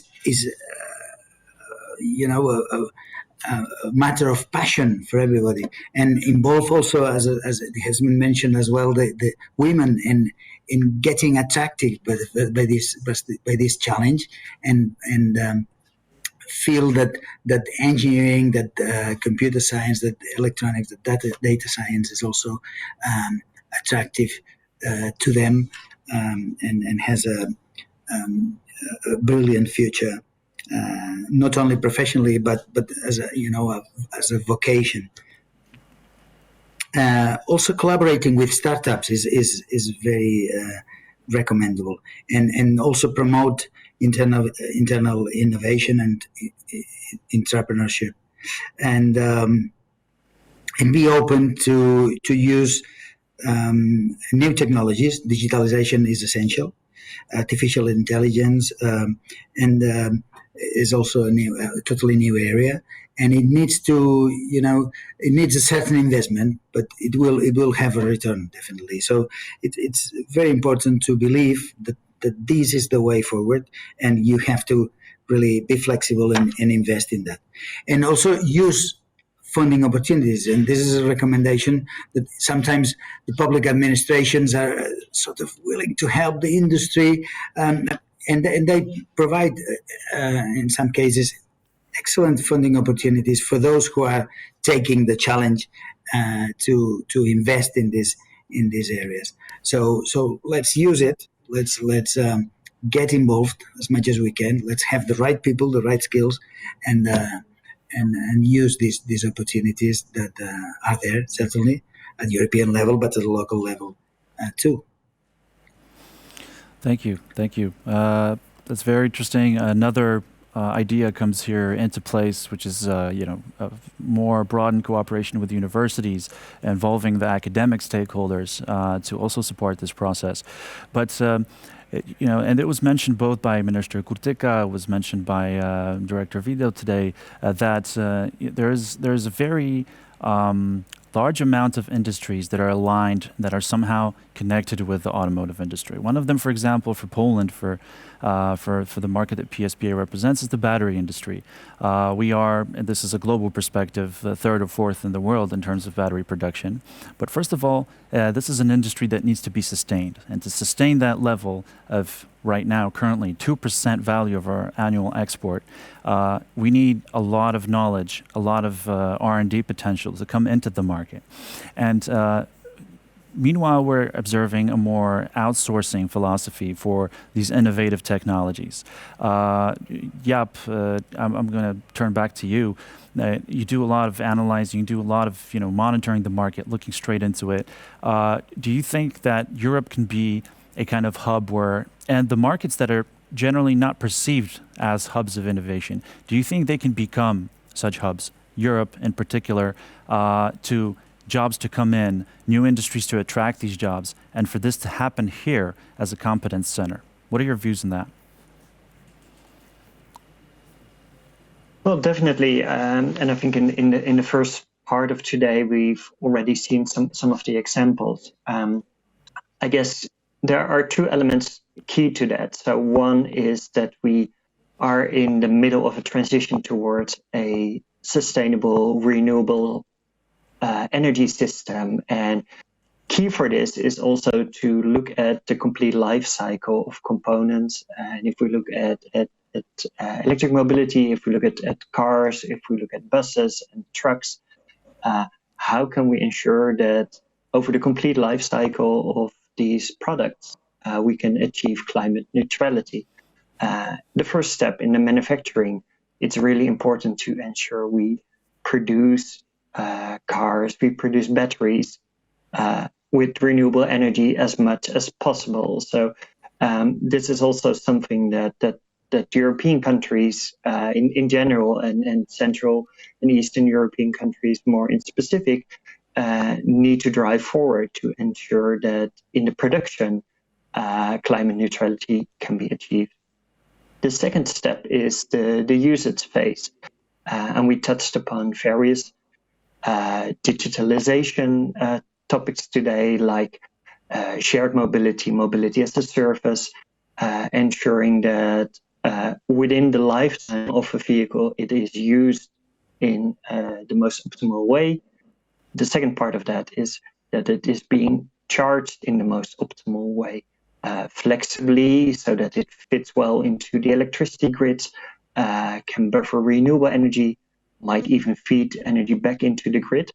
And there's a whole new ecosystem of services related to that. And actually, if you look at Central and Eastern European countries, there are startups and even beyond startups working on this topic. And it's at the engine of what's being done in academia. It's combining business with academic knowledge. It's being innovative.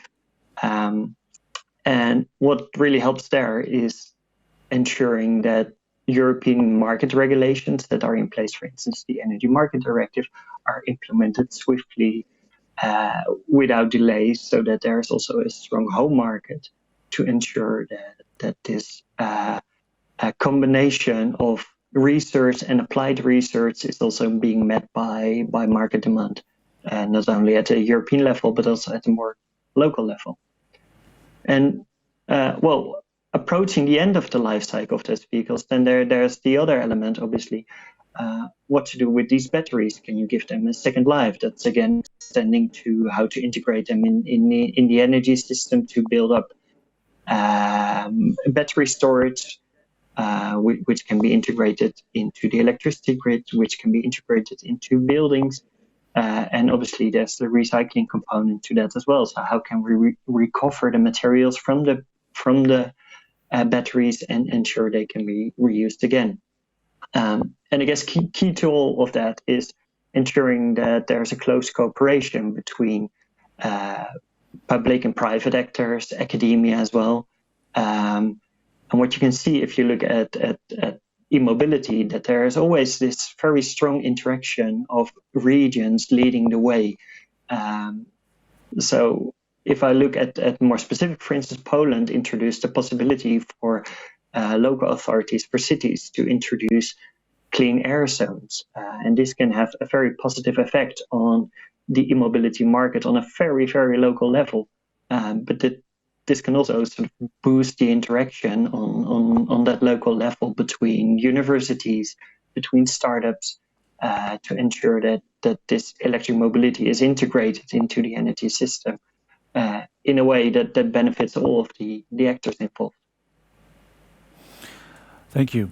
So there is a chance for Europe to become a competence hub in terms of innovation and startups as well. That's a very good perspective, especially in fueling those compensation areas where in those areas where jobs will be lost. So for example, the non-ICE related industry or the ICE related industry, as Dr. Kuhlmann presented.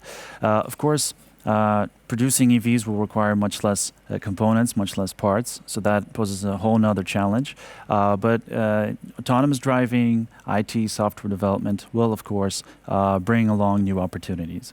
What I wanted to ask here, though, is going back to CTO of Sala Technologies, Dr. Malinkiewicz.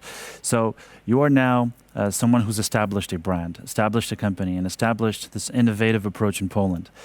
Do you think that you should now take the role of sharing that? And what tools would that be for Sala Technologies to become a kind of company that activates the market in terms of pursuing new innovation, new R&D, new talents such as yourselves? What is your strategy for that? Because now you have to spread the good message, so to say. Okay, so our first approach is since the beginning, while we were developing the technology, we were already looking for the clients. Even if the product, like a few years ago, was not ready, we were already talking to the companies, also car manufacturers, just to investigate what, if we have a product, what it should be look like. We didn't want to end up in a situation that we finished the product in 2020 and we want to go to the market, and then we had the feedback from our clients that, oh, right, it's fantastic, but you have to change this and this and that, a couple of things, and then we had to go back and we waste time to change our product. So I think a good approach that I would like to share, because it worked in our case, to start to talk with potential clients, to find them and start to talk while the product development. So once it's ready, is exactly what the people need. And we start our first factory. We opened it in the May 2021, so a couple of months ago. And our strategy is right now to show with our clients the potential applications. So automotive is still it would be one of the next ones. We already show the facade of the building. We show IoT devices, but we are going next year to show also our solutions for automotive sector. One thing to bear in mind is that solar energy for automotive, even if you if you want to put it on a car, which is the first thought of many people, that we had a lot of questions. If you put a solar cell on the top of the roof, on the car, can you throw away a battery? Unfortunately not. Car is it's very heavy and it requires a lot of energy. But if you put a solar cell on the top, maybe you can have this air conditioning for free when you leave your car on the parking place, and maybe you can extend the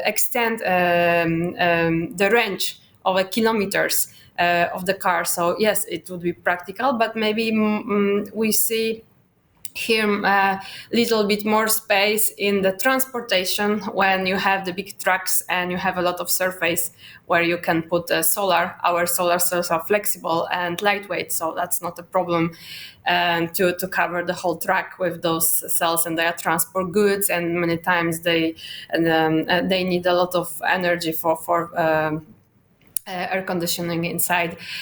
But the advice I would have for people who are like starting businesses and they are going out with a products to the market is just please start to talk with the potential clients also like in electromobility before your product is ready, because just to avoid surprise.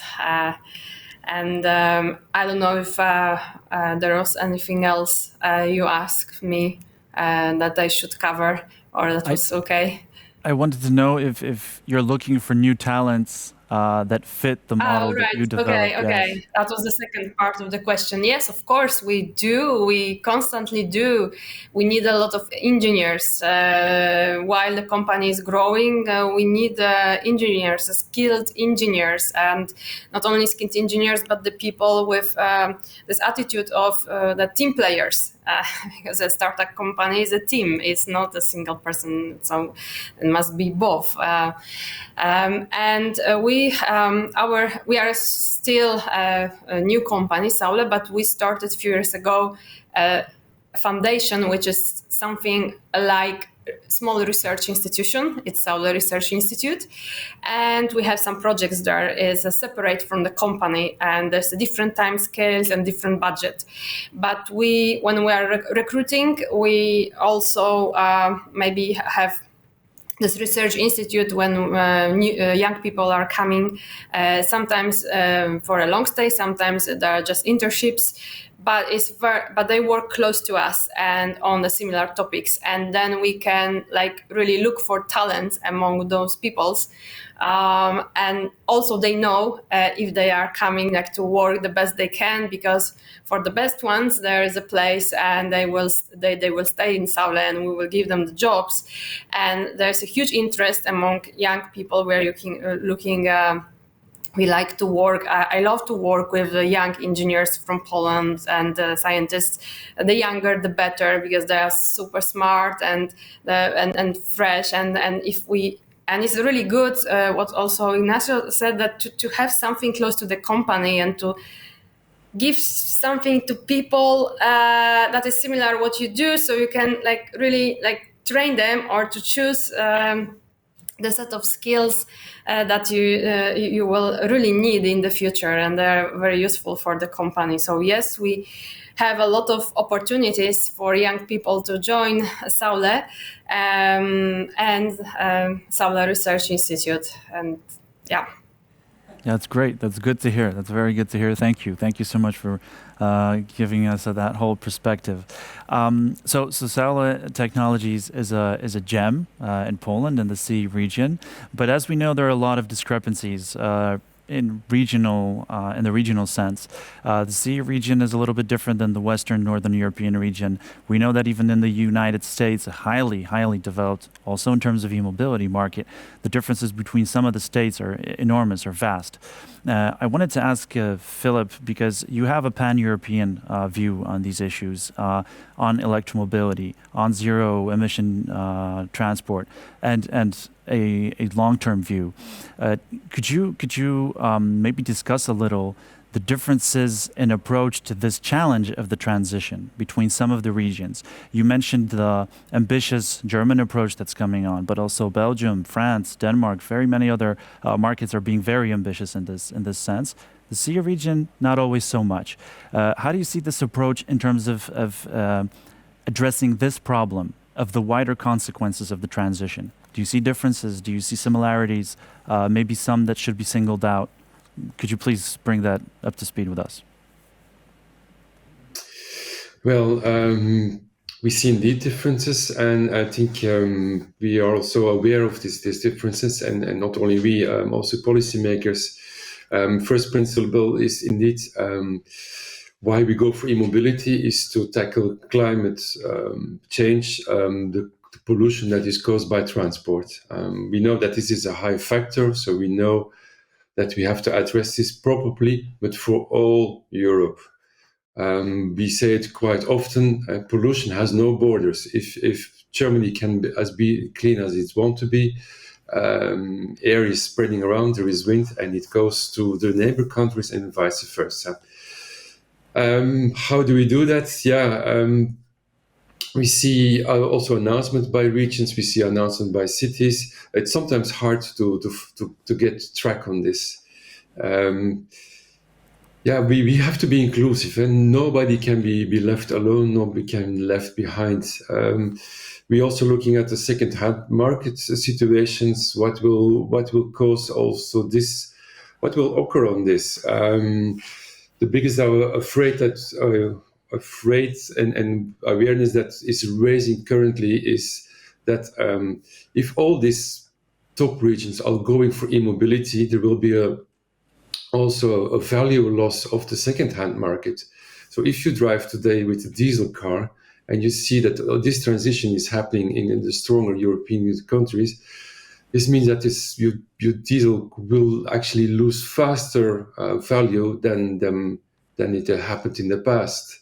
This will have also an impact on the second-hand markets, which are typically very popular in Eastern Europe.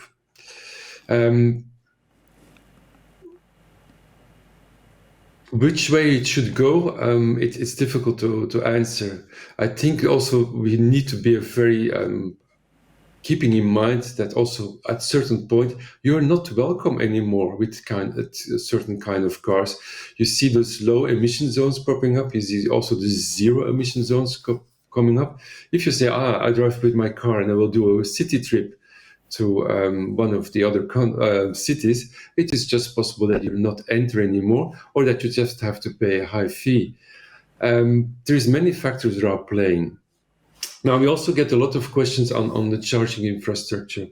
And I really need to stress out that this is also have to be really looked at by region, by city.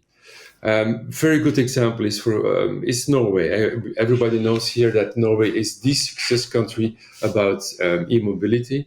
But if you look at the numbers, how many charging infrastructure they have, it's not that much. They have of course, they have public charging infrastructure, but compared with other European countries, it's not always that high. And why? Because the Norwegians, they have more private households, they have more access and the possibility to do private charging. So 80% of them charge at home or at work. This you cannot just copy-paste to other countries. The Netherlands have a different plan. Private people have less access to housing, so they address it in a different way. And only the Netherlands has said by 2030, our targeted phase out date, we won't have 1.8 million charging points. And therefore you see each region, each city has to do an individual approach. And that's the only way to go, an individual aspect. Keep that definitely in mind. Yeah, definitely. And thank you for stressing the importance of the charging infrastructure. For our region, it's very important with the very long time for grid connections, with levels like in Poland with 1,700 public charging stations, that for a market so large is very low. But also there is this exclusion factor also present on our market that you, I think, mentioned, is that over 50% of the charging infrastructure, the public charging infrastructure, isn't just in over a little than 30 cities, I think. So it's a big exclusion for the rest of the country. And I've seen and witnessed other presentations from the Norwegian market. There is now, they're looking forward to a 70% share of EVs in the newly purchased vehicles. But also they said a trip down to the mountains or a trip far beyond the city is not so easy because the charging infrastructure is not as developed. Public charging infrastructure as it should be. So this is a big challenge. I think a big challenge for the entirety of Europe. We'll also see what the new EU legislation on TEN-T brings along in that aspect. But I think we're touching on legislation. We're touching on working together on a level above the national level.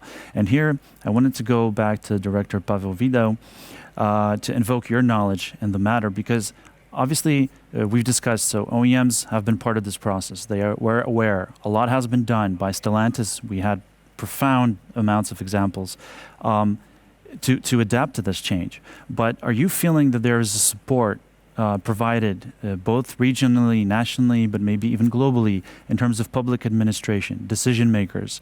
We've seen the COP26 declaration to accelerate the road to market for the passenger EVs and vans by 2035, which is adjacent to what has been done in the European Union with the ICE phase-out date, 2035. But are you seeing support from the public administration? Not just goals and limits, but dialogue, indicating where to go and indicating how to proceed with this reskilling, re-educating, and adapting for your employees when that transition comes? Thanks for the question. In terms of electromobility, you're aware that Polish government is actively supporting through the support for the purchase of cars, electric cars, and infrastructure. And I think that the programs, including a new program, My Electric, My Electrician, is quite successful.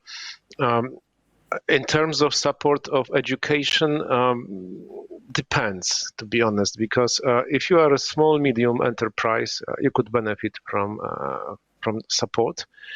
When we are talking about large enterprises like Stellantis, operating in total 6 plants in Poland and having 19 legal entities, we can't use public aid from the Polish government because it's based on the principle of de minimis, which means practically for large company it's no go. I give you example. We are cooperating with several schools in Silesia regions. We have dual vocational education mentioned before, and we are very happy. And actually, there is no way that a big company, large company, could get any support for operating such a cooperation. The same goes for our cooperation with technical universities. We have, I think, very good program called Young Engineer, where we are inviting students of the technical university to the plants, and then under supervision of our engineers, they are having a project, which is a project based on the need of the company, of the factory. So it's not theory, it's practical. We have trained hundreds of students, and to be honest, now the best engineers in Gliwice plant are actually coming from this program. And again, at this level, there is no way to obtain any support. I mentioned before that a transition from passenger car to large commercial vehicle in Gliwice plant with 6-digit training budget. I have checked several places locally, regionally, and nationally. There is no program to support such a massive upskilling, reskilling program. So there is an area to cooperate, and I'm very happy that recently we have entered into the dialogue with the Polish government on preparing a proposal for such a support. And maybe last comment from my side on how government, how administration could support. If we have the cooperation with vocational school, the kids which are there are of the age of 15, 16, up to 17 years old. And dual vocational training for them is not possible in case of battery electric vehicles, because it's forbidden for minors to enter an area with high voltage. So indeed, those guys cannot learn from the manufacturer of the battery electric vehicle because it's not allowed by law. Here again, we have asked the Polish government, Ministry of Labor, to change the decree, and I know that they are working on this change to allow minors to enter areas in the plant under, of course, all kinds of security offered by the company. So we would be training minors, the pupils, in the battery electric vehicle areas. Thank you. Thank you. That's very good to hear, and that's I mean, as a leading automotive brand, that's a very optimistic view, and it's good that so much is being done. Of course, there is much to be done ahead of us, but I think it's a very positive message for everyone that the automotive market is quite aware of the challenge and is responding. But let's look at a maybe wider perspective. Paweł Stefik, I hope you're still with us from PwC. Paweł, I want to ask you, because you analyze a wider variety of markets, and I think a wider array of brands and companies that you also consult. How do you see this public administration support? And maybe not only in a financial way, but also in a way of indicating where the strategy should go, where it should head.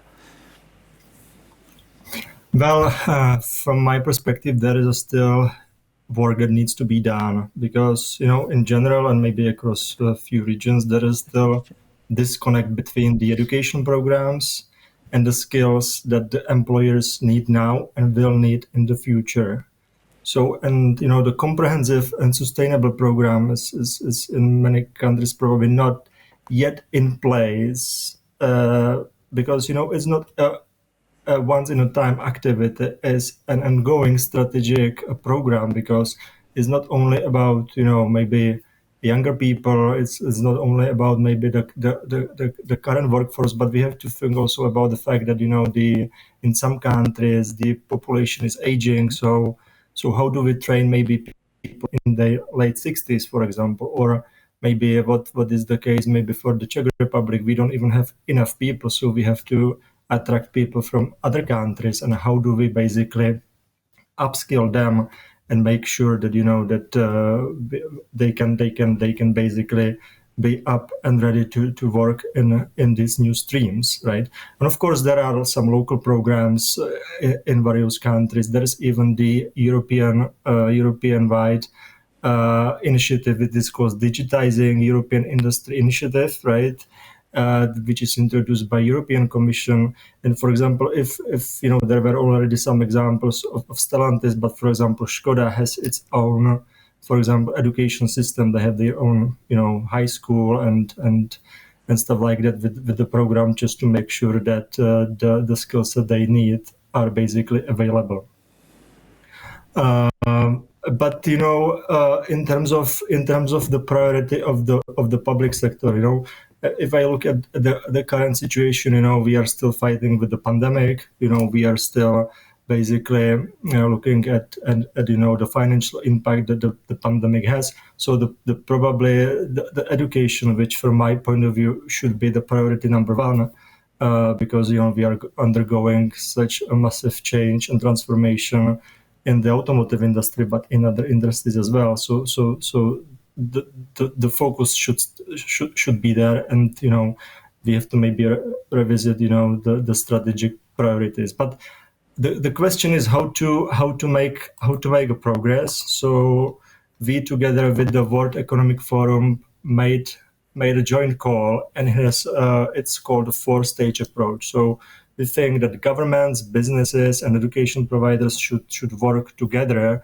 to build a strong and interconnected commitment to a comprehensive upskilling agenda.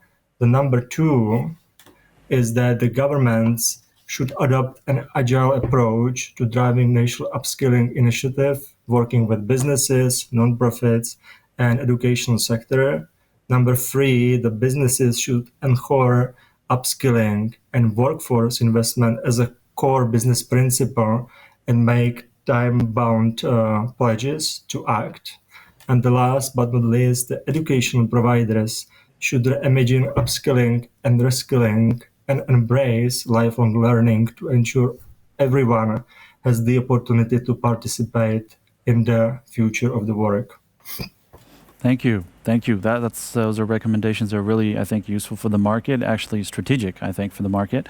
We're nearing on the end of our time. Unfortunately, we could talk about this for a very long time. And speaking of time, the revolution of e-mobility is coming very fast, and it is sure and it is certain. If we act according to some of the recommendations and suggestions of our experts, our renowned experts that we were able to host here today, then perhaps we can respond to this challenge adequately. Our panel discussion was opened by Dr. Christian Kuhlmann, the Managing Director and Partner of BCG from the Frankfurt office. We were also joined today, and thank you very much, by Dr. Olga Malinkiewicz, the CTO of Solid Technologies, by Pavel Vido, the Director of Public Affairs at Stellantis, by Pavel Štefek, the Automotive Leader in Czech Republic and the ESG Leader, Jaap Burger, Senior Advisor from RAP, Philip Van Gel from AVER, the Secretary General. Thank you very much. Ignacio Ferrer from IDIADA. Thank you so much. I am Alexander Rai from PSPA, and I had the pleasure to moderate this discussion. Thank you very much.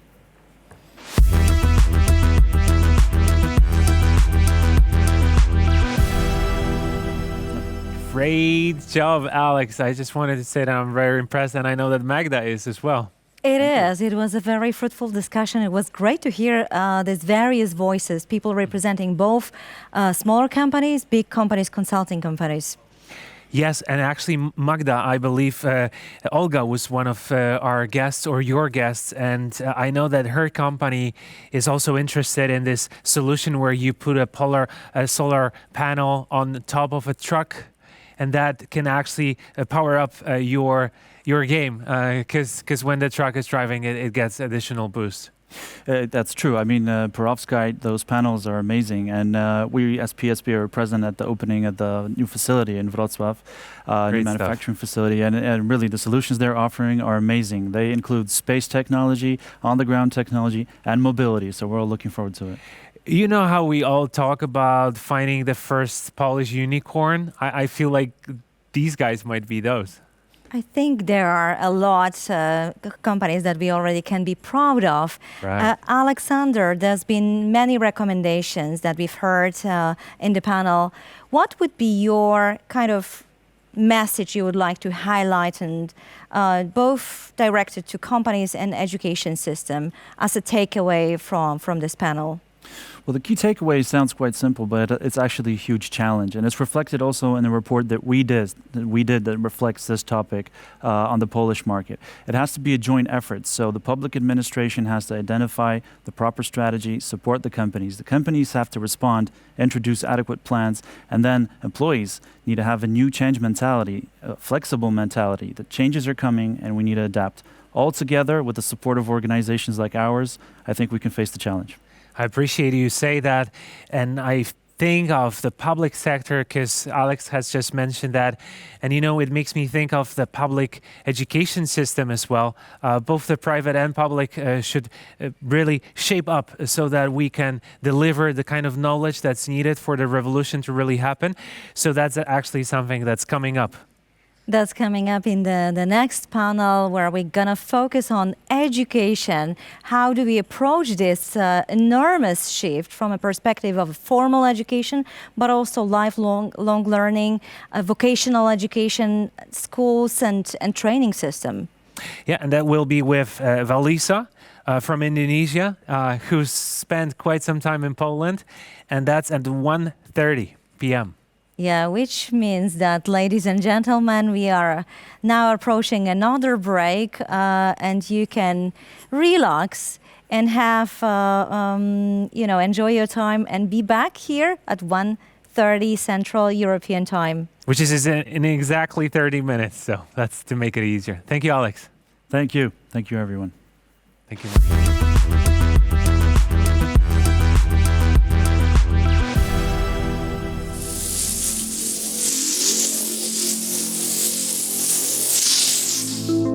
National Center for Climate Change is the first research center in Poland focused on a wide scope of climate change issues, operating within the Institute of Environmental Protection, National Research Institute.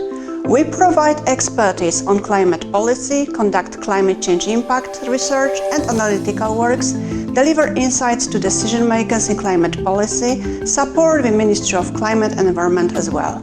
We focus on low and zero emission transport, adaptation to climate change in cities, just transition, sustainable investments and green cities, circular economy, green finance, business responsibility, as well as education and building social awareness of climate change, both formal and informal. Important part of our work are conferences and webinars for various groups of recipients, where we connect public institutions, business and academic work on both local and international level. Global E-Mobility Forum, People and Climate, Solidarity and Just Transition, Human Faces of Climate Change are the titles of the most famous examples of our annual global events. Every quarter, we publish a magazine with different leading topics: cities and climate, green finance, just transition. These are the titles of the latest editions. One of our projects is Eco-Funding Search Engine, a portal where one can find all the options for financial supports and investments in ecological project. Another one is already very popular publication, Climate Education Green Kindergarten, where teachers can find practical and ready-to-be-used interesting hints and ideas for lessons with children. We cooperate with other research institutions, international organizations, academia, public sector, NGOs and business, sharing knowledge and building the awareness of the coming change regarding the new professions as well. Climate change officer, climate resilience officer, many new job careers in e-mobility sector, to name just a few. Please follow us on our social media.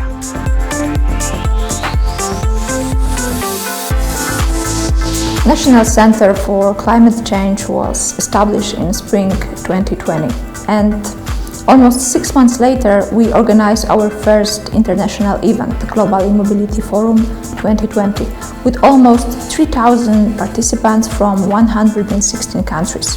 The forum is a continuation of the Driving Change Together initiative, which was established during the COP24 in Katowice. This year, our big conference, GEF 2021, was preceded with 3 webinars, where we focused on topics regarding education in the e-mobility sector. Huge changes in the automotive labor market required taking action in that field, and we want to be an important part of that change.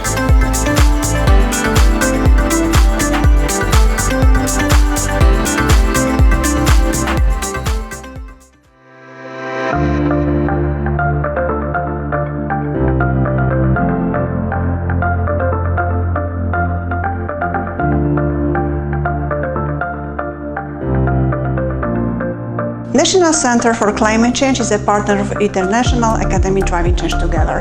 We are glad to be a part of this project. Climate change is a challenge for everyone, and now we need to decarbonize also the transport sector.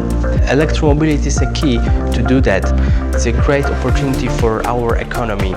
For new sectors like batteries, like electrobuses manufacturing, electric vehicles manufacturing, charging stations manufacturing, and software development. If we would like to be prepared for that opportunity, we need to change our education. The answer is the International Academy Driving Change Together platform. The platform is a place where we can exchange best practices, new educational programs, new trainings and on-the-job trainings. International Academy Driving Change Together is inspired by the Driving Change Together declaration established during the COP24 in Katowice.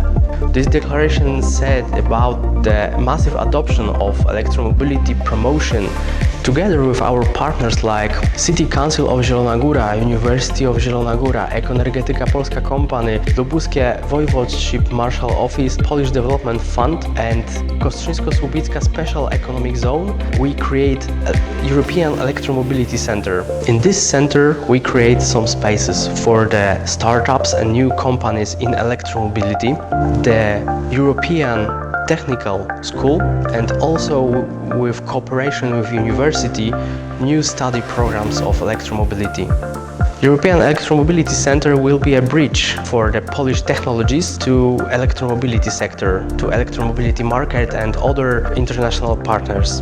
In this school and university, we would like to teach the students about the batteries and energy storage, the hydrogen technologies, the software development and many other areas of electromobility. And now I would like to invite you to become a partner of European Electromobility Center.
Drive electrically, regardless of your destination.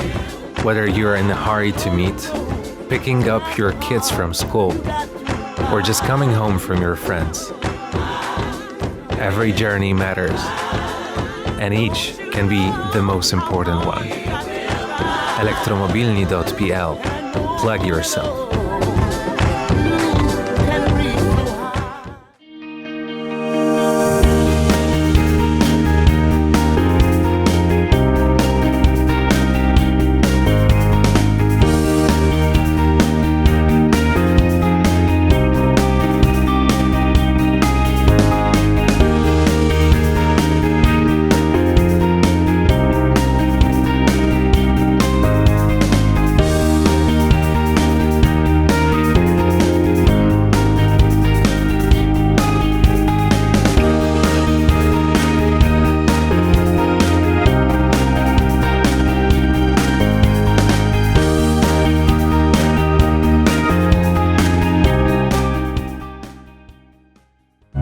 Over half of the world's population lives in cities.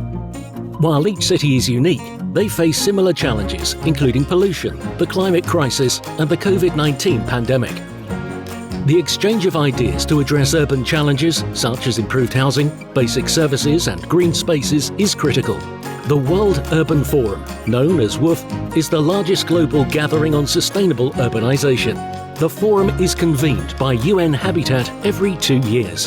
In 2022, WUF 11 will be the city of Katowice in Poland with the theme Transforming Our Cities for a Better Urban Future. WUF 11 in 2022 will explore solutions to make cities safer, greener, and a better place to live. This is a transformation that Katowice itself has experienced. WUF 11 is organized by UN Habitat, Poland's Ministry of Development Funds and Regional Policy, and the city of Katowice. We are building the cities of the future today. Join us in 2022 and be at the heart of this change.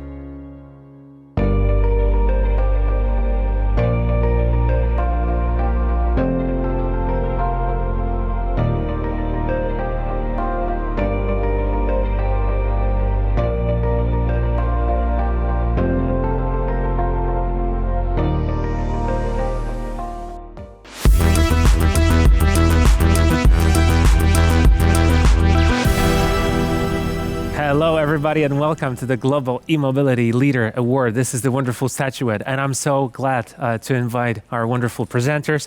And so Alicja Pawłowska-Piorun is here. Great to have you. There's Piotr Michalczyk. Thank you for joining. Hello. And Alexander Reich. Great to have you, and please, may you start. Thank you. I'd like to welcome everyone to this year's edition of the Global E-Mobility Leader Awards on behalf of the organizers, the National Center for Climate Change, PwC, and PSPA. The survey to single out the world's leaders of e-mobility was carried out for the third time. And as an industry organization intensively involved in driving the electromobility market in Poland, we are proud to actively take part in this project, which contributes to the development of zero-emission transport. Okay, and now I'd like to hear from the perspective of PwC, and that is from Piotr. Thank you. PwC Poland organized an internal survey among PwC country leaders and automotive experts from over 40 countries. Based on the responses received and the global market analysis performed by PwC, we prepared a list of 10 nominees for the Global E-Mobility Leader Awards. And the winners will be announced today. Congratulations to all involved, winners, and thank you for shaping the future of e-mobility. Thank you very much. Alicja Pawłowska-Piorun. Ladies and gentlemen, it's the third time when we are awarding companies from all over the world whose engagement in the e-mobility sector showcases effective and real outcomes. However, without an international jury of the Global E-Mobility Leader Award, it would be impossible. Therefore, to this distinguished community, we invite ambassadors from Philippines, Spain, Austria, Palestine, Indonesia, Monaco, Ukraine, Netherlands, Finland, and New Zealand. It is thanks to their support and involvement in the work of the jury, chaired by His Excellency Michał Kurtyka, that we received reliable voting results. On behalf of the National Center for Climate Change, I would like to truly congratulate all the winners and present the voting results. Yes, and this is what will happen shortly.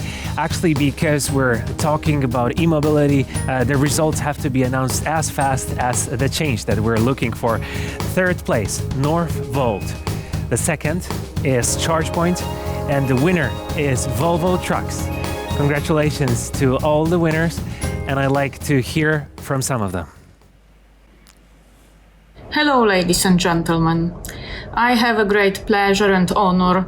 Thank you very much for this great award. Environmental care is our core issue for Volvo Trucks, since ever and also today. Our less noisy and fossil-free units, they are important to create the future world we want to live in. Once again, this award will be a big motivation for us because we are just in front of implementing the serial production also of our heavy duties on Volvo Trucks, which we will have a pleasure to present to the local market already next year. That will still motivate us to stay this electromobility leader.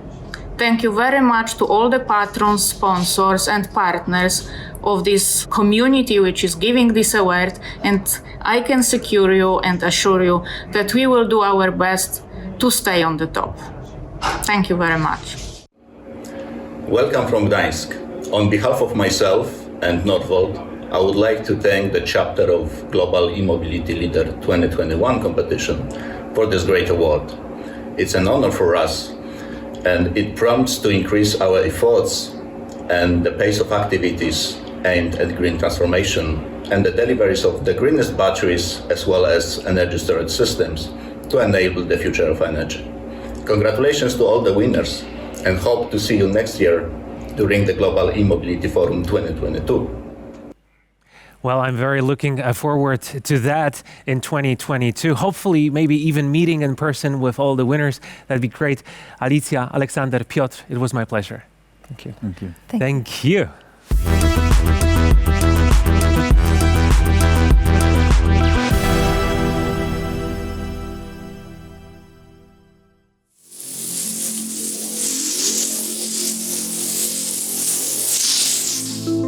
National Center for Climate Change is the first research center in Poland focused on a wide scope of climate change issues, operating within the Institute of Environmental Protection, National Research Institute.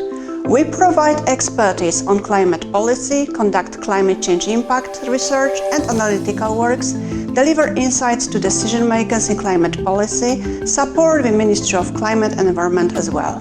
We focus on low and zero emission transport, adaptation to climate change in cities, just transition, sustainable investments and green cities, circular economy, green finance, business responsibility, as well as education and building social awareness of climate change, both formal and informal. Important part of our work are conferences and webinars for various groups of recipients, where we connect public institutions, business and academic work on both local and international level. Global E-Mobility Forum, People and Climate, Solidarity and Just Transition, Human Faces of Climate Change are the titles of the most famous examples of our annual global events. Every quarter, we publish a magazine with different leading topics: cities and climate, green finance, just transition. These are the titles of the latest editions. One of our projects is Eco-Funding Search Engine, a portal where one can find all the options for financial support and investments in ecological projects. Another one is already very popular publication, Climate Education Green Kindergarten, where teachers can find practical and ready-to-be-used interesting hints and ideas for lessons with children. We cooperate with other research institutions, international organizations, academia, public sector, NGOs and business, sharing knowledge and building the awareness of the coming change regarding the new professions as well. Climate change officer, climate resilience officer, many new job careers in e-mobility sector, to name just a few. Please follow us on our social media.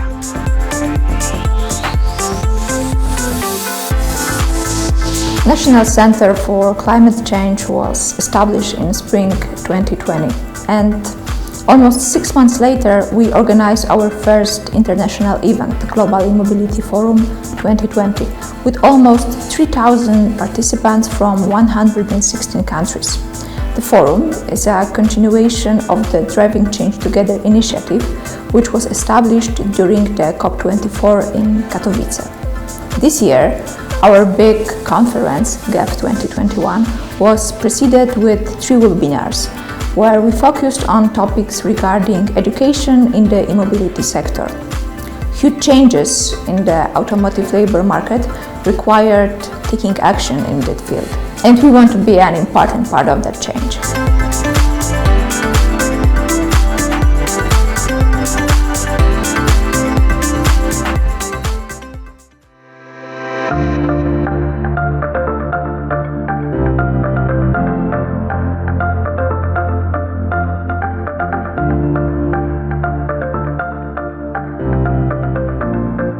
National Center for Climate Change is a partner of International Academy Driving Change Together.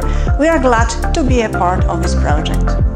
Climate change is a challenge for everyone, and now we need to decarbonize also the transport sector. Electromobility is a key to do that. It's a great opportunity for our economy. For new sectors like batteries, like electrobuses manufacturing, electric vehicles manufacturing, charging stations manufacturing, and software development. If we would like to be prepared for that opportunity, we need to change our education. The answer is the International Academy Driving Change Together platform. The platform is a place where we can exchange best practices, new educational programs, new trainings, and on-the-job trainings. International Academy Driving Change Together is inspired by the Driving Change Together declaration established during the COP24 in Katowice. This declaration said about the massive adoption of electromobility promotion together with our partners like City Council of Zielona Góra, University of Zielona Góra, Ekoenergetyka Polska Company, Lubuskie Voivodeship Marshal Office, Polish Development Fund, and Kostrzyńsko-Słubicka Special Economic Zone, we create a European Electromobility Center. In this center, we create some spaces for the startups and new companies in electromobility, the European Technical School, and also with cooperation with university, new study programs of electromobility. European Electromobility Center will be a bridge for the Polish technologies to electromobility sector, to electromobility market and other international partners. In this school and university, we would like to teach the students about the batteries and energy storage, the hydrogen technologies, the software development, and many other areas of electromobility. And now I would like to invite you to become a partner of European Electromobility Center.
Drive electrically, regardless of your destination. Whether you're in a hurry to meet, picking up your kids from school, or just coming home from your friends. Every journey matters, and each can be the most important one. Elektromobilni.pl. Plug yourself.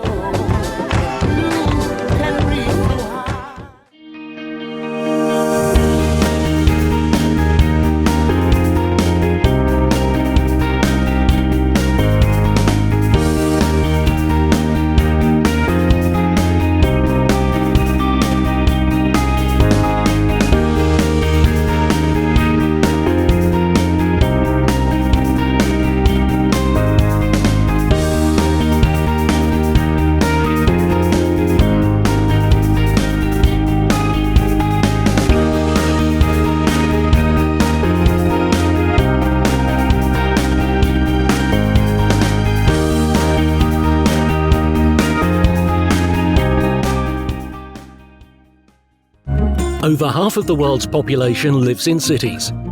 While each city is unique, they face similar challenges, including pollution, the climate crisis, and the COVID-19 pandemic. The exchange of ideas to address urban challenges, such as improved housing, basic services, and green spaces, is critical. The World Urban Forum, known as WUF, is the largest global gathering on sustainable urbanization. The forum is convened by UN Habitat every 2 years. In 2022, WUF 11 will be the city of Katowice in Poland with the theme Transforming Our Cities for a Better Urban Future. WUF 11 in 2022 will explore solutions to make cities safer, greener, and a better place to live. This is a transformation that Katowice itself has experienced. WUF 11 is organized by UN Habitat, Poland's Ministry of Development Funds and Regional Policy, and the city of Katowice. We are building the cities of the future today. Join us in 2022 and be at the heart of this change.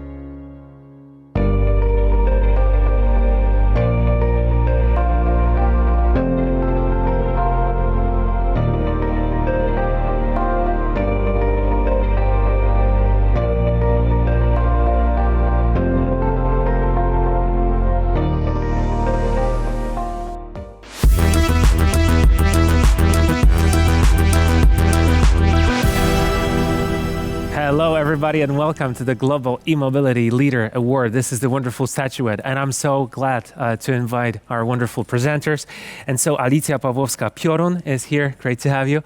There's Piotr Michalczyk. Thank you for joining. Hello. And Aleksander Reich. Great to have you, and please, may you start. Thank you. I'd like to welcome everyone to this year's edition of the Global E-Mobility Leader Awards on behalf of the organizers, the National Center for Climate Change, PwC, and PSPA. The survey to single out the world's leaders of e-mobility was carried out for the third time. And as an industry organization intensively involved in driving the electromobility market in Poland, we are proud to actively take part in this project, which contributes to the development of zero-emission transport. Okay, and now I'd like to hear from the perspective of PwC, and that is from Piotr. Thank you. PwC Poland organized an internal survey among PwC country leaders and automotive experts from over 40 countries. Based on the responses received and the global market analysis performed by PwC, we prepared a list of 10 nominees for the Global E-Mobility Leader Awards. And the winners will be announced today. Congratulations to all involved, winners, and thank you for shaping the future of e-mobility. Thank you very much. Alicja Pawłowska-Piorun. Ladies and gentlemen, it's the third time when we are awarding companies from all over the world whose engagement in the e-mobility sector showcases effective and real outcomes. However, without an international jury of the Global E-Mobility Leader Award, it would be impossible. Therefore, to this distinguished community, we invite ambassadors from Philippines, Spain, Austria, Palestine, Indonesia, Monaco, Ukraine, Netherlands, Finland, and New Zealand. It is thanks to their support and involvement in the work of the jury, chaired by His Excellency Michał Kurtyka, that we received reliable voting results. On behalf of the National Center for Climate Change, I would like to truly congratulate all the winners and present the voting results. Yes, and this is what will happen shortly. Actually, because we're talking about e-mobility, the results have to be announced as fast as the change that we're looking for. Third place, Northvolt. The second is ChargePoint, and the winner is Volvo Trucks. Congratulations to all the winners, and I'd like to hear from some of them. Hello, ladies and gentlemen. I have a great pleasure and honor. Thank you very much for this great award. Environmental care is our core issue for Volvo Trucks, since ever and also today. Our less noisy and fossil-free units, they are important to create the future world we want to live in. Once again, this award will be a big motivation for us because we are just in front of implementing the serial production also of our heavy duties on Volvo Trucks, which we will have a pleasure to present to the local market already next year. That will still motivate us to stay this electromobility leader. Thank you very much to all the patrons, sponsors and partners of this community which is giving this award, and I can secure you and assure you that we will do our best to stay on the top.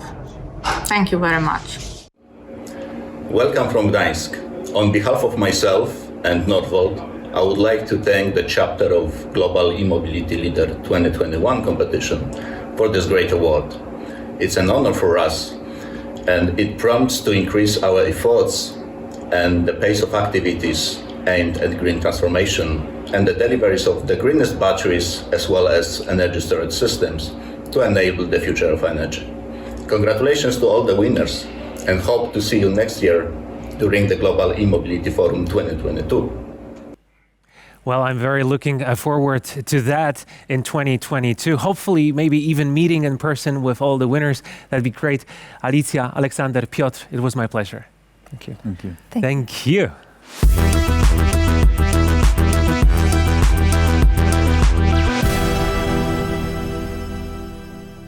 All right, so this is this wonderful moment. First, to tell you that this is Global E-Mobility Forum 2021. And so this is obvious because this is showing all around us.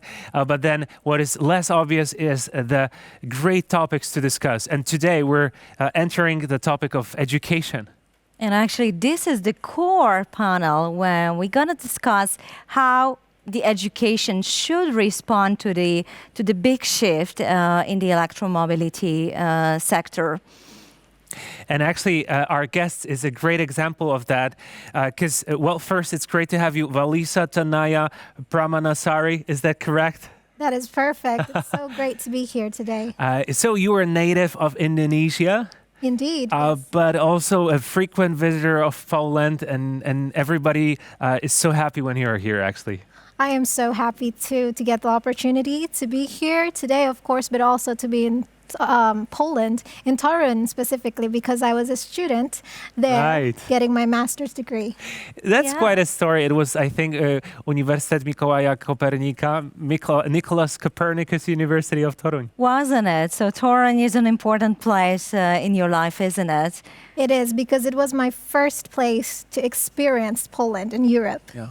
And we hope that it was a good experience. We know that you are an activist and you are the founder of ECHO Foundation. When you founded in the foundation you founded in Indonesia. Can you tell more about the foundation? What do you focus on? Yes, so the ECHO Foundation is actually an abbreviation for Environment and Climate Change Organization, and it works in climate literacy, in electromobility also specifically, and we're also interested in mangroves and coral preservation because we want to commit to the UN Decade on Restoration. Yeah, and though it's a great description, it might sound a little bit abstract. I just wanted to put some words into action, or just to be more precise and just say that one of those great actions that you're doing, we had a chance to talk a little bit earlier, is that you meet with the youngsters of Indonesia to tell them about the revolution that's coming up and how they could potentially benefit from this. Yes, we do, because we see that a way to promote and make these issues a little bit more at home is to socialize and to, have this conversation with the youth. A lot of these issues are still abstract, as you said, so that's why we need concrete actions, for example, like visiting the schools and really telling them, showing them what electromobility is. And how do young people respond to electromobility? Do they find this area interesting? Yes, definitely. Based on my experience of going to the schools and bringing these vehicles, these electric vehicles, such as e-scooters, that they may have never seen before, they were very excited to try them. And I think they are excited for what their view of the future will be with electromobility. That makes sense. And also scooters are really popular in Indonesia, but then electric scooters are quite a new thing. And those people are excited about that. Some tax incentives that I know your government is doing are interesting, but then it is hard to tell the youngsters about tax incentives or tax cuts. That's not something that sounds very interesting to them. So what do you say instead? So basically, because that conversation may be a little bit more for the adults, right? But for the children, they're just excited to see how something works. What's the difference between conventional vehicles and also electric vehicles, for example? Because they get to see and touch and ride them, which is an experiential thing, and it's more effective to learn and have awareness that way. That's still a very positive message that comes from young people who are maybe more open to new things. That's true. Sounds like sensitive to being sustainable and environmentally friendly. But this panel will also cover higher education or lifelong learning education. So what are you expecting to bring through this discussion? Of course, I'm especially very excited to hear what the panels are going to explain regarding what efforts are done at universities, at academic institutions, by the teachers, by these instructors in helping to prepare the youth, especially for the future labor market, right? Because it's an exciting new thing, but some of us are still very curious and maybe a little bit confused about what we need to prepare. So it has a pivotal role, these institutions. Because usually the things that we don't know might be something that's causing us to feel anxious or just aware or just afraid. So they're doing a wonderful job. You're doing a wonderful job, Walisa, and we are looking forward to the discussion in this panel, which brings people from organizations around the world, which is great to have this insight, not just from Europe, but also from other parts of the globe. Yeah, I'm not sure of my Indonesian, but was it terima kasih? Indeed, terima kasih banyak. You're very well. Best of luck with your panel discussion. Thank you. Thank you very much. Best of luck, Walisa. Yes, all thank right. you.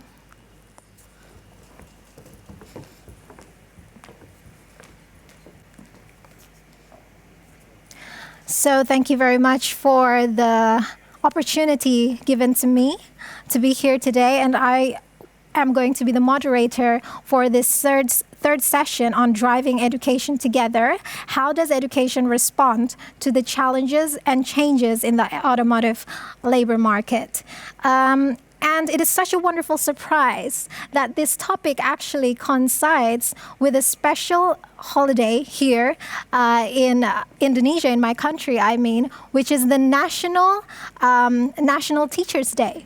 So I therefore extend a very heartfelt thank you to all the teachers, schools, universities, and educational institutions all over the world. And it is such an honor to welcome our speakers for today, who have all such an important role in education and preparing people to face the exciting employment opportunities from electromobility. So thank you so much for being here with us today. And without further ado, I would really love to introduce introduce our speakers for today. And the first is we're going to see a keynote speech from a very special individual. Our first speaker is Miss Sarah Elson-Rogers, who is the team leader for Innovation and Future of UNESCO UNIVOC Germany, which is the designated center for technical and vocational education training. As in our conversation before, this is really important because we really need to know what are the skills, what kind of specific knowledge we need to prepare for the future, right? So this center is dedicated and focused on the acquisition of knowledge and skills for the world of work, and it helps youth and adults to develop the skills needed for employment, decent work, and entrepreneurship, while supporting inclusive and sustainable economic growth. We are very looking forward to her keynote speech as the beginning of this third session today. So to Miss Sarah Elson-Rogers, the floor is yours.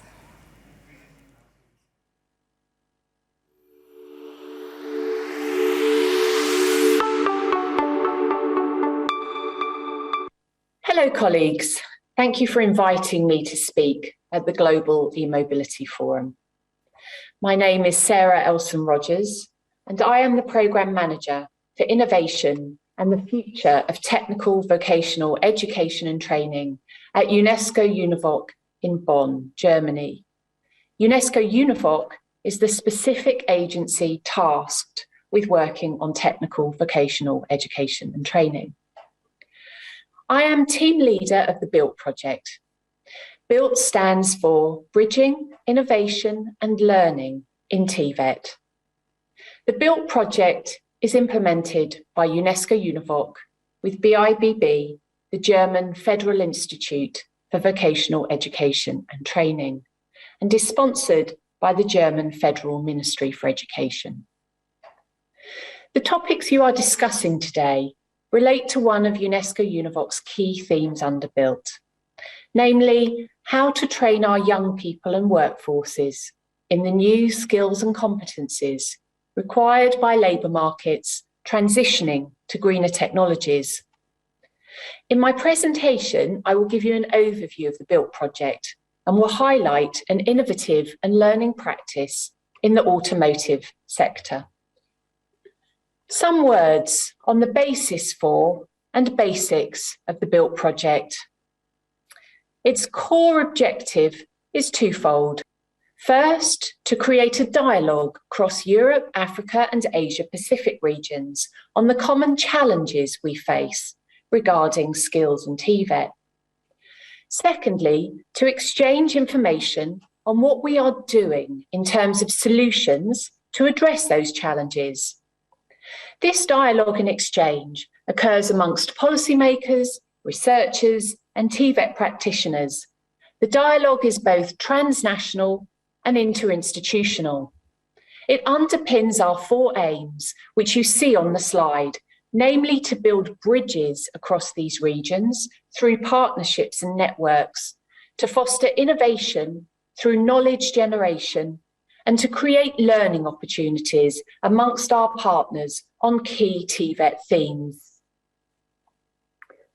Between 2020 and 2022, we have been working with expert groups across our 3 regions to discuss how multi-level stakeholders at government, sector, and TVET provider levels identify new competencies, how they integrate them into curricula and qualifications, and then how they implement them into teaching and learning processes.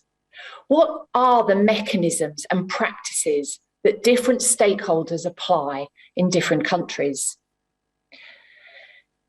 We will soon publish 3 reports synthesizing the different mechanisms used. These range from methods to use labour market data to quantify current and future skills needs, as well as how stakeholders cooperate to discuss and anticipate potential new skills. The added value of this BUILT project is the extensive involvement of TVET stakeholders from across the world. We have had expert groups from 30 countries participating in our work. Going forward, from 2022 to 2025, We are going to focus this topic now on how the TVET system utilises labour market data and industrial policy signals to adjust their learning processes. How do systems change their training provision to meet the new skills and competencies required by the green and digital economies? We will explore what changes are taking place at TVET providers to train young people and adults in these new skills and to build closer links with industry. Under our innovation theme, we support knowledge creation and learning. We seek out specific examples of successful TVET practice, how stakeholders are actually introducing change. And we have published more than 40 examples of innovation and learning practices from Europe, Africa, and Asia Pacific. Each example is related to one of our built themes. They range from system level adjustments, for example, how to integrate international competence standards at national level, to sector and even company level changes. All of our innovation and learning practices are available on Univoc's website, but today I will give a short overview of an innovative practice we have in the automotive sector. The project is called the Green Wheels Initiative, and it's a transnational project between Hungary, the Czech Republic, the Slovak Republic, and the United Kingdom.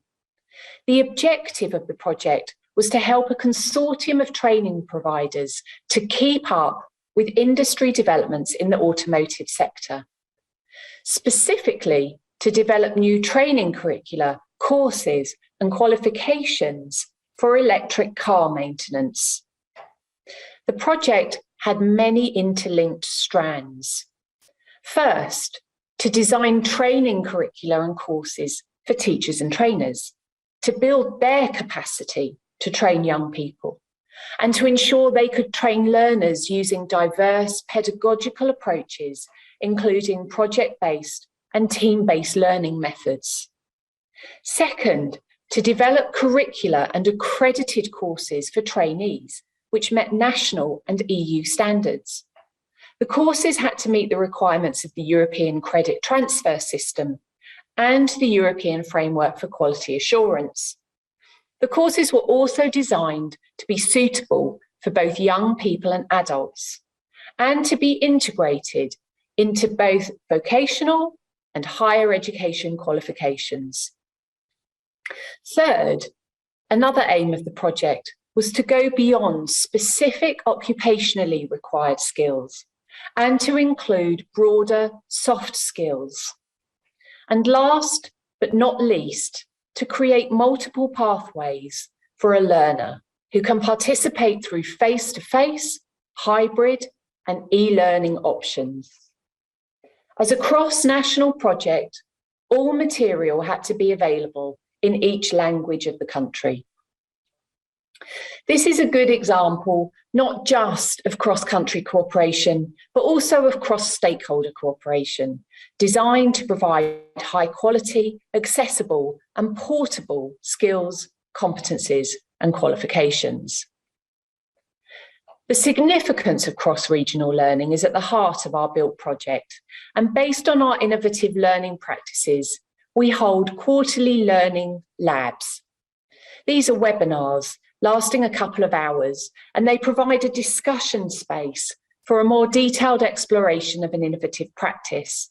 It provides an opportunity to learn from stakeholders, including those from the private sector. Our next event will be our Learning Forum, held from the 7th to the 9th of December, when all past, current, and future participants in the BUILT project will gather. Registration is open to all to participate, and this short video provides a taster of what to expect at this event.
I hope this presentation will encourage you to look at our project in more detail and to join us in December.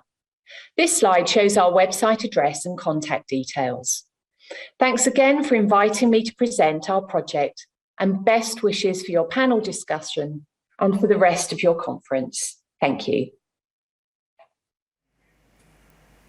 Yes, thank you very much to Ms. Sarah Elson-Rogers from UNESCO, UNEVOC Germany. And indeed, I myself am very looking forward to the conference that they say are going to be held soon, and also all the learning materials and all of the opportunities for experience and also discussion that the platform provides. And this is going to alleviate, I think, significantly the confusion or some kind of anxiety that we may feel in trying to be ready for the labor market in the future, which of course is going to be much expanded by electromobility.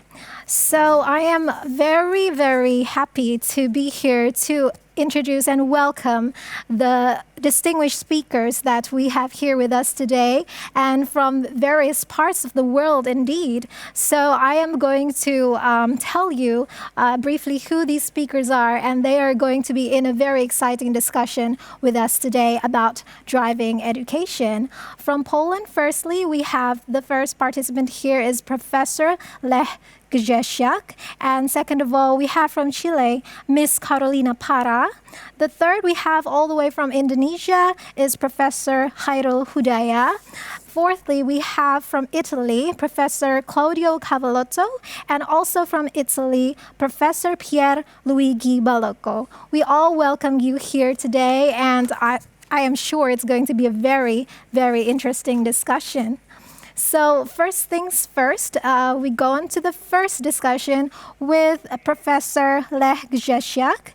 He is the Dean of Faculty of Electrical Engineering from Warsaw University of Technology, Poland. And I will read what is probably a very brief CV of this very distinguished individual.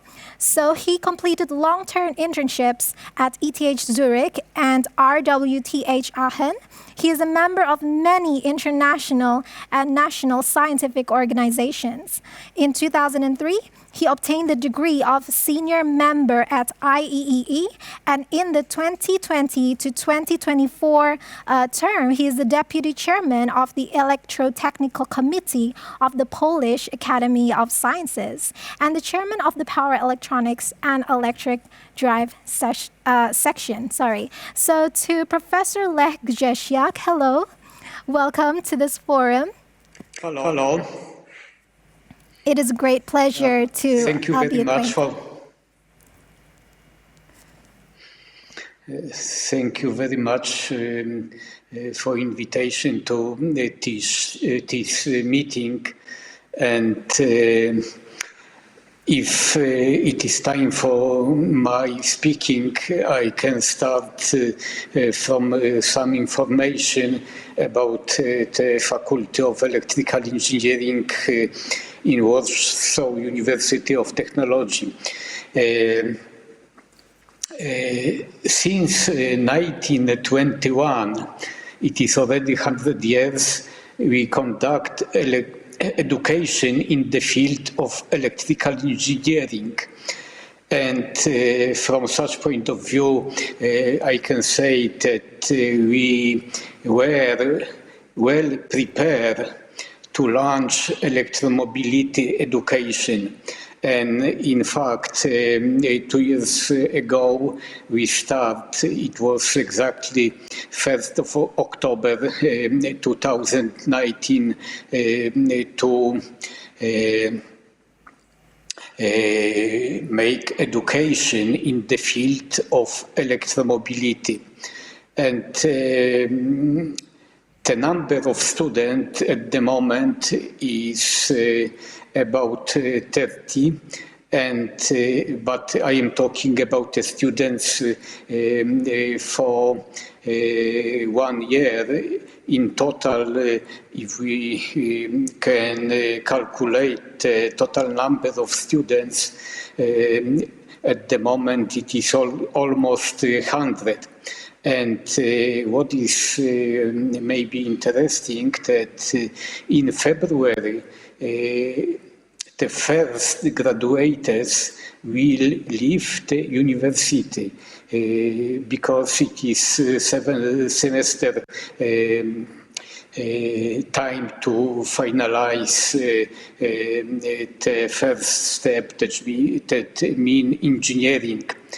And of course, I can give some information about the field of education in our faculty, because like I mentioned already, we are in field of the electrical engineering, but we have also the automation and robotics, apply computer science, and of course the electromobility as the new one. And what is important if we try to see the electric car and compare them to the car with internal combustion engine. It is just the different source of the drive, and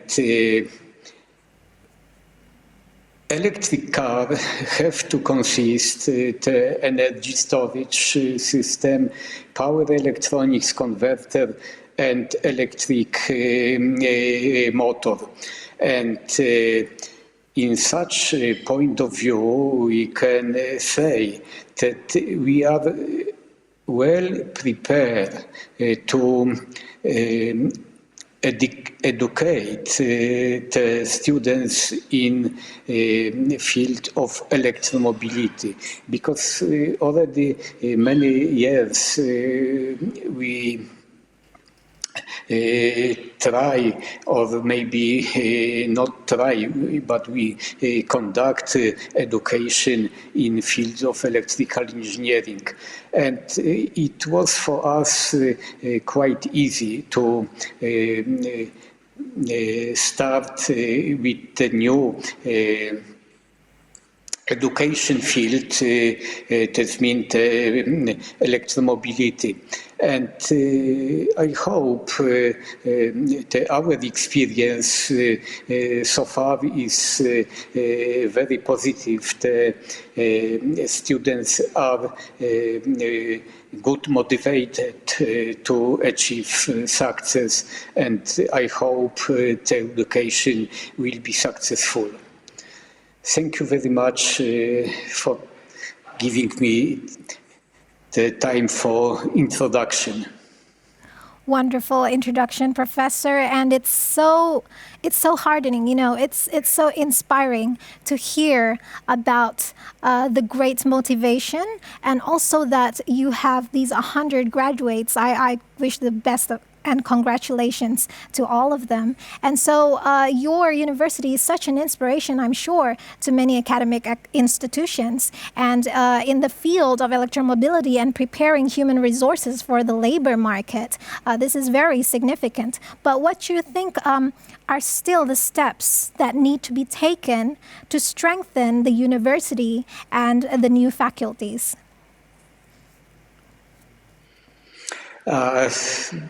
Okay, I am not sure if it is really necessary to create some new faculty which will be dedicated only for electromobility, because if you are talking about the education process, we are using the professors from another faculties, from the chemical faculty, from the electronics and information technology, from the mechanics, and that means we try to give any kind of the field which is necessary to have in the electromobility education. But maybe in future also will be such opportunity to create some new faculty dedicated to electromobility, but always if we talk about such solution is the basic question about the money and infrastructure. That means we have to draw some money to create the new infrastructure and also to create a new team for not only education but also research. But like I said before, we are very busy in the field of the electric drive, power electronics, and electrochemical storage, electrochemical battery, and from this point of view, generally the Warsaw University of Technology is good and very well prepared to conduct the education in the field of electromobility. Thank you very much Thank you. for your answer. Yes, thank you very much. And I'm sure it is an inspiration to learn from your steps and also from how Warsaw University has been able to make this happen, to have this new field and to participate in equipping the human resources for the labor market. And probably one last question, Professor. So in the terms of research centers, so in the point of view of electromobility in research, what do you think, is electromobility already a good topic perhaps for international cooperation with other centers, especially in the field of research? Yeah, it is very good question, and I can say that it is very important to not start, because we are doing already many years the research in field of power electronics, electrochemical energy storage, and electric drives. But for sure, the future is for international cooperation. And already we start with few teams in the Europe, and not only in the Europe, to talk about joint project in field of electromobility. And also at Warsaw University we got some cooperation with different research team from different faculties. That means the future of electromobility, it is not only education, but also it is the research. And I hope we will get some financial support from government or even from the European Union to start for a joint big international project. Wonderful. Thank you, Professor Lech Grzesiak. I do keep my fingers crossed so that there will be a lot of support for the research projects and the further development of electromobility in Warsaw University of Technology. So thank you very much for giving us such an inspiring and remarkable explanation and answers on the topic of your university and also what exciting things that are happening there. Thank you very much, Professor Lech Grzesiak. Thank you very much. Thank you.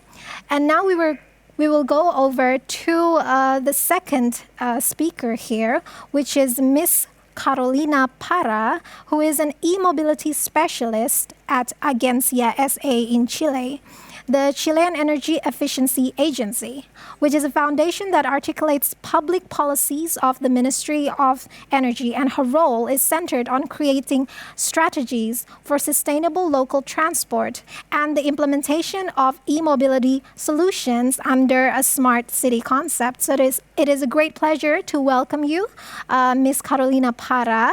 Are you in the audience? Thank you. Thank you for this great opportunity to put on the table what we are doing here in Latin America, and especially here in Chile. Thank you very much. It is so nice to be acquainted with you. And we have a few questions here for you. And the first one is, we are so excited to know what is happening in Chile in terms of education and electromobility. So could you please tell us about what they're doing there and what are your great experiences? The floor is yours. Thank you. Well, there are a lot of things happening right now. So where to start? Electromobility represents an important opportunity. We all know that thanks to all the benefits that it brings. But it's undoubtedly that it brings two things: challenges, at the same time, the needs in the technological and the level of the adaptation that you just mentioned. So the development of electromobility here in Chile over the upcoming years and the needs in the field of human capital will play an important and significant role in order to make a decisive progress to the energy transition. Given that context, the Ministry of Energy has recently launched the National Electromobility Strategy, and this strategy has four principal axes. One is research and human capital, so the third axis is that one. So I'm quite optimistic. I have seen a lot of progress in education, and especially since we have a platform, so anyone interested can find updated information related to electric vehicles and the charging infrastructure here in the country. Furthermore, this strategy indicates also that training will be promoted in order to achieve a national level achievement within all regions. And also the participation of different actors, just such the Center of Acceleration of Electromobility, which the agency also is part. And this center seeks to develop and accelerate the insertion of electromobility and through a portfolio of development of projects. So it combines public policies, training, and also different startups. So the idea of this project also is going to be an engine of technological and industrial development.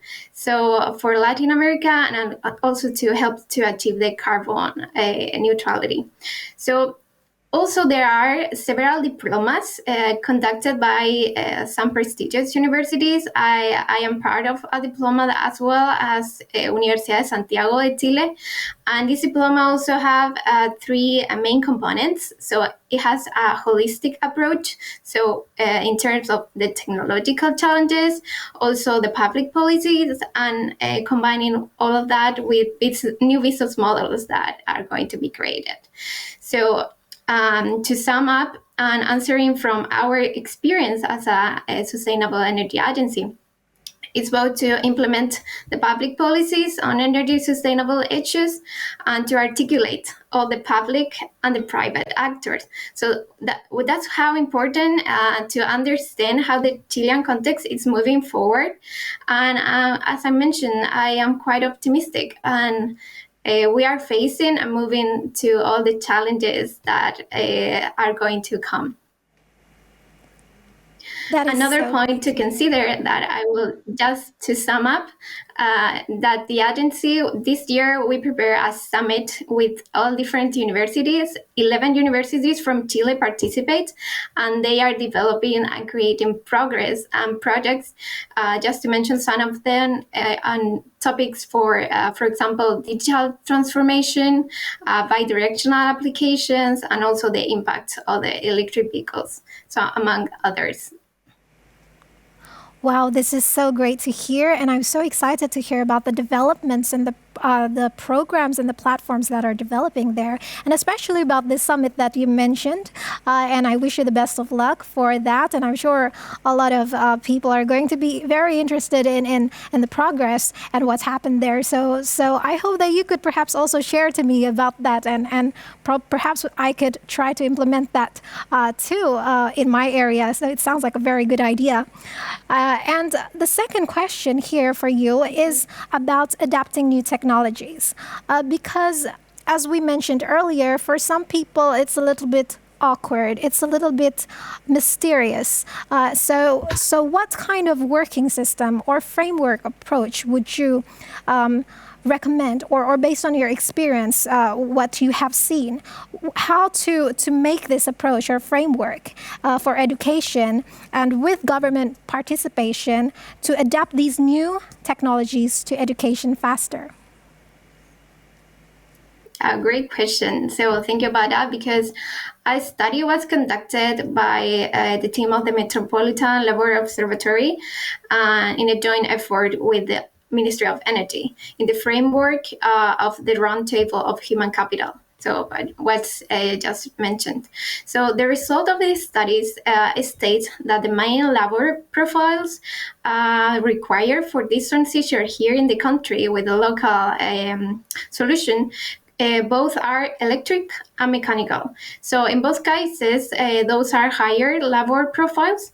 But however, I think human capital, when we discussed it into the environment of electromobility, should not just be limited to those careers. So automotive mechanic technician with a speciality of electric. I think it's an invitation for urban planners, city planners, engineers from all the disciplines, sociologists, for example, to look into the city and to understand the impact of this trend. So I think we need every solution and every solver for achieving the goal. Also, it's important to consider the ecosystem surrounding electromobility. For example, the impact and the demand for the electrification, the role of the manufacturers, the charger operation, how it's important, the insurance, all the financial systems that are going to be required. If I could state, and just to mention another framework that we are developing, so we established some of categories that we were working. So we need especially salespeople, public and private transport driving, on-road assistance, the battery development is so important. The retrofitting, we also need human capital to focus on that. And the development of micromobility that you were just talking about. And of course, the technological part with the startups. So my suggestion would be 4 points to consider. Firstly, the government needs to make a concrete snapshot of the current state of the deployment of electromobility. Secondly, then they're timing university or research center, for example, to work with and to generate a study and analyzing the cases and also the labor profiles that are going to be required. Thirdly, consider future regulations and strategies that will allow that progress to make it happen. And fourth, I would say that create a public-private engagement, because here in Chile we have one, and to work closely with the universities, because the universities have stated how are they going to make it, and to train their teachers, for example, to make agreements with the industry, as already mentioned. So I would sum up in those four important points to consider. Those are great, 4 important points, and I'm sure that we will keep that in mind. When what you have done and what the agency has done can be implemented, perhaps in other areas, in other regions, those 4 steps will come into mind. And you did mention about involving the government and also the policies and in the public and private sector, which brings us to this last question about perhaps the private sector on cooperating with business. Perhaps you could tell us, how does the agency cooperate with businesses in terms of education? Yeah, wonderful. Well, the agency, the proposition of us is evolved with 4 general elements. So the product development, the market development, talking about innovation, and the reduction of asymmetries, just to focus on concrete elements to make it easable for the users and also for the citizens. So when we start this conversation with the universities, we ask ourselves how to create a new portfolio of products that connect with the users. So I think that's quite important. So we concluded that we need to understand how the research and development from the universities should be catalyzed and implemented to the projects. So that's why the agency is positioned as a relevant actor to the public and private sector, because it generates a knowledge and we know how regions works, how government work, and we are in touch with all the startups. So that's here the link between the industry and the public sector. So in addition, the agency also has taken an innovation, talking about the incubator. And so we have the incubator of electromobility and also the incubator for hydrogen. So today we are focusing on that transition, and the program consists of different strategies to promote a pilot project in the industry, in the organization. So the program includes working with the representatives to make them understand how a project can be implemented over there.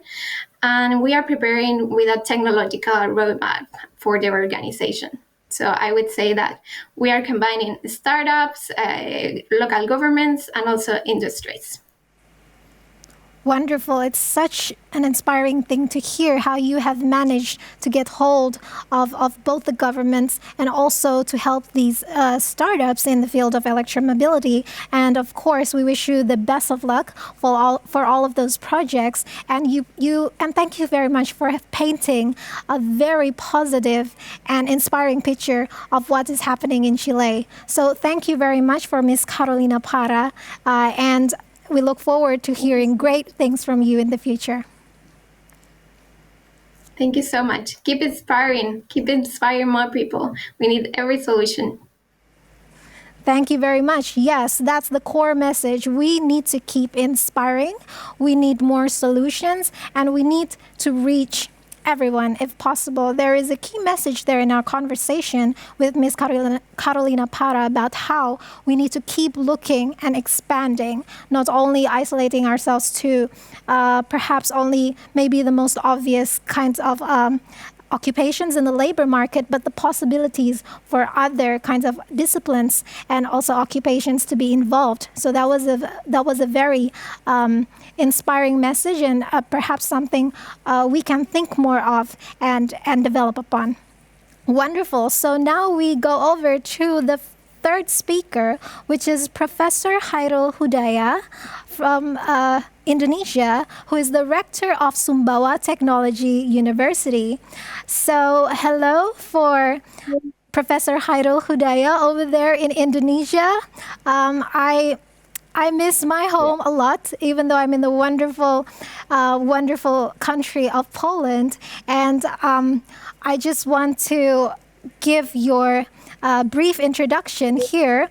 So your area of expertise is energy storage materials, renewable energy and electricity, and you received one of the awards as National Outstanding Lecturer in the field of Science and Technology, awarded by the Ministry of Research, Technology and Higher Education in Indonesia. So we look forward to a very engaging and very interesting conversation with you. We have a few questions here, and I'll go over to the first one. The Sumbawa Technology of University is currently undertaking activities in electromobility education in Indonesia. And I am personally familiar with all the hype and all the news that has been centered around the development of electromobility in Sumbawa Technology University. So could you please explain what are these activities and what they consist of? The floor is yours. Yeah, thank you, Walisa. It's very nice to meeting you here in this forum. Yeah. So happy Teacher Days. We would like to say here from Indonesia. Walisa, thank you for your wonderful questions. Yeah, our university just maybe it is just like last year during the pandemic of Corona, COVID-19. So our university is trying to develop this electromobility things, yeah. And also we would like to thank you to PIRE, the Polish Chamber of Electromobility Development Association. At that time, Mr. Marcin came to our campus and we discussed quite a lot of how can we collaborate internationally in terms of electromobility. At our university, we have now tried to develop the kind of technology of electromobility, which is we develop electric bike, e-bike. So we develop this electric bike. We call it, the brand is Ngeboots, like that. This electric bike now has been has been manufactured together with the local industry in Sumbawa. So we are manufacturing now more than 100 units, and these units are used in the government of our region, which is West Nusa Tenggara province. So it is really exciting to be involved in this project because, this is a new thing in Indonesia. As you know, the development of electromobility in our country is just recently emerging, as the government just recently, together with the other company, they are making now a very big factory of battery. Yeah, we get investment from South Korea, and the president has just launched this project. A big project in Indonesia in order to support the electromobility in terms of electric car, of course. So as the educational system, we have to provide a qualified of human resources, of course. So as you may aware, if you are a technical persons, you know that the electromobility, like electric car, for example, or e-bike, is the technology which is much more maybe efficient compared to the other technology like ICE. And also this is much more easier technology compared to that combustion engine, for example. And this is the way that we have to collaborate each other. So educational system like us, higher education, cannot stand alone. So we have to collaborate with the other, for example, the government and also the industry. So in order to provide this very challenging issue, we are trying to give our students with the knowledge of this electromobility. So we have make a special curriculum, for example, in the study program of electrical engineering and also mechanical engineering, and also material engineering, which is involved with the electromobility. So this is the way that we are trying to collaborate and also to contribute that our university can be involved in the electromobility fields like that, Walisa.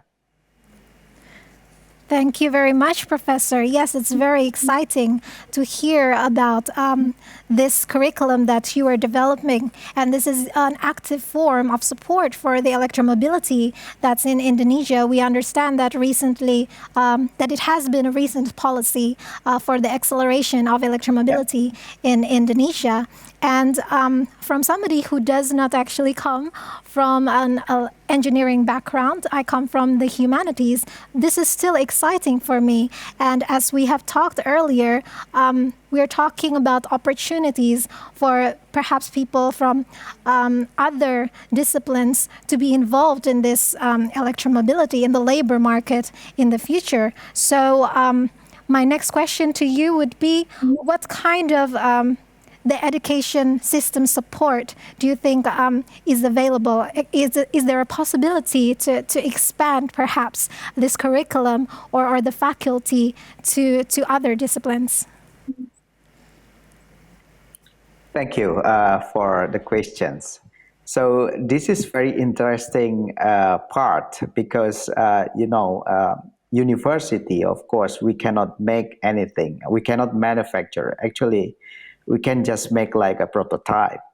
Once we would like to manufacture some things, we have to collaborate with the other industry. So the very interesting here is that the relationship between the university and also the industry is really, we need a very close relationship. So we design in the university, the design should be transferred to the industry.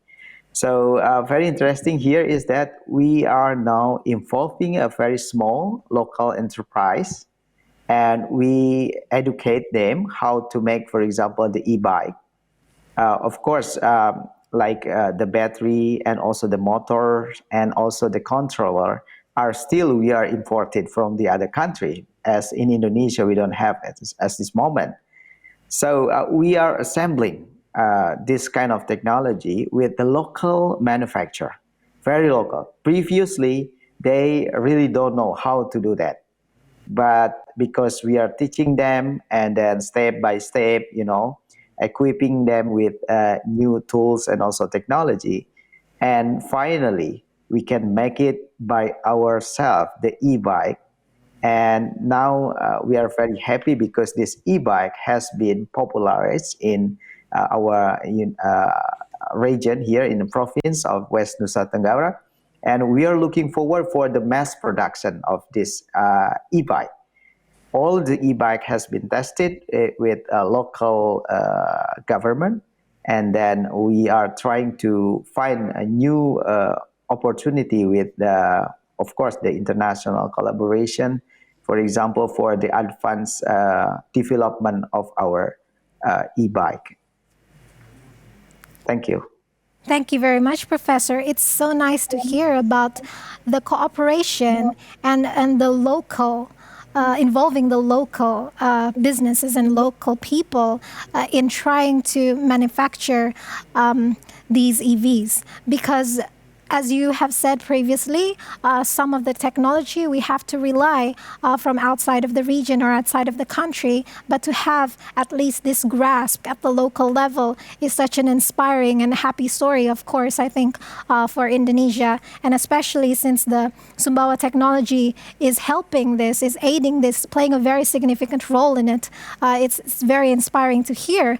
And specifically about Ngebuts, you said was the name of the yes. product, right? So I would like to explain to the audience that Ngebuts is actually an Indonesian term for speed. So it's actually yes. It's a fun way to name the product, and perhaps related to that, Professor, maybe you could explain us, paint a picture a little bit about this product.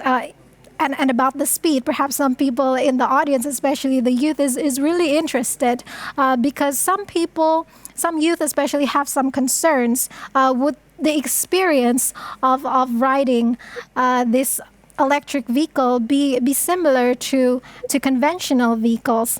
Could you explain to us and paint a picture about this product? Yeah, thank you so much. So this is very interesting. This is a bike, bicycle, but we are combining with the motors, and then I think there is just only one in Indonesia, one province who issue the regulation of electric bike, which is West Nusa Tenggara province. The governor, in the regulation of the governor, they said that the maximum of velocity of the electric bike is limited to be 25 kilometers per hour. So it is not allowed to be very fast because this is a bicycle which is connected with the electric bike. So for your information, our e-bike can travel for about 37 kilometers, and one time of charging we can spend within just 10 cents US dollar or 1,000 rupiah for 37 kilometer. So this is very cheap if we compare with the combustion like the gasoline one. And I can compare just like quarter or maybe more than this one if we compare the price using the e-bike and also the conventional motorcycle. So very interesting. Yes, indeed, it is very interesting, and I think this is useful information, especially to others who would like to perhaps work in the labor market to socialize about these products. I myself, as an example, I socialize about electromobility with the foundation to schools, and this kind of information is very valuable, and a lot of the students would like to hear about this. Yes. So for now, that's our third question for you, Professor Khairul. It was so great to hear about the experiences, the opportunities, what's going on there in Sumbawa Technology University. So thank you very much for your explanation. Thank you. Thank you. Now, without further ado, we're going to move on to Italy, and I have the pleasure of introducing to you the distinguished speakers from Italy. The first one is Professor Claudio Cavallotto, who is the coordinator of eMobility Schools Network. And we are going to see a presentation, but before that, I'm going to give a short bio about Professor Claudio. So he is a teacher. He's involved in energy systems at G. Valauri High School. He's a manager of job services at G. Valauri at the Institute, and in project management related to CV drafting, active job search, simulation of job interviews, etc. So it's very much related to preparing for the labor market. And he's also the manager of eMobility Fossano, event direction and management of various working groups. And last but not least, he is the 2020 spokesman of Network of Schools for Sustainable Mobility in Teaching, an organization and management of various working groups in the network, which is nicknamed eMobility Schools Network. So without further ado, we are going to view the presentation from Professor Claudio Cavallotto. Thank you. Thank you very much, Valissa.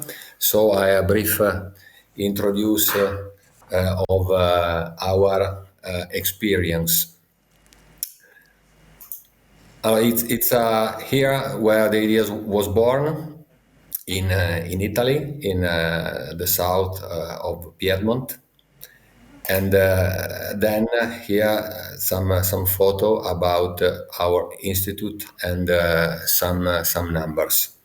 Now I don't want to forget to thanks all the organization of this forum and all the people who made this event now available.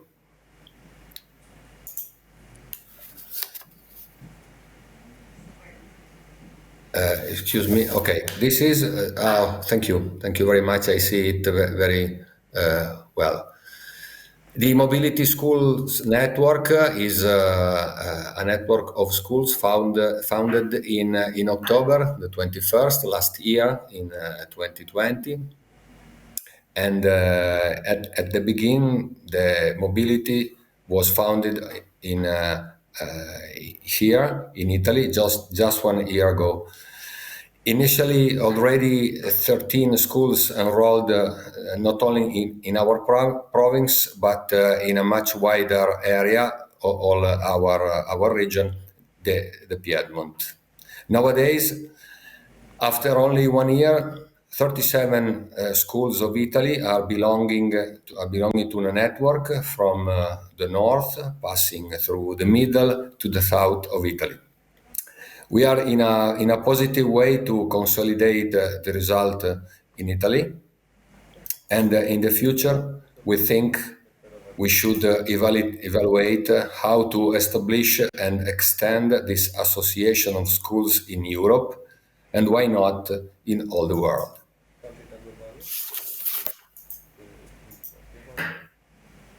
At the schools network,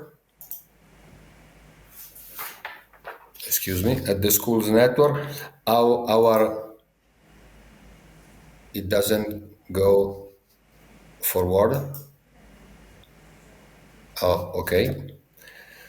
As a school network, our essential and basic activity should be education, and that is the reason of creating the first national educational cycle of study. We called Technician for Design, Management and Maintenance of Electric Vehicles and Charging Infrastructure. The course is promoted by the E-Mobility Schools Network, by Motus E and Messina University, and is coordinated by the Technical Institute Ettore Majorana from Sicily, and has seen the participation of more than 300 students and 11 teachers, with speakers from schools, from university, and from businesses enterprises. Our target for the actual year 2021-2022 is to increase the number of students involved in this training journey, and we hope to have 100 of students for this year. Now, we don't forget education for teachers. So we think the education is worthy not only for students. We have established the links with university and businesses, manufacturing enterprise, and consultancy in order to train the teachers of schools network on high-level topics. For example, life cycle analysis, battery production and design of high-power charging infrastructure, innovative electric motors for automotive, and advanced electric vehicles. First of all, we are already in contact with the small and big enterprises, businesses, to activate a path of schoolwork balance for our students to alternate time to education and working experience on site. But the network is evolving on increased actions within the association Motus-E. ASVIS is an association for sustainable development here in Italy. Motus-E is a stakeholder and electricity supply chain. SIMTUR, another association of sustainable mobility and tourism here in Italy. And then Confartigianato, a league of Italian small and micro-small businesses. But finally, we can't forget three important events. Now the participation and attendance at events such as the Formula E are surely an occasion that support and stand the electric mobility not only on a motorsport competitive level. Our experience in Rome Formula E Grand Prix began in 2018 at the first Italian edition of the competition and went on in 2019, the only school attended at the event. E-mobility for us in Vallauri is an event organized by Vallauri Institute based on the sustainability of electric mobility. Held every year in the month of May, and it holds conference by managers of manufacturing enterprises, university professors and researchers, consultants, as well as outdoor exposure of electric vehicles. This year, we will integrate the final prize of a competition of school. Let's support our environment. We wish some school in your country could participate at the competition. And finally, we invite all of you to be our guests next May 2022 in E-mobility Fossano. And I want now to thank all to you for the attention.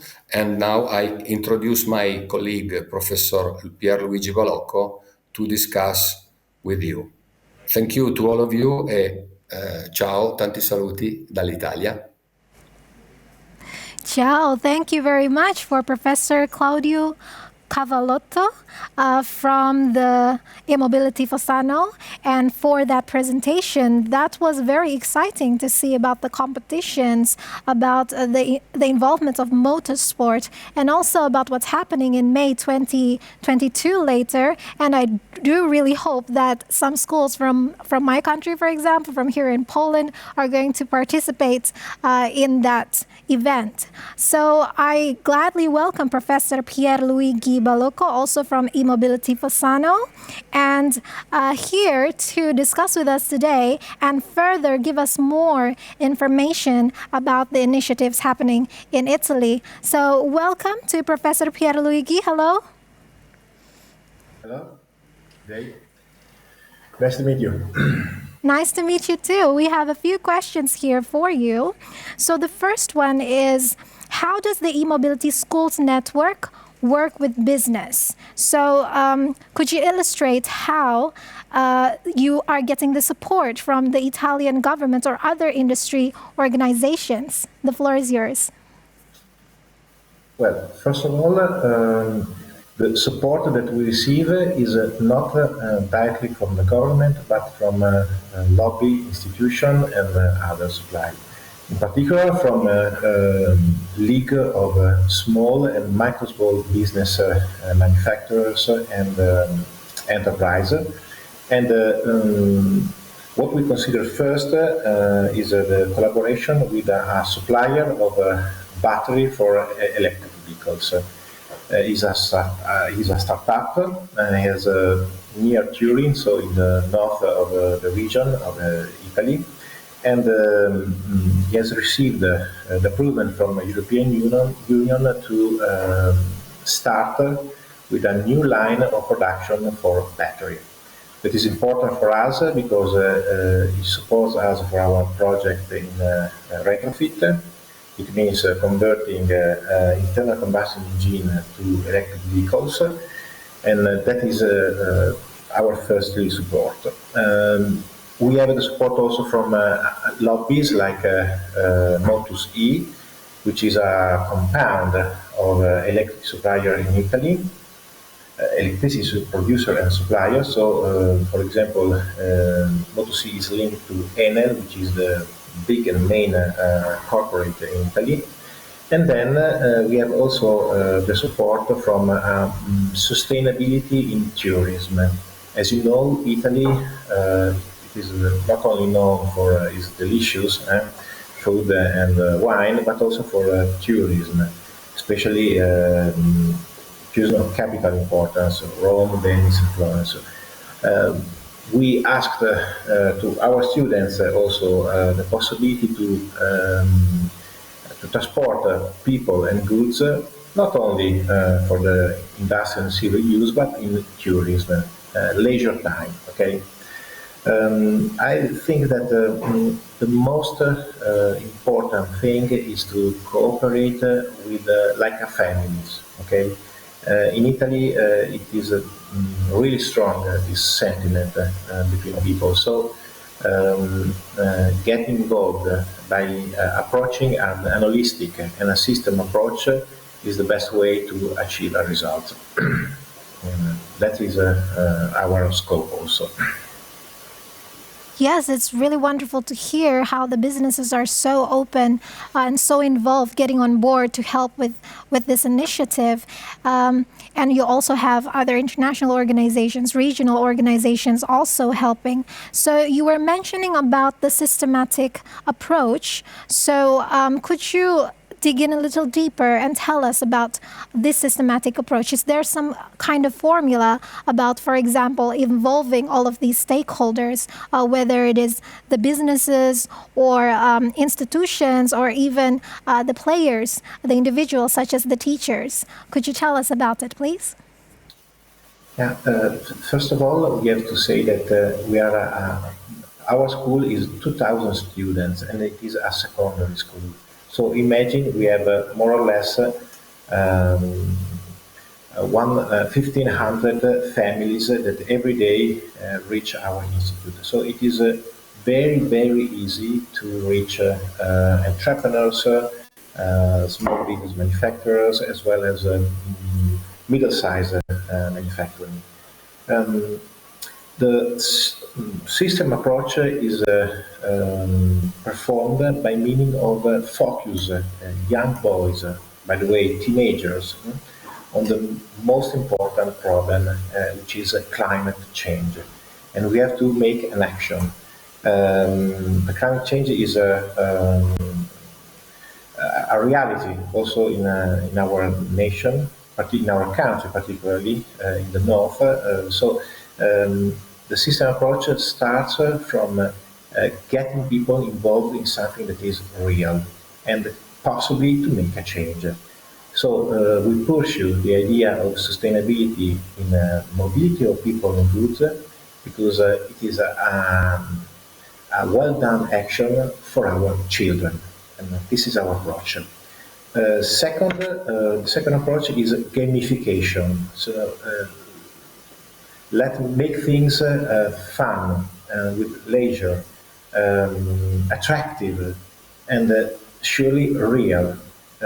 We have seen that involving students and in a project of concerning mobility of, for example, bike, little vehicles, as well as retrofitting of ICE cars,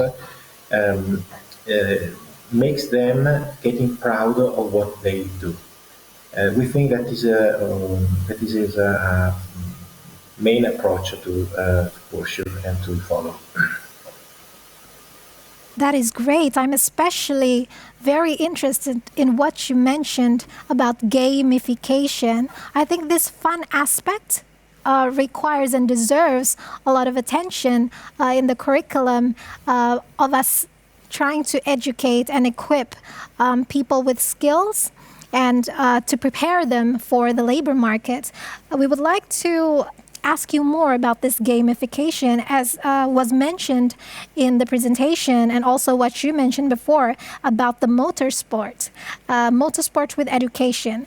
So what do you think, what role do such events play, and how was the Valori Institute involved in this project? Well, we are involved in this project since the beginning, particularly with our initiative, which is particularly founded by our institute, which is e-mobility. Okay, and then from the need of creating a network. Gamification means starting from a project area involving our students, build with them a sort of little e-cart, little e-bike, or particularly making a retrofit. Okay. Then participating to other challenging competition, for example, Formula E, as well as Maker Faire and others. Our fair, our event, e-mobility, is gathering also trials of electric vehicles. For example, we are linked to major suppliers, and the possibility to make tests with our students as well as their families, mothers, fathers, and so on.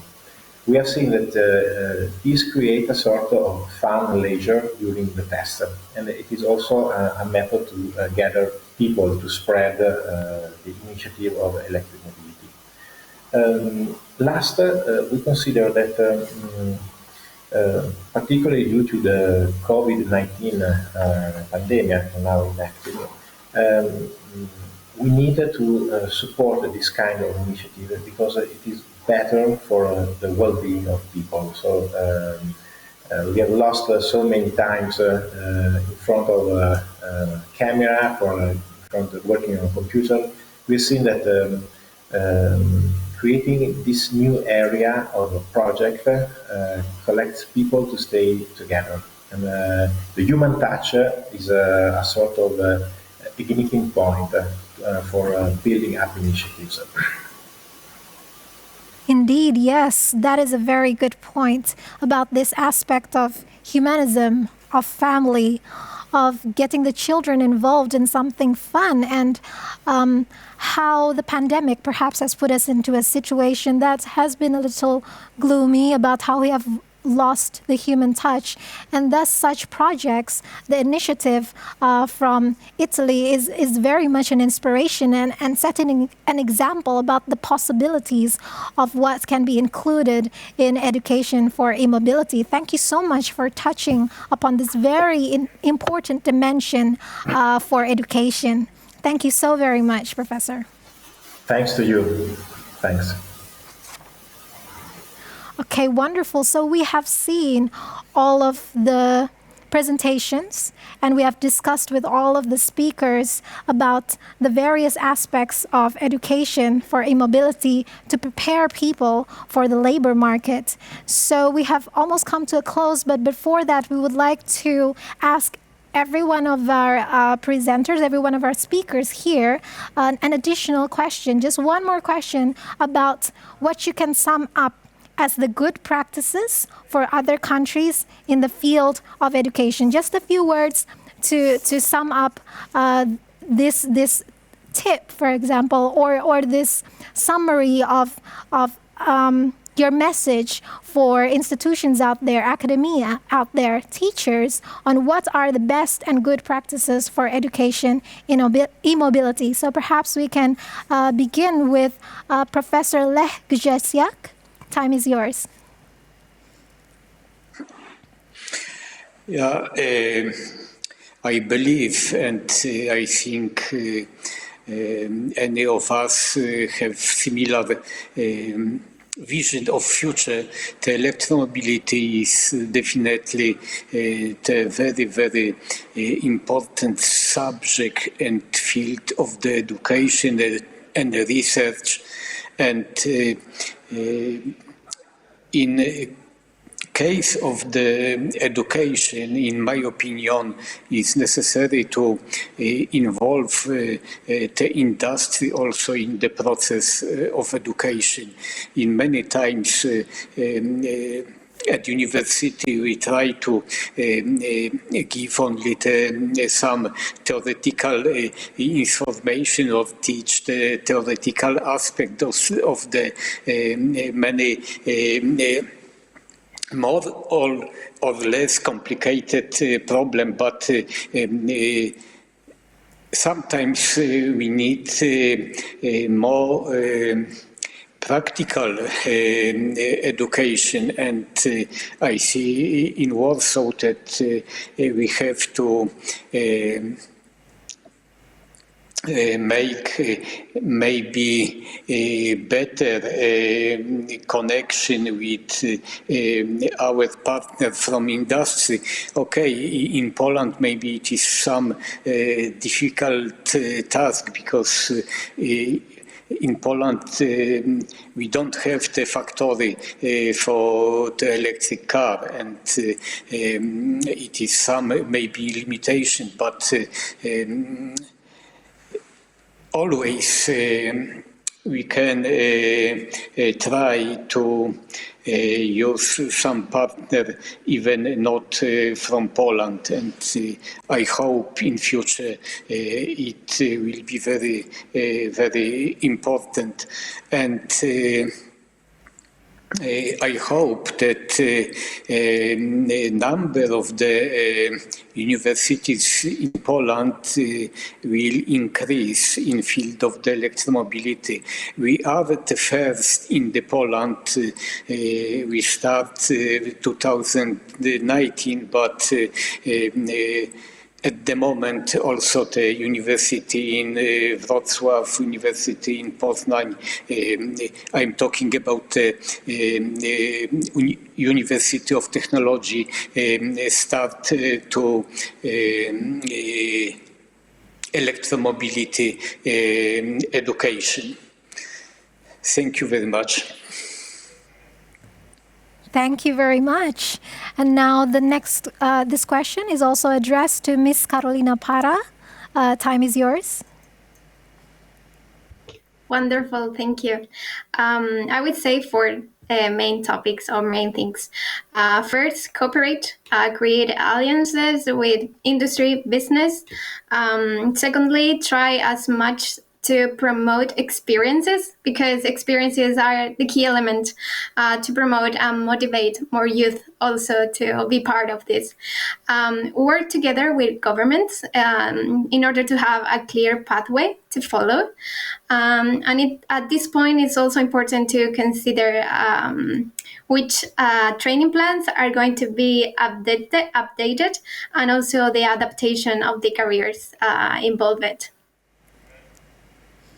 Wonderful. Thank you so much for your explanation. And now we go over to the next speaker, to Professor Hairul Hudaya. Time is yours. Thank you. I'm really agree with Professor Le and also Miss Carolina. Thank you for making it summary. I think I agree with that. One more thing is, actually, I'm really eager to have a collaboration with Professor Claudio and also Professor Le, Miss Caroline, and other colleagues. I would like to have further collaboration in terms of education. Some of my students now are already in Poland as well. There are quite a lot of Indonesian students from NTB. Yeah, Miss Walisa, you may aware about that, because we give them a scholarship from our local government to study in Poland, quite a lot, in Warsaw University of Technology and any other university in Poland. And I hope that future will also send students for studying master or PhD degree in Italian university, so we can have a connection, especially for electromobility field. Thank you. Thank you very much. Yes, we fully agree. Thank you. We go over to the next speaker to answer this question, to Professor Pierluigi. Time is yours. Well, we think that first of all, we need a sort of cooperation between students and teachers. Okay, we need education for students, which is, it seems quite evident. But also we need a continuous improving of teachers, because things are evolving, and we have to stay aware of what the training, and particularly pulled by technology, means in changes of mental attitude. And second, integration between school and manufacturing. Fortunately, in our province, we have won more than 300 applications, and that we think that the integration between school and job could perform a better way in the field of electromobility. Wonderful answer. Thanks. Thank you very much to Professor Pierluigi Baloco. So we have heard all of the answers, and based on our discussion, we have quite an optimistic view of how we can develop education to prepare us for the era of electromobility. We have to involve innovations, we have to collaborate, and we have to explore dimensions other than what may be seeming conventional, but also involve creative ideas, not only in the technical sector, but also how we can reach more people through more humanistic approaches. We wish the very best for everybody, for all our speakers and their corresponding institutions, and also all of the institutions out there who are working on this initiative and preparing everybody for the labor market.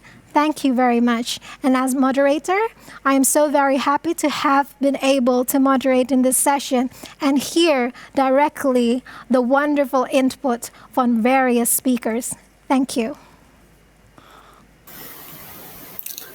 Thank you to you. Thank you. Thank you.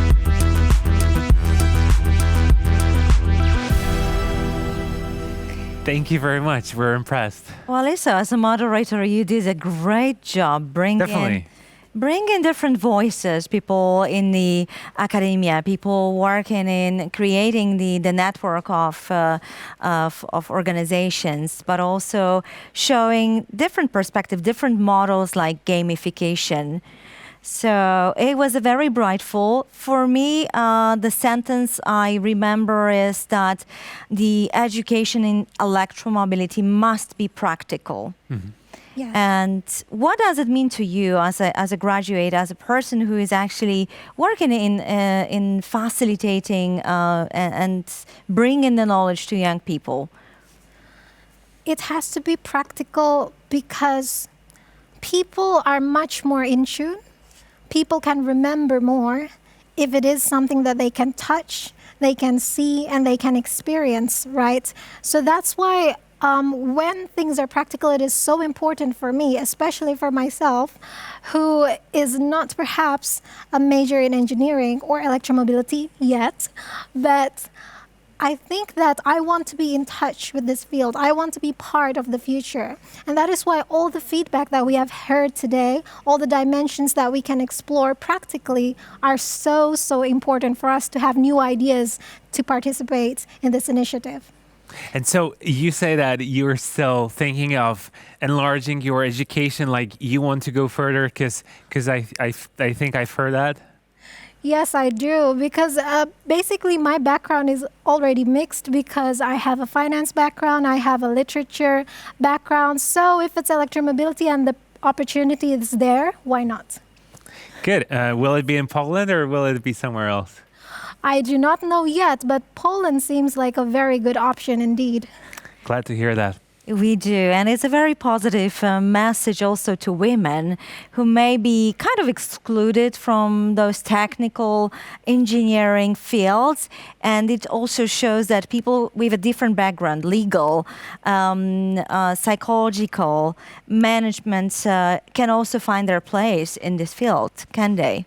Yes, indeed. I believe that the era is moving along, that things are changing and more inclusive, so that I don't think that it's going to be limited to any specific type of person or any kind of any specific discipline, but I think it's going to get more open in the future, and I'm so very excited for that. So which one do you prefer, an electric scooter or an electric bike or an electric car? Unfortunately, I don't have a license to drive yet, so I can't choose that. So. Okay, surprise. I'm surprised. Do you work on that? Do you wish to work on that? But I do very much want to work on that, yes, perhaps if the opportunity presents itself to me. But in the context of Indonesia, I think an electric scooter is my option. Yeah, that'd be It's a good very option practical. too. It is. Thank you so much, Walisa. And with that, I think it's time for us to announce a break. But it's not the end of the conference. The conference is still ongoing. And we would like to tell you that there are some very special guests who are going to also present at the Global Electromobility Forum. That is right. And actually, the last panel is coming up, and I'm just really excited because I'll be able to meet you here in person in some 30 minutes to talk about journalism and also the work of influencers on how we can actually, influence the world when it comes to e-mobility, how we can promote this right cause and how we can make it in an attractive way. And so I'm looking forward to that. But even before that happens, I know, Magda, you've got some message about Vatican. Oh, yes. So this is a very special message. So this year we are expecting a message from Secretary of State, Holy See, Cardinal Pietro Parolin, who recorded a special message to all the participants of the conference. So stay with us till the very, very end of the conference to hear more how Vatican is approaching the electromobility sector. That is perfect. Thank you very much. Well, Lisa, it was a pleasure. Great hosting from you, and see you in about 25 minutes.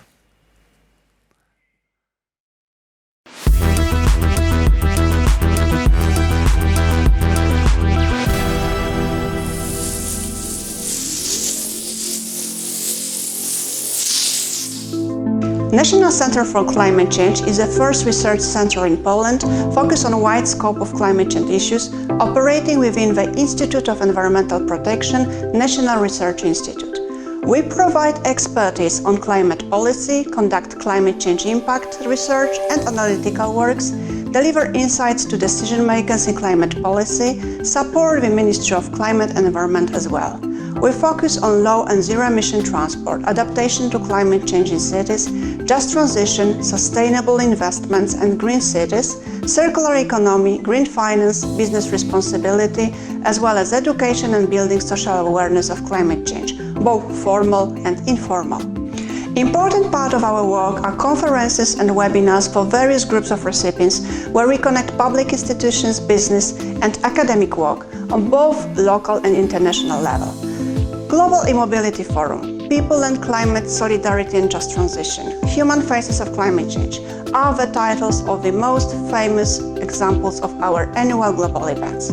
Every quarter we publish a magazine with different leading topics: cities and climate, green finance, just transition. These are the titles of the latest editions. One of our projects is Eco-Funding Search Engine, a portal where one can find all the options for financial supports and investments in ecological project. Another one is already very popular publication, Climate Education Green Kindergarten, where teachers can find practical and ready-to-be-used interesting hints and ideas for lessons with children. We cooperate with other research institutions, international organizations, academia, public sector, NGOs and business, sharing knowledge and building the awareness of the coming change regarding the new professions as well. Climate change officer, climate resilience officer, many new job careers in e-mobility sector, to name just a few. Please follow us on our social media.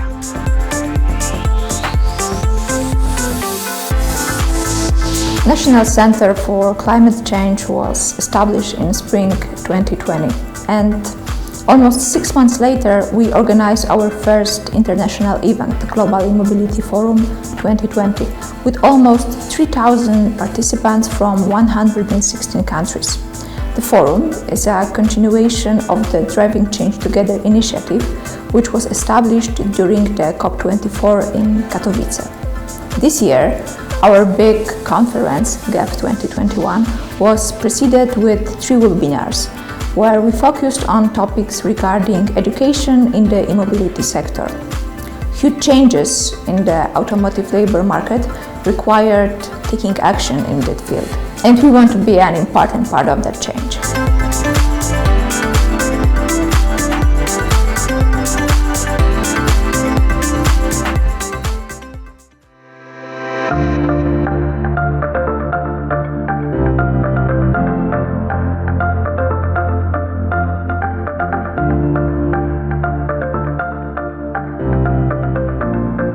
National Center for Climate Change is a partner of International Academy Driving Change Together. We are glad to be a part of this project. Climate change is a challenge for everyone, and now we need to decarbonize also the transport sector. Electromobility is a key to do that. It's a great opportunity for our economy. For new sectors like batteries, like electrobuses manufacturing, electric vehicles manufacturing, charging stations manufacturing, and software development. If we would like to be prepared for that opportunity, we need to change our education.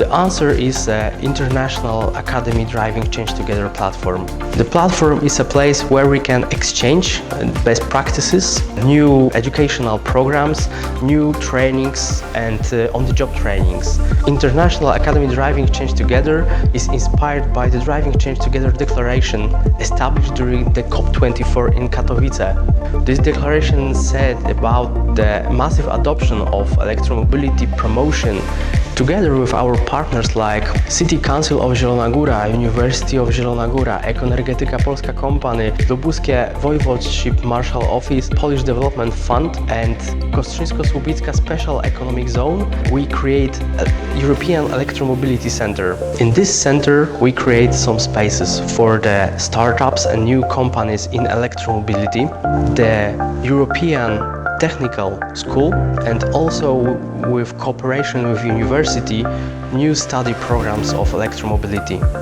European Electromobility Center will be a bridge for the Polish technologies to electromobility sector, to electromobility market and other international partners.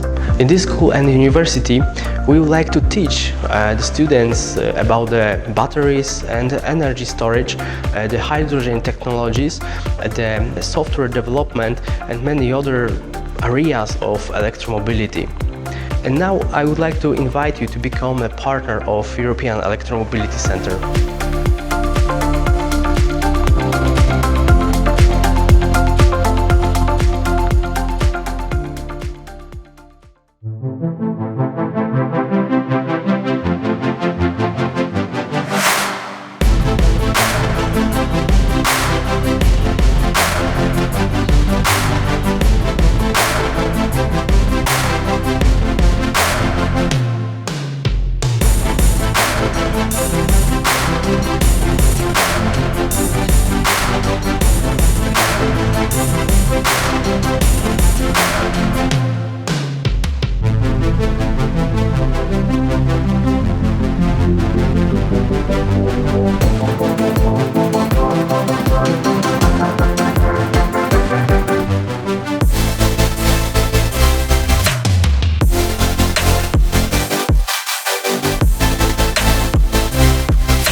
Drive electrically, regardless of your destination. Whether you're in a hurry to meet, picking up your kids from school, or just coming home from your friends. Every journey matters, and each can be the most important one. Elektromobilni.pl. Plug yourself.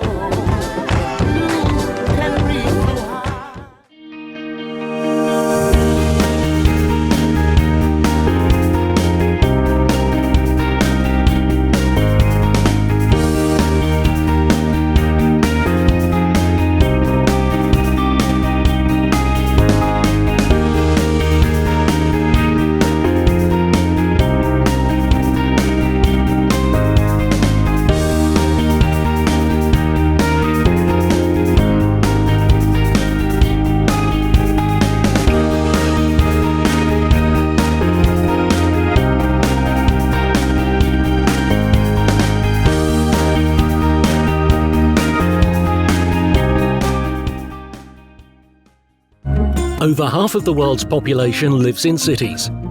While each city is unique, they face similar challenges, including pollution, the climate crisis, and the COVID-19 pandemic. The exchange of ideas to address urban challenges, such as improved housing, basic services, and green spaces, is critical.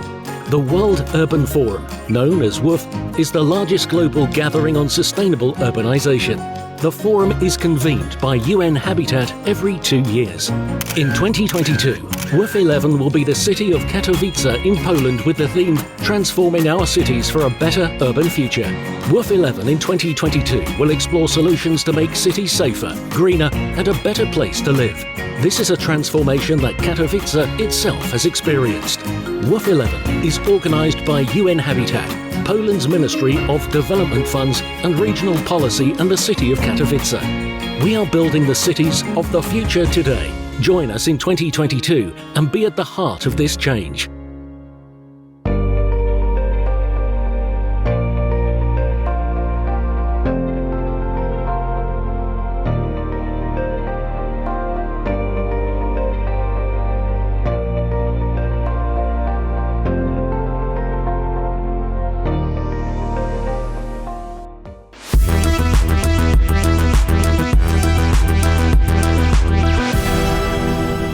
Hello, everybody, and welcome to the Global E-Mobility Leader Award. This is the wonderful statuette, and I'm so glad to invite our wonderful presenters.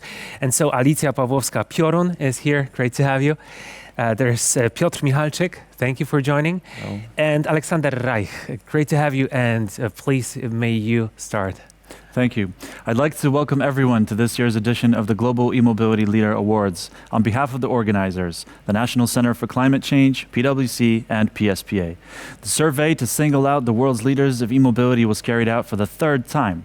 And as an industry organization intensively involved in driving the electromobility market in Poland, we are proud to actively take part in this project, which contributes to the development of zero-emission transport. Okay, and now I'd like to hear from the perspective of PwC, and that is from Piotr. Thank you.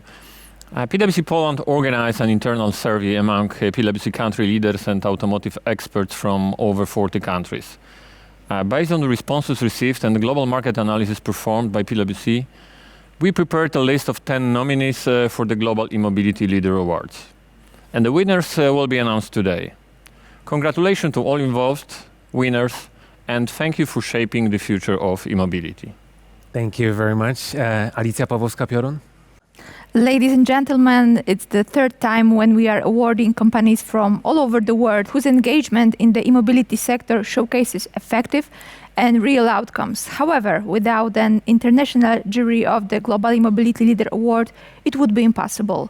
Therefore, to this distinguished community, we invite ambassadors from Philippines, Spain, Austria, Palestine, Indonesia, Monaco, Ukraine, Netherlands, Finland, and New Zealand. It is thanks to their support and involvement in the work of the jury, chaired by His Excellency Michał Kurtyka, that we received reliable voting results. On behalf of the National Center for Climate Change, I would like to truly congratulate all the winners and present the voting results. Yes, and this is what will happen shortly. Actually, because we're talking about e-mobility, the results have to be announced as fast as the change that we're looking for. Third place, Northvolt. The second is ChargePoint, and the winner is Volvo Trucks. Congratulations to all the winners, and I'd like to hear from some of them. Hello, ladies and gentlemen. I have a great pleasure and honor. Thank you very much for this great award. Environmental care is our core issue for Volvo Trucks, since ever and also today. Our less noisy and fossil-free units, they are important to create the future world we want to live in. Once again, this award will be a big motivation for us because we are just in front of implementing the serial production also of our heavy duties on Volvo Trucks, which we will have a pleasure to present to the local market already next year. That will still motivate us to stay this electromobility leader. Thank you very much to all the patrons, sponsors and partners of this community which is giving this award, and I can secure you and assure you that we will do our best to stay on the top. Thank you very much. Welcome from Gdańsk. On behalf of myself and Northvolt, I would like to thank the chapter of Global E-Mobility Leader 2021 competition for this great award. It's an honor for us, and it prompts to increase our efforts and the pace of activities aimed at green transformation and the deliveries of the greenest batteries as well as energy storage systems to enable the future of energy. Congratulations to all the winners, and hope to see you next year during the Global E-Mobility Forum 2022. Well, I'm very looking forward to that in 2022. Hopefully, maybe even meeting in person with all the winners. That'd be great. Alicja, Aleksander, Piotr, it was my pleasure. Thank you. Thank you. Thank you.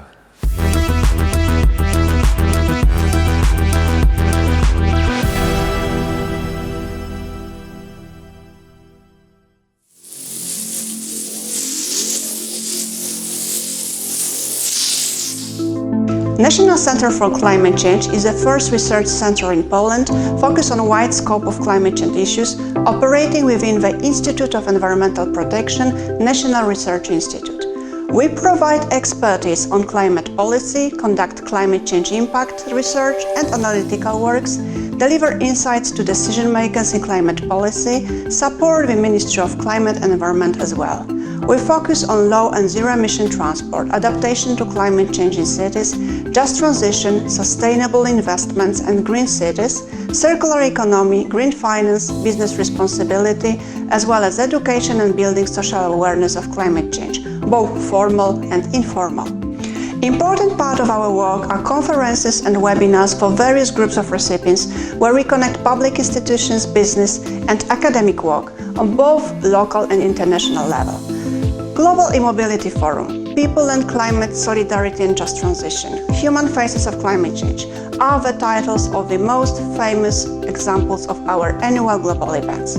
Every quarter we publish a magazine with different leading topics: cities and climate, green finance, just transition. These are the titles of the latest editions. One of our projects is Eco-Funding Search Engine, a portal where one can find all the options for financial support and investments in ecological project. Another one is already very popular publication, Climate Education Green Kindergarten, where teachers can find practical and ready-to-be-used interesting hints and ideas for lessons with children. We cooperate with other research institutions, international organizations, academia, public sector, NGOs and business, sharing knowledge and building the awareness of the coming change regarding the new professions as well. Climate change officer, climate resilience officer, many new job careers in e-mobility sector, to name just a few. Please follow us on our social media.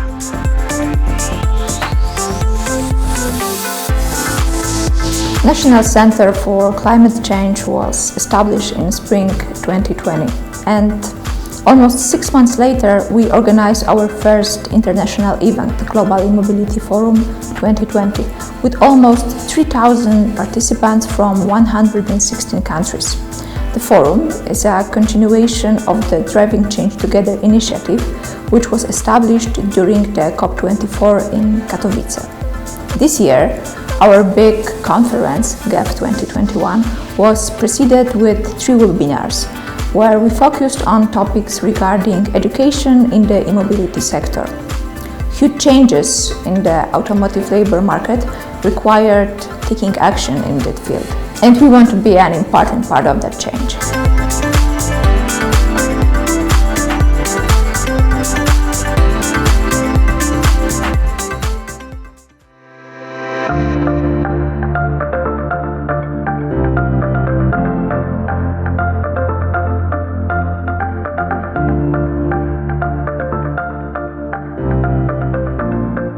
National Center for Climate Change is a partner of International Academy Driving Change Together.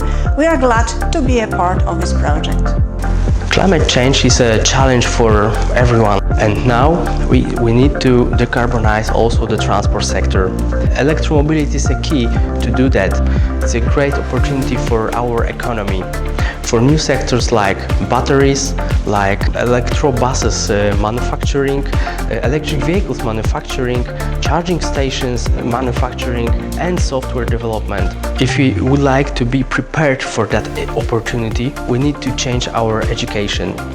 The answer is the International Academy Driving Change Together platform. The platform is a place where we can exchange best practices, new educational programs, new trainings, and on-the-job trainings. International Academy Driving Change Together is inspired by the Driving Change Together declaration established during the COP24 in Katowice. This declaration said about the massive adoption of electromobility promotion together with our partners like City Council of Zielona Góra, University of Zielona Góra, Ekoenergetyka Polska Company, Lubuskie Voivodeship Marshal Office, Polish Development Fund, and Kostrzyńsko-Słubicka Special Economic Zone, we create a European Electromobility Center. In this center, we create some spaces for the startups and new companies in electromobility, the European Technical School, and also with cooperation with university, new study programs of electromobility.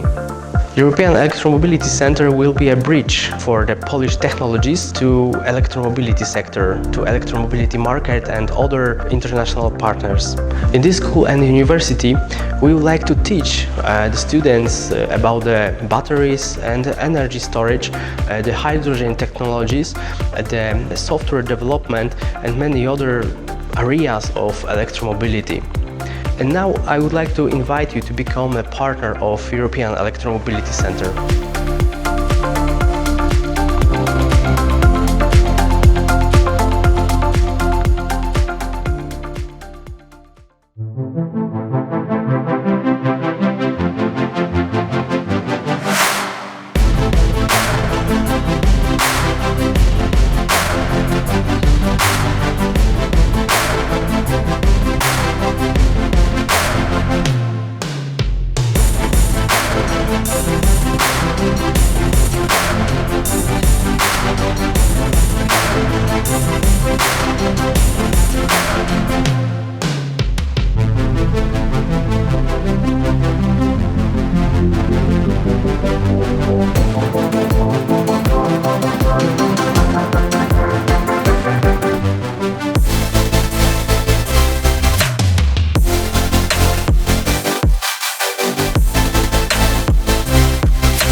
Drive electrically, regardless of your destination.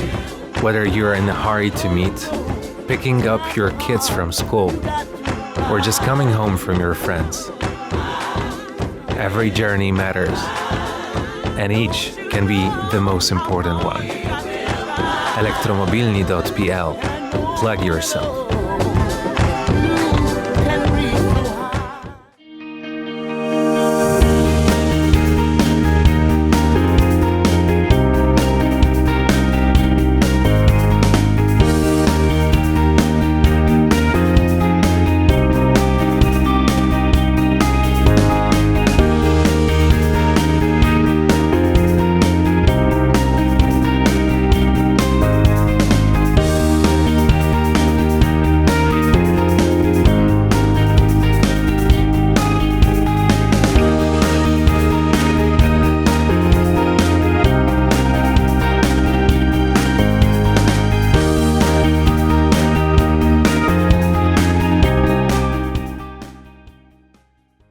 Over half of the world's population lives in cities.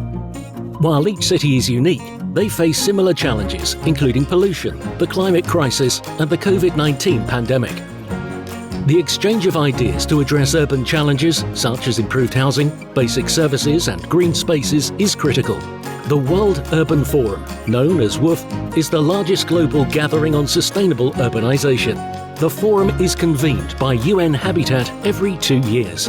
In 2022, WUF 11 will be the city of Katowice in Poland with the theme Transforming Our Cities for a Better Urban Future. WUF 11 in 2022 will explore solutions to make cities safer, greener, and a better place to live. This is a transformation that Katowice itself has experienced. WUF 11 is organised by UN Habitat, Poland's Ministry of Development Funds and Regional Policy, and the city of Katowice. We are building the cities of the future today. Join us in 2022 and be at the heart of this change.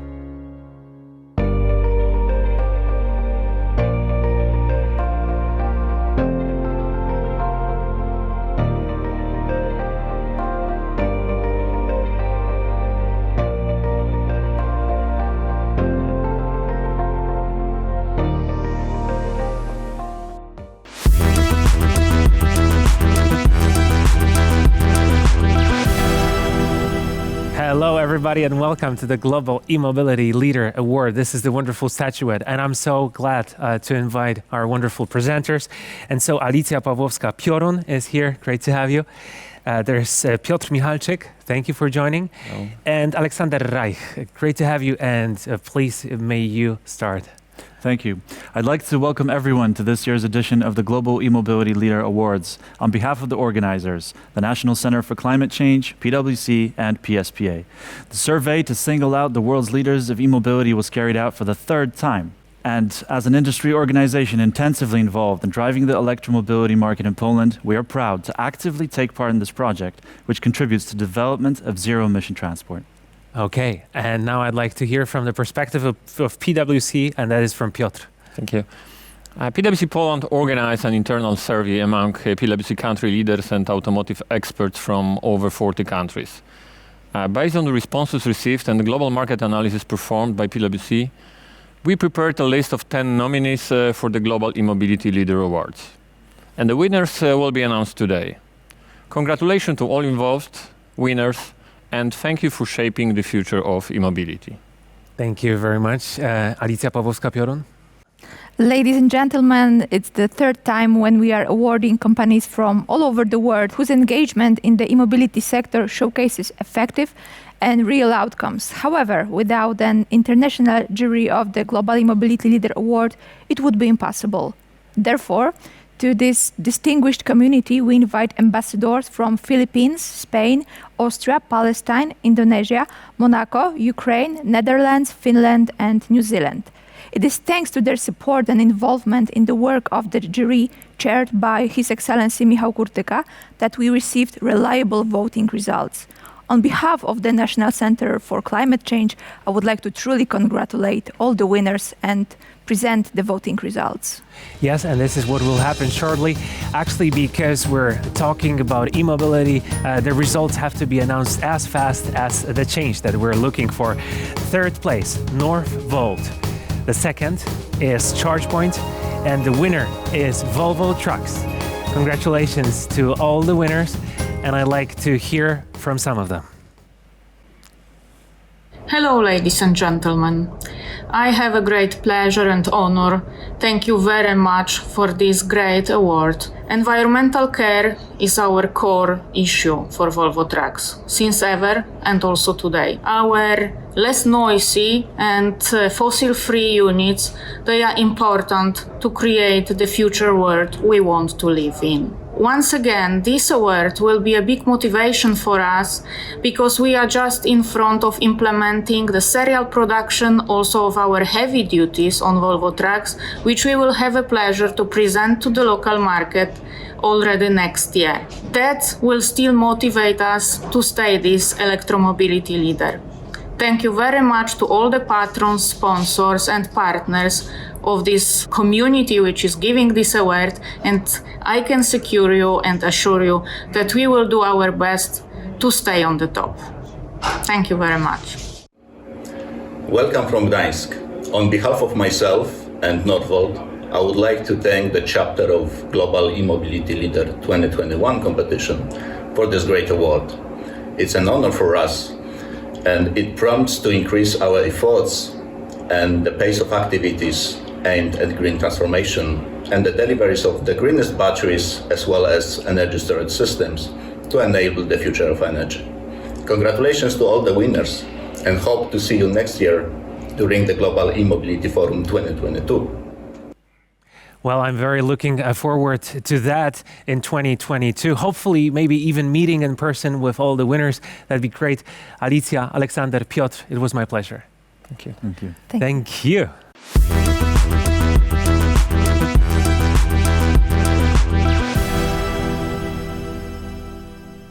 This is the Global E-Mobility Forum. And this is Magdalena Petryniak. And Maciej Kautz. Maciej will be the host of the final panel of today's event, the panel dedicated to bringing experts, journalists to the discussion about electromobility. That is right. We just wanted to hear from representatives of print, but also digital media, and hear their story, because usually those are the people who want to give some other people a place to express themselves. And then it is quite unusual that we turn the tables and that we talk to the people who are usually the interviewers and not the interviewees. And so I'm just really excited to meet these people because they shape opinions around the world. They actually do. And when we think about media, actually the media and journalism has transformed so much in the recent years. Very much. I'm from the generation that's really based my knowledge on traditional media, press, radio, television. But today when we talk about media, we actually think about YouTubers, influencers, and different channels. Who are you bringing to this discussion? I just wanted to say one thing, and it's that with traditional media, you have the role of a publisher. And publisher is a person who's like the gateway between the information, that's the news, and then the audience. But social media is so different because there's no publisher, there's no middleman, and information can reach people much faster. That also comes with some risks as well.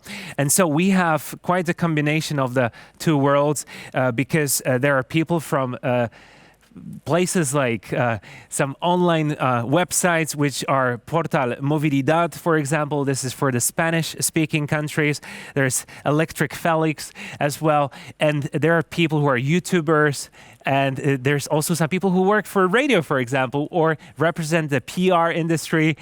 So this is going to be a very seasoned discussion. It seems that your guests are experts in the field. They are fascinated by the field. That's why this discussion can bring a lot of flavor to our discussion about electromobility.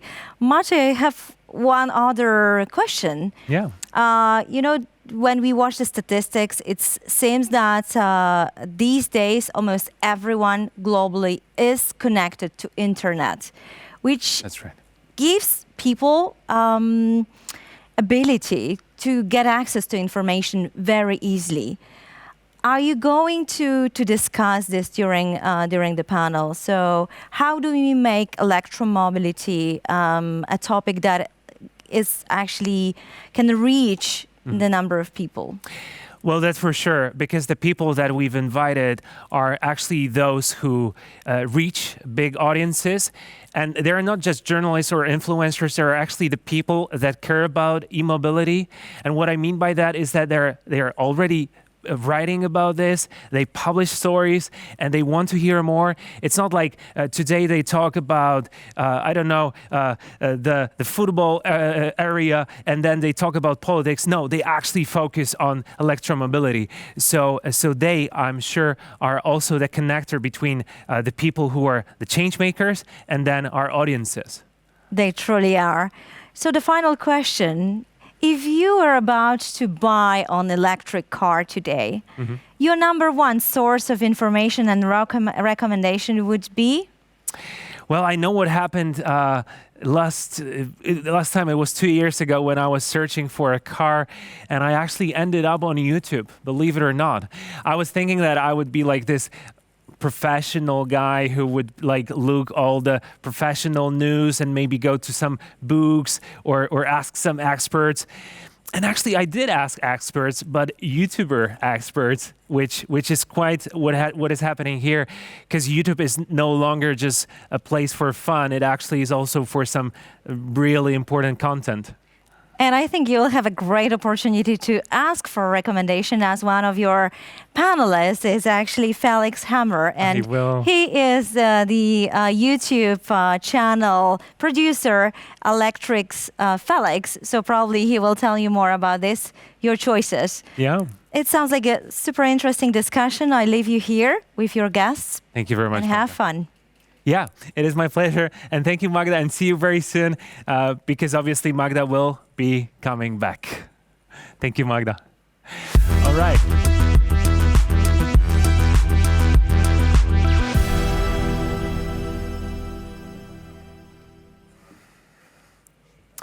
Yes, and the panel starts now because this is the fourth part of the event.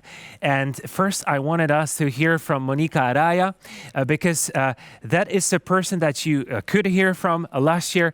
This year, unfortunately, she couldn't make it to be part of the debate. However, she's always very close to this conference. She's the special advisor to the United Nations high-level climate champion for climate action at COP26. So Glasgow is obviously the address, but also many other places in the world. It is great to hear from Ms. Monica Araya.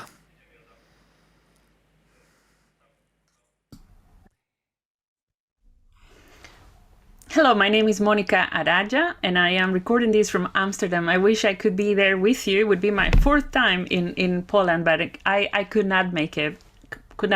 And I really hope you have a great panel on a topic that I really care about, which is how to tell the story. And I know that we will have journalists joining this, and obviously my job here is not to tell you how to tell the stories.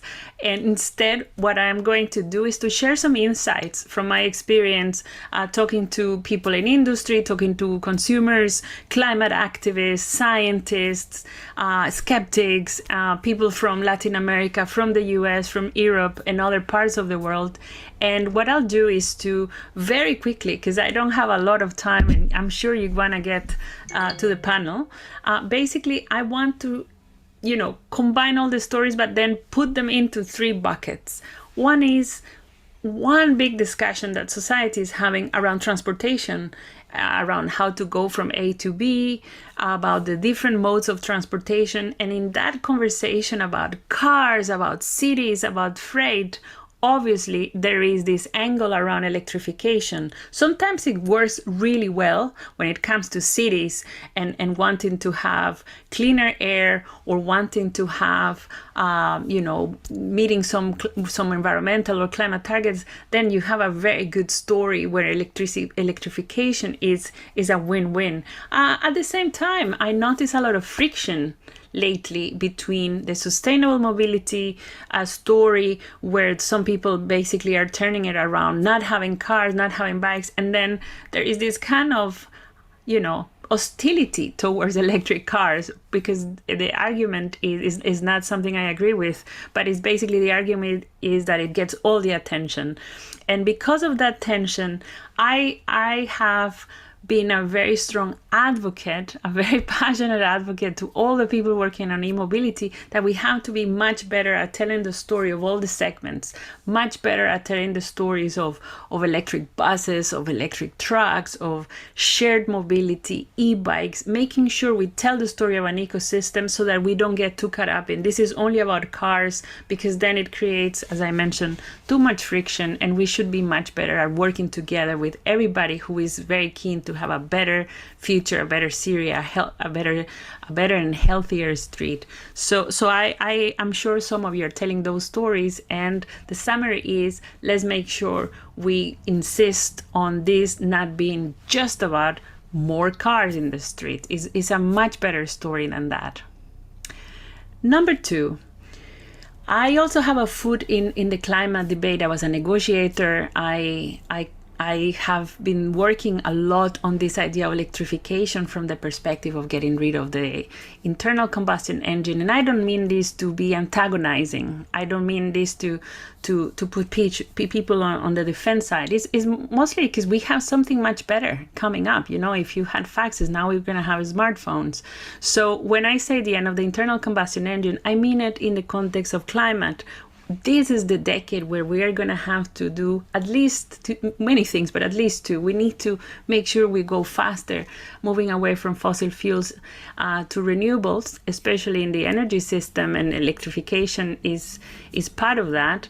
And we need to make sure that electricity is used as much as possible in the road transportation system.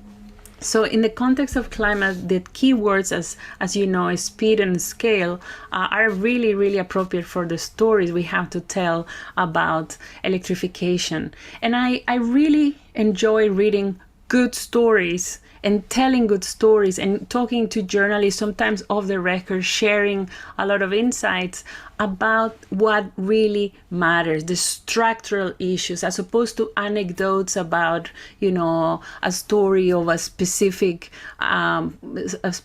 person that basically creates some skepticism, some conspiratorial stories about electrification that I find create more heat than light.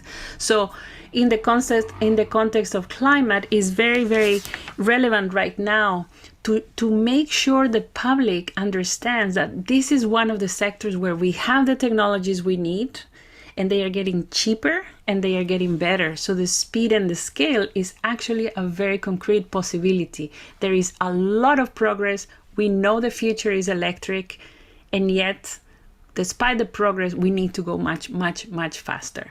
So that story is actually quite important, as you saw from COP26. There are some connections between climate and transportation, but sometimes those worlds belong together. Sometimes it's better to have their own spaces. And then there is a third cluster. Of course, this is all related, but it's for the sake of argument, let me just characterize them as clusters.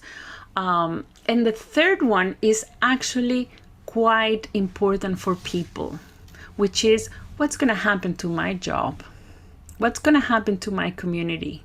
What is going to happen to this industry that is in my country? And is it going to disappear? And that is where we really need the imagination of telling the story of transformation. How do you electrify while keeping jobs and creating jobs? How do you electrify when there are questions, for example, about batteries? How do you turn that into story about a country owning the sustainable battery production, saying, well, we're going to reinvent the way we produce this, and then telling more stories about how that transition is going to work in practice for John, for Laura, for people who drive these cars, a driver of a van, a person who builds these cars, a person who will have to now work on learning how to apply for a job in a sustainable battery factory. So my point is that is slightly different from the story about climate and acceleration and the story about sustainable cities. Is related, but the third one is very important because a lot of people are afraid of change. We know that it's human nature, and we have to be very good at telling the truth, where the numbers are, where the job creation is. It's not a magical story, it's not a panacea. There will be a lot of challenges, and yet, and here's the key point, it's more harmful to delay the transition. Is more harmful to pretend that the future is diesel or gasoline, because it isn't. So I find that those stories in terms of economic, industrial transformation, opportunity, jobs for the 21st century is essential. And I find that some stories are emerging. I obviously read Spanish because I'm from Costa Rica, and I also enjoy reading how the different newspapers and journalists and countries are coming to terms with these realities. Is to some degree the story of our lifetime. How to create something while we tackle climate change in a way that creates opportunities. I could tell you many stories. I wish I could be there with you, but I'm running out of time. And I really hope that you have a great discussion about these three big clusters, transportation, urban freight, climate, acceleration, scale and speed, and transformation. Let me just end on a point that is very, very close to my heart. I would not even say my mind. I openly say my heart, because I come from Costa Rica and I care very deeply about stories of agency and stories of possibility in emerging economies, in developing countries, where we are part of a positive transition, as opposed to just wait for that transition to happen and then arrive. I believe very, very much in this notion that countries, not all of them will have to be on the first row, but some countries in Latin America, in Africa and Asia will want to go first. Some countries will say, we don't want the faxes, we want the smartphones too. I'm going to start moving faster toward electrification. And that means that engaging emerging economies is super important, so that we don't start creating this fearful story that all the old cars, all the diesel and petrol cars, the faxes, are going to end up in countries like mine. Is something that I certainly don't want for my country, and is certainly the case for many other people living in developing countries. I find that one way of doing this smartly is by creating a virtuous cycle, because to the extent that the South goes faster and the demand for electrification is global, there will be very positive opportunities for business in Europe, in the US, in China, and other places. So let's make sure we also tell those stories. Thank you so much for listening, and I really hope you have a fantastic panel. Thank you. Thank you, Ms. Monica Araya. This is this perfect moment to tell you about what's coming up, because we are starting the panel discussion. And I myself, as a journalist, I'm very happy to be here, because I've worked on television and radio, and always being able to talk about some new technologies that's meant the world to me. And so this is the very beginning. Our panel discussion starts, and I'm glad to meet all the representatives of the media, both traditional and social media. And so they are here. Hello, everybody. Great to have you. All right, so I can just see some waves. I hope to hear you very soon. I just wanted to say who is who. And so I'll just start by saying that there is Gaston Fenes, the General Director from Portal Movilidad. Great to have you. Hello, everyone. Many thanks for inviting me to this important panel discussion. It is quite important to us as well. You're joining from Argentina, if I'm correct. Yes. I want to tell you about Portal Movilidad. We are a newspaper specialized in clean or sustainable mobility in Latin America. We are the most read newspaper in the region. We work every day with news of electric mobility. Our focus is on the industry. We publish articles thinking about the sector. It's completely different from a traditional newspaper such as the New York Times or others. All the headlines are written in this sense. And of course, the body of the news. In general, our sources are business people, organizations, unions, and representatives of the energy and transport ministries, among others. The mission of Portal Movilidad is to show the opportunities created by companies and public administrations. So, Gaston, I think, thank you for saying that. I think you just are saying that you want to make electromobility very approachable to everyone. You want it to be simple. You want it to be just for normal people, right? Yes, we publish different news. In general, our news are thinking about the industry. We talk with the companies, authorities, and all the content is focused in this sense. But we make a lot of news for the consumers and the users as well. We have two different points of view in the same, the same newspaper. I very much appreciate that you have the two angles, because they will be very important during this discussion as well. But let me please tell about some of the fellow speakers. Felix Hammer, a YouTuber from Electric Felix, is with us. Great to have you, Felix. Great to be here. Yeah, so are you sitting in a car actually? I'm in the Honda E right now. I just picked it up my in goodness. Belgium. Tell me more. Are you actually commuting? Are you moving? Are you on the road, or have you stopped? And are you safe? No, I've stopped and I'm safe. I stopped for lunch.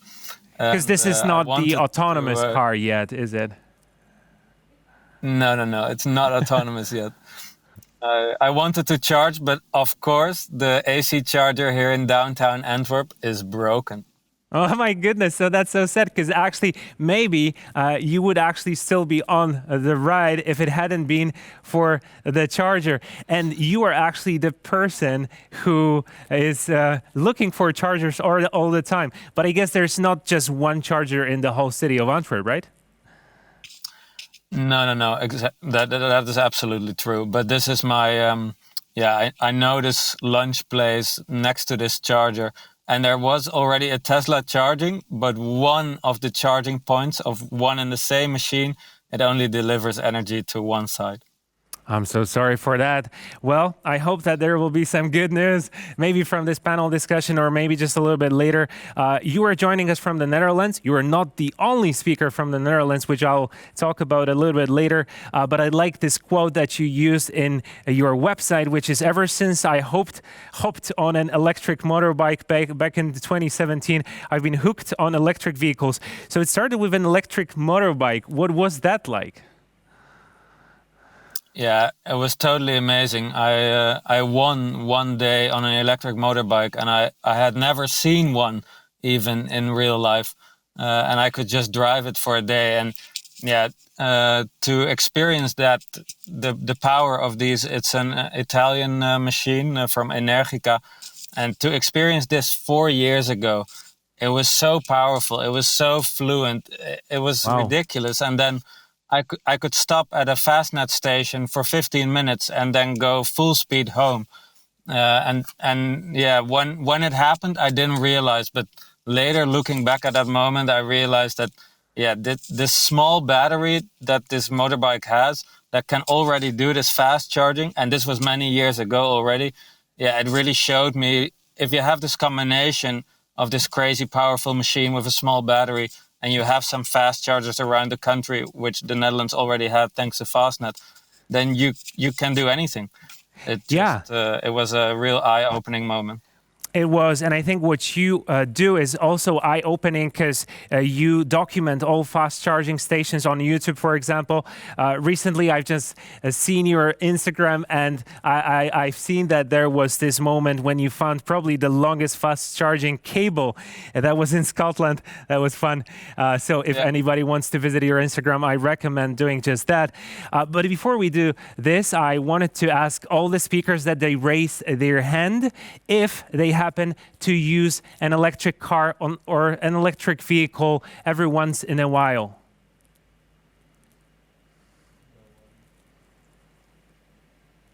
Okay, for me, that's once a year. For you, well, everyone, right? Everyone. And I hope to hear from the person who has used one in the last 7 days. So maybe that be Daniel Grzyb, because he is a YouTuber. I wonder if he has recently driven an electric car. Daniel? Yes, hello. It's a pleasure to be here. Yes, I have a few Teslas, so it's every day I'm driving electric, and I'm happy that I can do that because I don't even use internal combustion engine cars.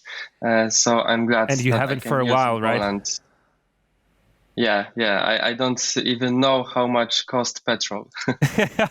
Well, it's much more than 6 zloty per liter.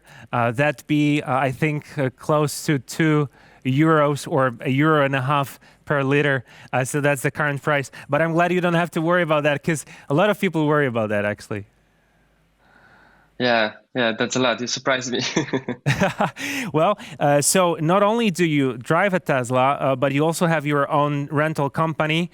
And recently, you've actually been able to reach Vatican with one of your Teslas, right? Yeah, around 3 weeks ago, I've been on a trip, MOB Road to COP, with Polish Chamber of Electromobility Association Development, and we have visited Vatican when we met with Pope Francesco, and I was the first person in history who drive with Tesla, with electric car into Vatican, and I was very surprised because when I drove into Vatican, I turned right, and then I saw Pope staying and waiting for me, for Tesla. So it was incredible. It was very interesting. Yeah. So was he actually interested in finding out more? Yes, but it was very good for me that the Pope was very happy to see Tesla. He very like electric vehicles, so that's good. I know that there is even few electric vehicles in Vatican. Which is perfect. And actually, speaking of Vatican... Yeah? Yeah, and also there is a charging station. All right. I'm not surprised because this would be a city which would appreciate very smart solutions. And also, if there's very little fossil fuels, I feel like such a small place would need us to be environmentally friendly. And actually, I'm very thankful to you, Daniel, for mentioning the Polish Chamber of Electromobility Development Association. They are actually the partner of this panel, and they have helped me so much in drafting the questions. And so So I'm very glad that an organization from Zielona Góra, not necessarily from the middle of Poland or from the heart of Poland, but is also very active in this way. And they represent Western Poland. Okay, so that's an interesting perspective. I wonder about the Netherlands, though, because I think Ellen Heap is another guest to welcome. She's the CEO of Heap PR Active, and I guess that has to do with my pronunciation. Ellen, please correct me. Hi, Matt. Nice to be here. Hi. And yeah, I think you should take some Dutch lessons, to be honest. The name It speeds me. Hyperactief. No, that's okay. I'm owner of communication agencies, but I think one of the combinations I have, I'm also board member of the Dutch Electric Vehicle Drivers Association. Right. So we are the voice of the EV driver in the Netherlands. And I'm so happy that in the last COVID year, we also managed to have this global EV association. And I know that EV Club Polska, for example, is a member of that. So we have about, 46 organizations in 28 countries. And those are all electric vehicle drivers wanting to make a change and wanting to have a good voice in the whole publicity and communications around electric driving. Het is heel goed. So that is a little bit of Dutch. That's reaction by which I wanted to say that I really appreciate you saying that. And I wanted to ask you about your own story with an electric car. Do you actually have this chance to maybe drive it or share it sometimes? Yeah, I've been driving electric since 2013. Which was a plug-in hybrid at the time, so I could also drive on gasoline, but I'm driving a full EV now for a couple of years, and I love it. And people can always lend it to me. And I remember when I first drove the electric car, which was in 2011, that was the time in the Netherlands when once there was a charging point installed, they would celebrate that. They would plug in a karaoke set and they would plug in a barbecue and that would be a little party. I love that. Time. Now we have it was great. Now we have about 300,000 charging points, so we cannot have parties anymore now. But that would be a lot of parties in the Netherlands. Yeah. I think it might be a good idea to restart that. Yeah, it's always good to meet and have fun. But actually, I wonder about Poland because we're quite close to the Netherlands. I wonder what the situation is like. And if Agata Rzędowska, who represents radio stations, but also Green News PL, which is a website very devoted to electromobility. And Agata herself is very passionate about it. She doesn't own an EV vehicle, but she actually is very active and she shares one. So she wants to be very sustainable. Agata, so do you like the idea of us celebrating every new charging station here in Poland? Well, first of all, I was at the celebration of the first fast charger in Poland, in Warsaw, a few years ago, and it was a great event. Still, we have photos from this event, and still we share them, and trying to remember how it was to have just one such a station in Warsaw. Now we have much more, and it's pretty easy to drive electric car in Poland. And if you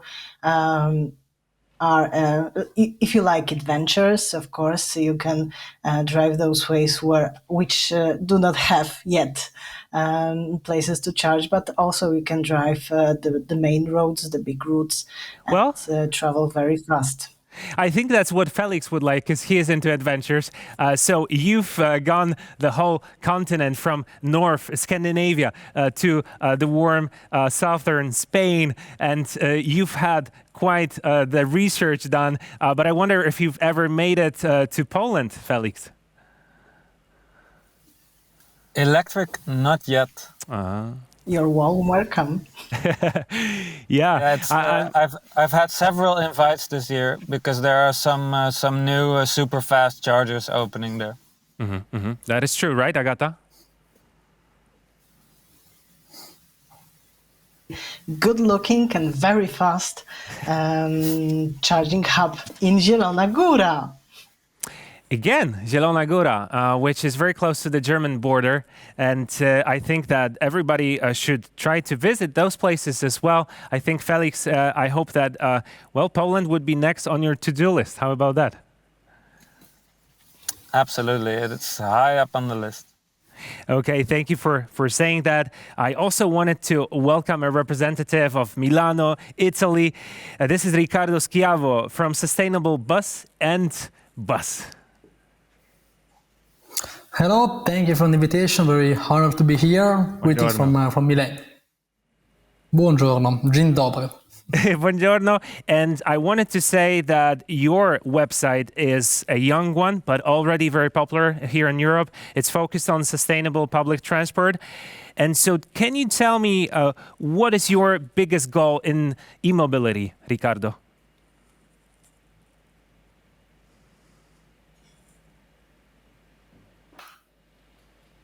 So, Riccardo, can you tell me what's your biggest goal when it comes to e-mobility?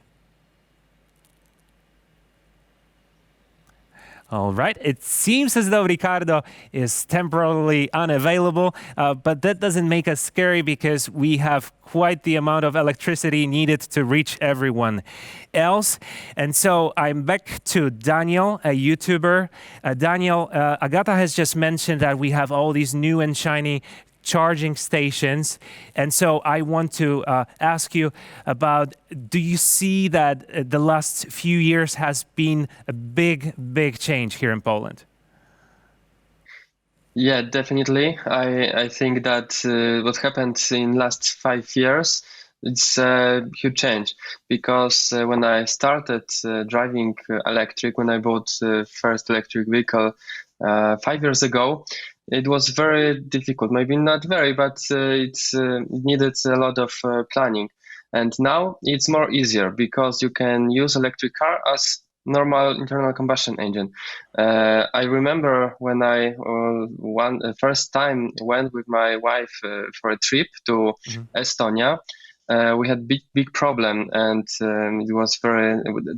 This day we started our YouTube channel because we went to Lithuania, I think it was, and there was no charging stations, fast charging station. So we slept around 6 hours next to shopping center, and then we started showing people how to do that properly and how to travel by electric car. And since that day, a lot of change. And now in Poland, there is a huge amount of charging stations. So even if you want to go from east to west, every 50 or 100 kilometers, you have charging stations. So it's not a problem yet. Thank you, Daniel, for saying that, because not only is this the change that's happened in Poland, but also in the Baltic countries that we wanted to mention as well. And a big shout out to them as well. I think Riccardo is back. And so, Riccardo, I wanted to ask you about your website. I know that you want to make a big change in e-mobility. That's important to you. Indeed, Masei, I'm back. Thank you you are. For asking. Yeah, thanks. Yeah, okay. Tutto bene. Nice Tutto words. bene. Tutto bene. Very fine. Absolutely. So as you mentioned, very young portal. It was launched just in 2018, but I'd like to mention it was not born from scratch. I mean, the publishing house I work for has several decades of experience on technical magazines. So sustainablebus.com was built on this nice amount of experience on the topic. The idea behind it was that something quite big was happening, because buses, for a series of reasons, can really be considered the first vehicle that where electrification took quite a larger share. Today, like 15% of the city buses in Europe are electric, just to mention one single. How many? Sorry. And it was very important. Yeah. Excuse me? Can you give the number again? Because it was very impressive. I just didn't hear it. Yeah, 15%, 15%. Good. Yeah. And so what we thought, it was a kind of an international media in English focused on public transport, and what was happening on public transport simply didn't exist. But at the same time, it is a very fast moving market where players are very interested in knowing about what was happening around the world. People are very keen to be aware of what was happening, case studies, best practice, experience to learn from. So we try to create what we like to call. So you say that in Italy there's a big hunger for knowledge and that people want to learn.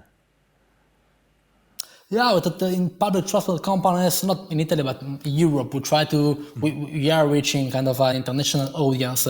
So in a market that was evolving very fast, operator was very keen to know from each other and be aware of what was happening around. It is a B2B media, so we are talking not with the private customer, but with the companies, so industry players and public transport companies as a main audience. You know, that reminds me of Ellen from the Netherlands, because Ellen, as a PR specialist and as a marketing specialist, she also talks to experts and she also talks to B2B, I mean, business people. And she probably has had a lot of those talks as well. Maybe not when it comes to buses, but other electric vehicles. So, Ellen, do you remember the first days when you, as your PR agency, were trying to spread the good word? That was a long time ago. But I think, this was a long time ago. But what I think is happening is if you look at the news around e-mobility, I think I've got sort of three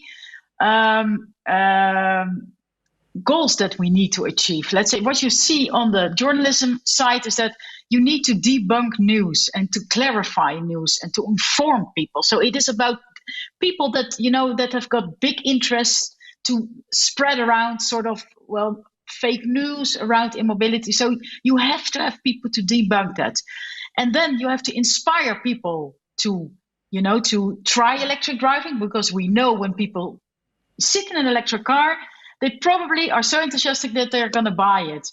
And you have to educate professionals, because what we see, we did a sort of mystery research in our Electric Vehicle Drivers Association to see how car dealers, are responding to people. You can see that the people don't trust them too much because, they don't know anything themselves, how charging works or how, so if I look at it with a professional view, I think, there's really at least three roads to take. So, Ellen, is that what was there in the Netherlands at the beginning of your path, or is it the current situation that there's still some distrust, that people are still uncertain about e-mobility? Oh yes, it was in the beginning, and it is still there. I mean, debunking news. We even have got one professor. He's famous in the Netherlands. Felix knows him as well. His name is Auke Hoekstra, and he's got a day job on debunking news, and it's done by innocent sometimes, but also by the big industry wanting to slow down the electric revolution. We know that. Okay, well, this is actually the perfect moment to turn to Gaston, because I think he can tell us more about that.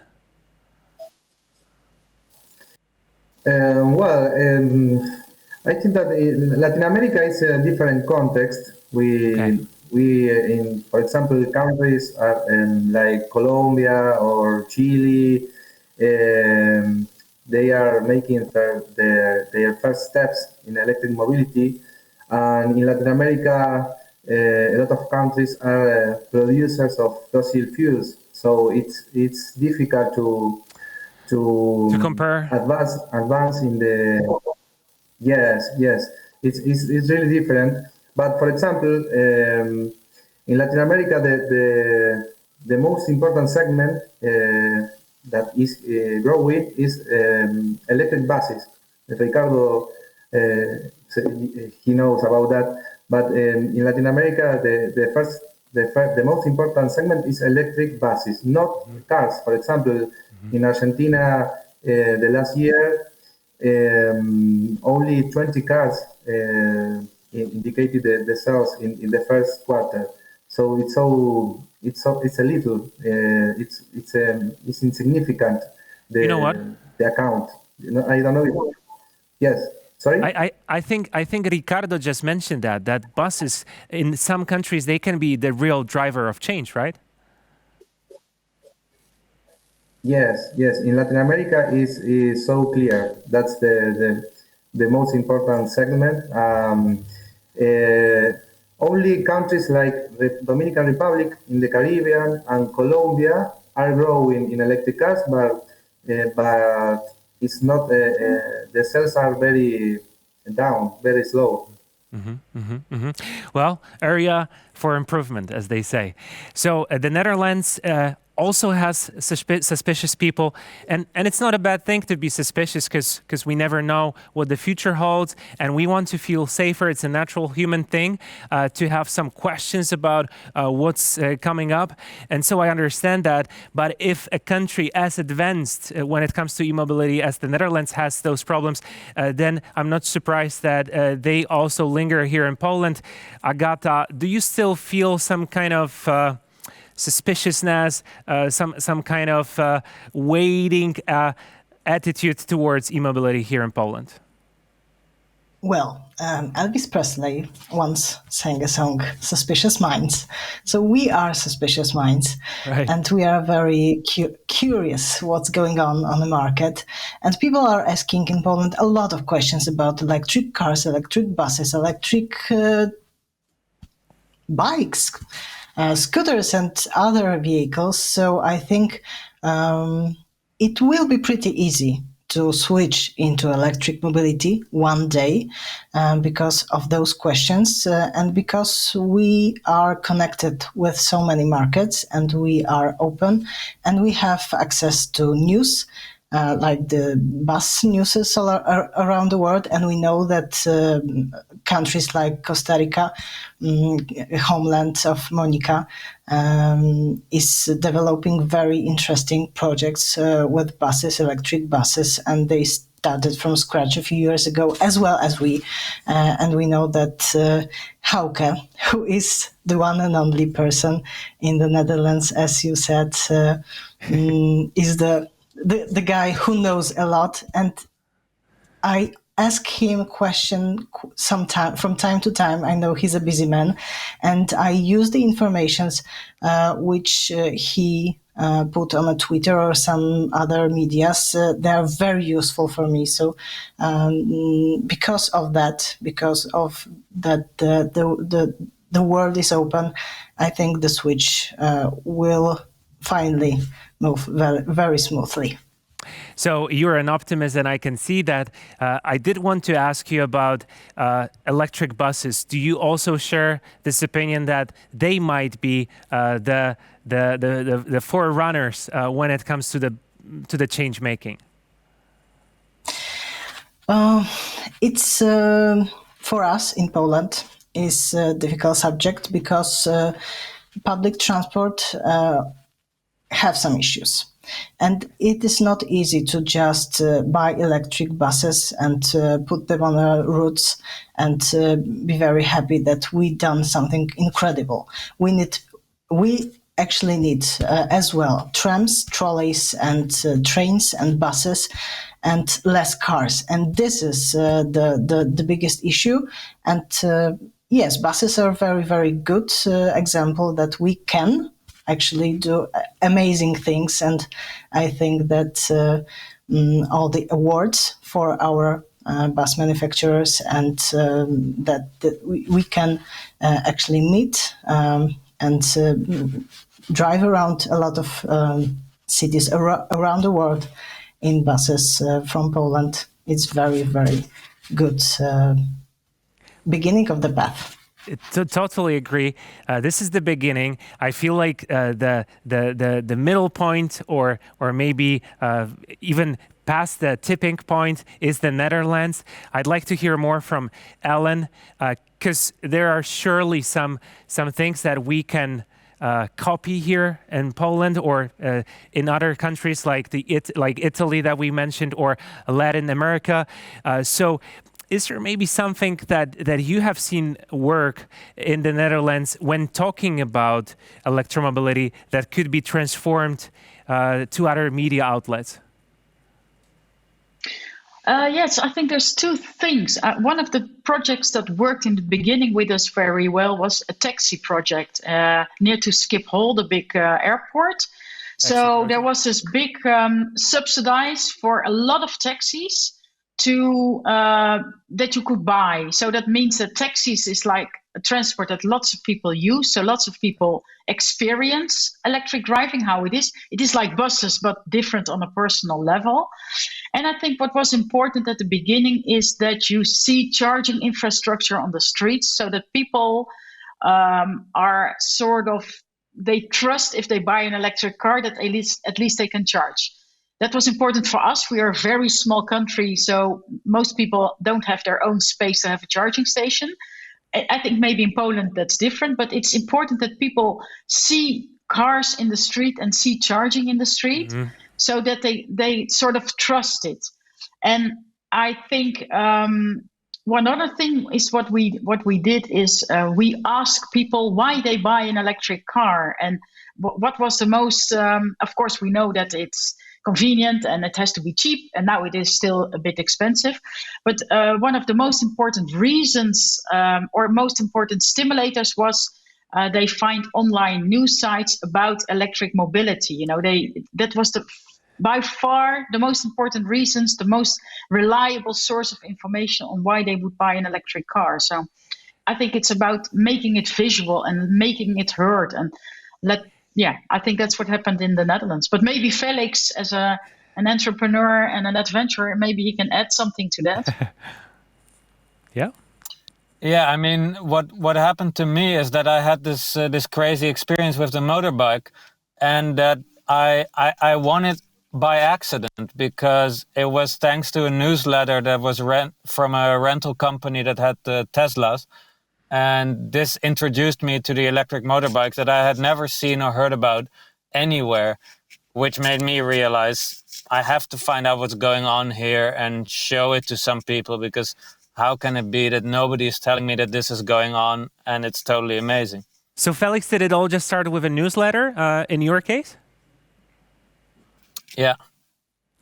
Okay. So sometimes just one piece of information, one message sent to your inbox is enough. Sometimes people need to have more touch points, to use a marketing term. What I mean by that is that you need to see electric cars in many places before you start to realize that they're there. And you start to think, okay, maybe if the taxi that I was just driving is electric and we still made it, maybe this could be something that I would use. I guess that's what's happened in the Netherlands. And I just wanted to say, Alan, it was a great idea, because when people see it around themselves, and if the taxis that they get are electric, then it probably starts with them asking questions. Yeah, I think you're right, and I think it is about experiencing. And we know that if you look at people, why people buy cars, because they have experienced it once. And the next phase now is we are trying to get people that educate youngsters to get their driver's license. Driving schools to drive electric, so that people that are young experience from the first moment on what it is to drive an electric car. So this is our next idea. Project, let's say. Yeah, so many great inspirations actually from the Netherlands. I appreciate that. I'd like to hear from Ricardo Schiavo, because he has a different perspective, and buses are maybe different in communicating. They maybe take some other measures to be seen around the world. How do you promote those? Yeah, I was also keen to link to the previous speech. The Netherlands was moving in with a great advance also on the public transport side. I think it was already in 2015 where the public transport authorities decided that from 2025 on, all new buses must be electric. So that's why also from the public transport side, Netherlands is surely an example to be followed, moving with a great advance. Yeah, as we said before, it is different to communicate with private customer or on a B2B level. On a B2B level, what we observed is that also with the shift to e-mobility, it was changing the technology. It was changing also the players, okay, the industry players.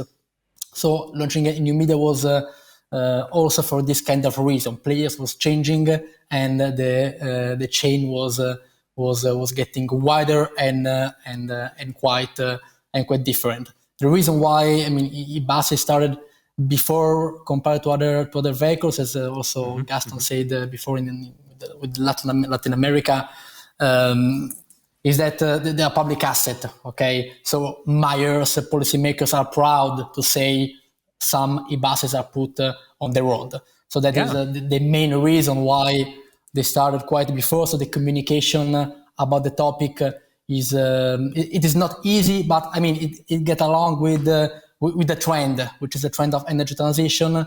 For a media, it's important to be accurate anyhow on the topic. So not just pushing on the topic, but being on the topic with the accurate information without. I agree, Ricardo, that it all just starts with them being visible. And also that the buses are there, and for the mayors of the cities, this can be great promotion. It's about PR after all, that they show that they're going into the right green direction.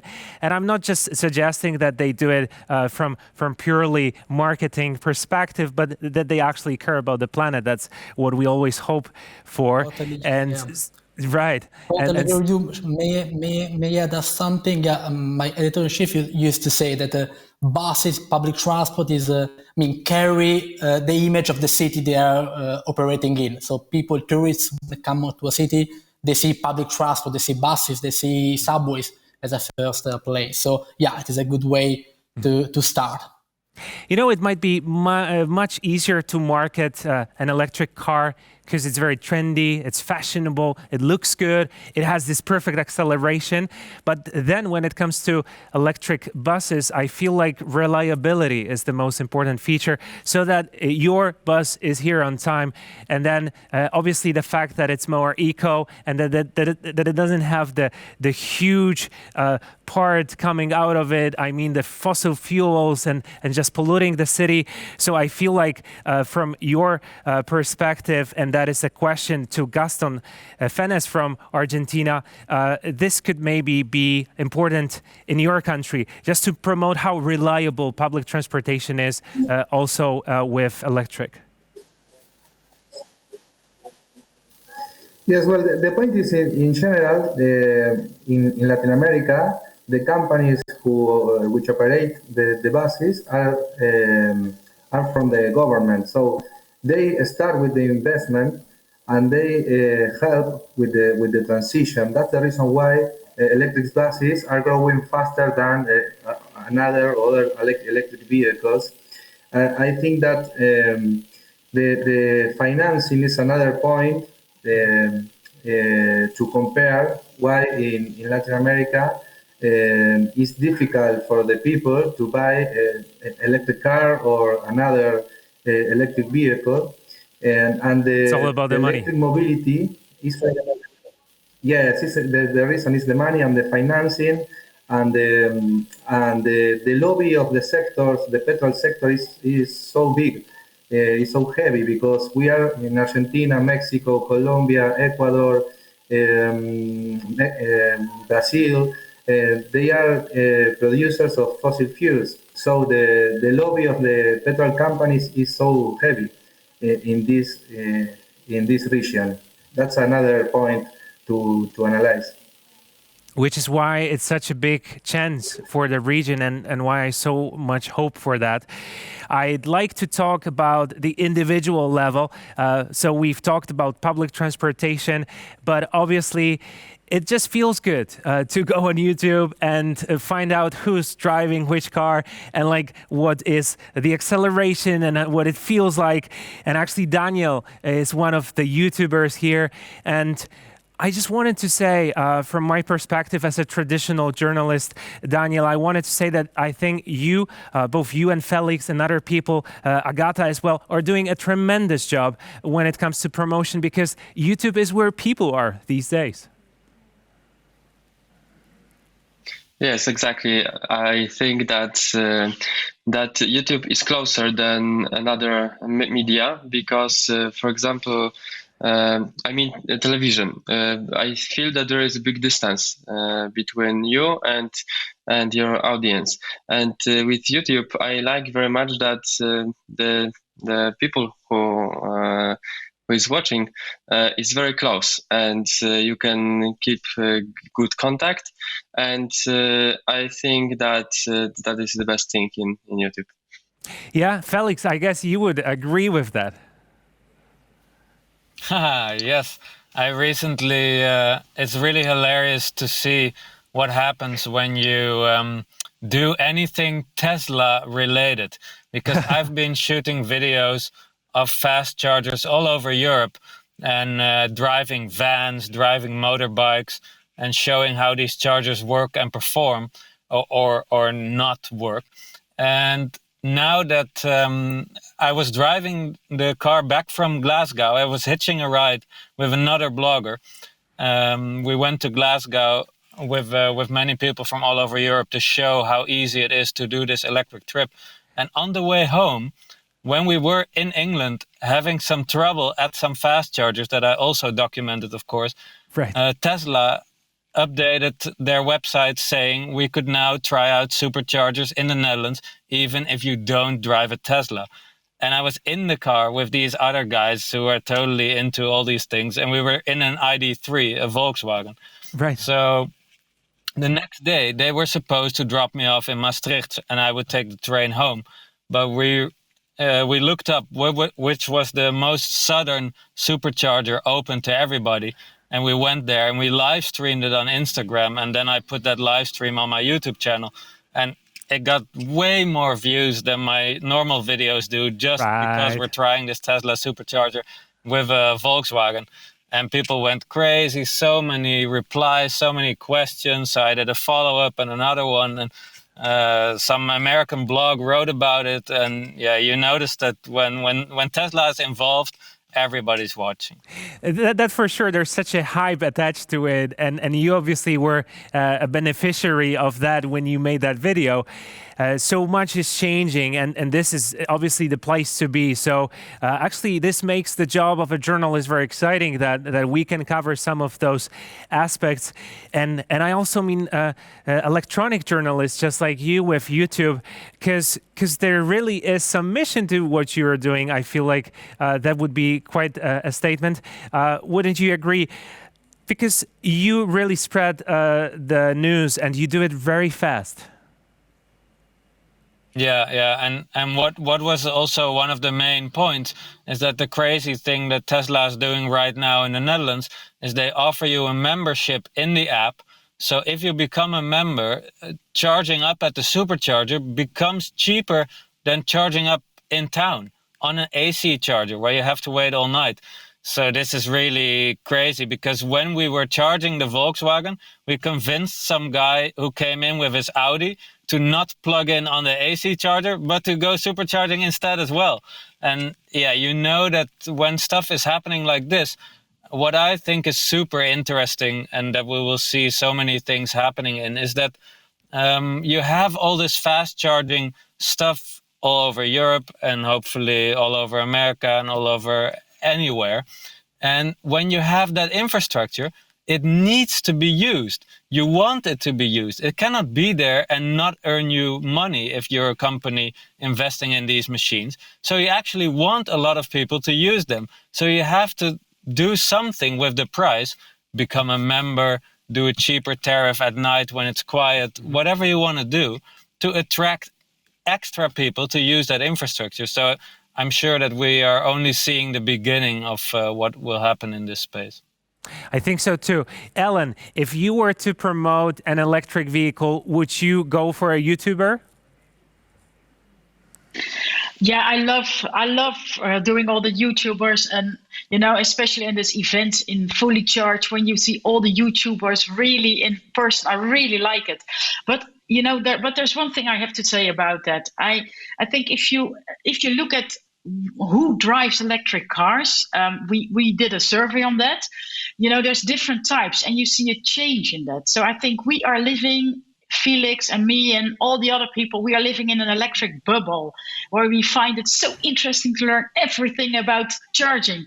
But you know what? The next generation EV drivers don't care about it. Most of them, they just don't care. They just wanted to make it work. So we are looking at how we make the next step. I think there is a place for the geeky information, which is completely fun and interesting, and it helps, the early adopters. But if you, go and want to take the step to the majority, you need to inform differently, and then it becomes different. And in our survey, you can see that there's four types of electric drivers. They're the people that are cost driven. There are people that are really sustainable driven. There are the geeks that want to be first on every electronic gadget as well. And there's the comfort driver. And you can see that the comfort driver gets a bigger part of the whole population of EV drivers. And I think so for the next level communication, we need other things. Yeah, and then it makes me ask Agata, I know that you are not a marketer, but a journalist, but I still would like to ask you if you were to promote electric vehicles, which you actually do because you just believe in them, would you have a different type of communication based on different receiving and, different types of people that Ellen just mentioned? Yes and no. I have a story. 2 weeks ago, we met with Ellen in Oslo during the Nordic EV Summit. And before the big event started, I was passing through the city, which I know a bit. And you know that Norway is the biggest market of electric cars now, with incredible sale. And some of my friends, before I went to Oslo this time, asked me, so they probably have charging cables all over the city. And I was walking through the city many, many hours and not seen one electric car near the charging station. They actually now have this comfort of driving electric cars and not to worry much, maybe just in Oslo, not to worry how to charge the car.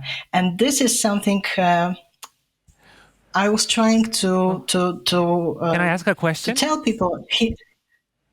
Yeah. So does it mean that they charge at home? Is that why they don't need so many charging stations? First of all, they have modern, very long-range electric cars, so they do not need to charge them very often. If you have a car with range 400 or even 600 kilometers range, you will probably charge it twice a month, once for 10 days or something like that, because you usually do not drive very, very long distance every day. Secondly, they have inside the buildings, on the garage areas and near the big shopping malls, chargers. You actually do not see them in the city. There are a few near Akershus. There are a few near very common places. But second thing is that Oslo changed a lot, and the big area in the city center is almost free from any cars, not only electric cars, but any cars. There's a lot of space for pedestrians, and there are a lot of bicycles. So Agata, if we can just get down to the nitty-gritty, you said yes and no. So can you just tell me why you said that? If I'm speaking or writing for someone who do not actually know anything about electric cars, I will show him or her or to her different perspective than to someone who knows something or who drives it actually once or twice. Even car sharing in Poland we have with electric cars. So Yes, I prepare different news, different kind of information in a different way for different audience. Okay. I appreciate you saying that. I wanted to have a very short follow-up with Ellen, because Ellen, you were mentioned. I guess you maybe wanted to relate to that. No, I agree. I think you need sort of a layered communication because different topics demand for different audiences, and I think it's important to realize that, because if you think it is one message sells all, that doesn't work. And we talk about it with the government a lot about you should have different messages for different people in order to be able to make them enthusiastic. I think that's what I would like to tell. Okay, thank you for saying that. Yes? The core, the knowledge you have is the same. You just prepare different story for different different group of people. Okay. Yeah.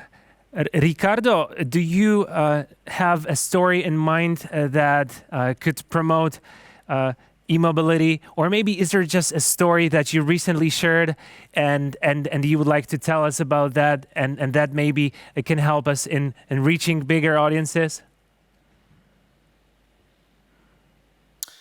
Yeah, you mentioned a story that could be, told with a YouTube approach. Mm-hmm. Okay. I don't know. We see that.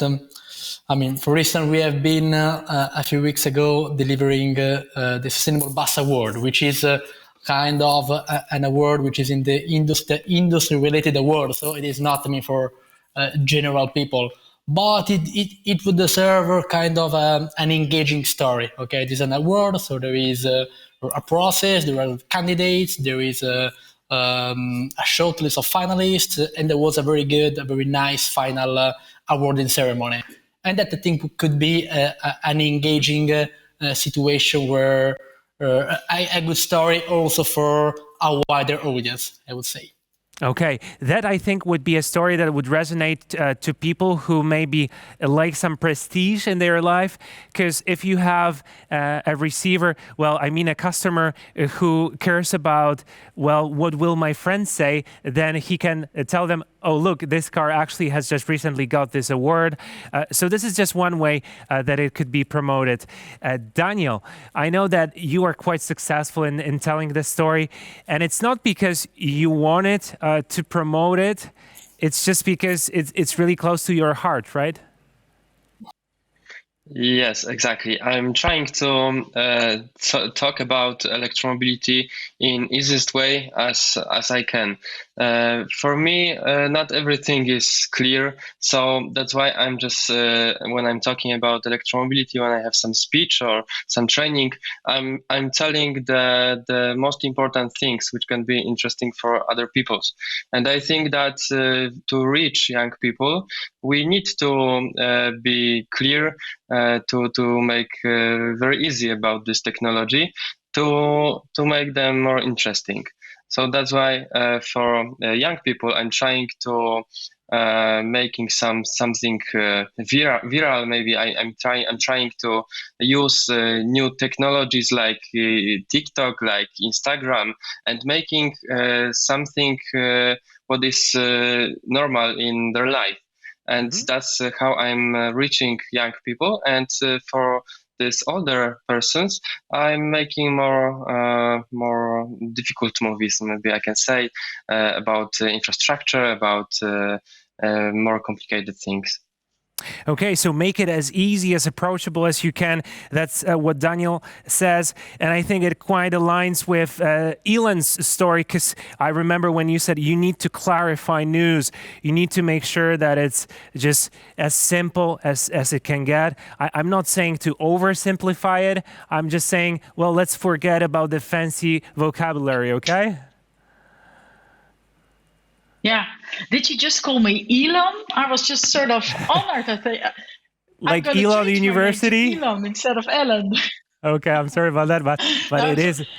No, it's Good okay thing. because Elon Musk is, of course, one of our heroes. But I was sorry, I thinking forgot of the question. Elon Can you University. repeat it? Yeah. Interesting, because Okay, my first thought was with Elon University from the US and not with Elon Musk, but both are actually very, very well related thoughts. And I just wanted to ask you and relate to what you've said before and relate to what Daniel has said, is that the story needs to be somehow easy to digest.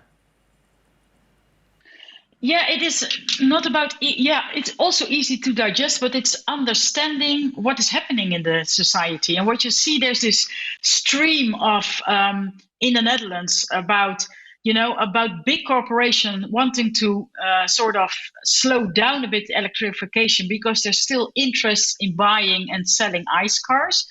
So you need to sort of constantly debunk news.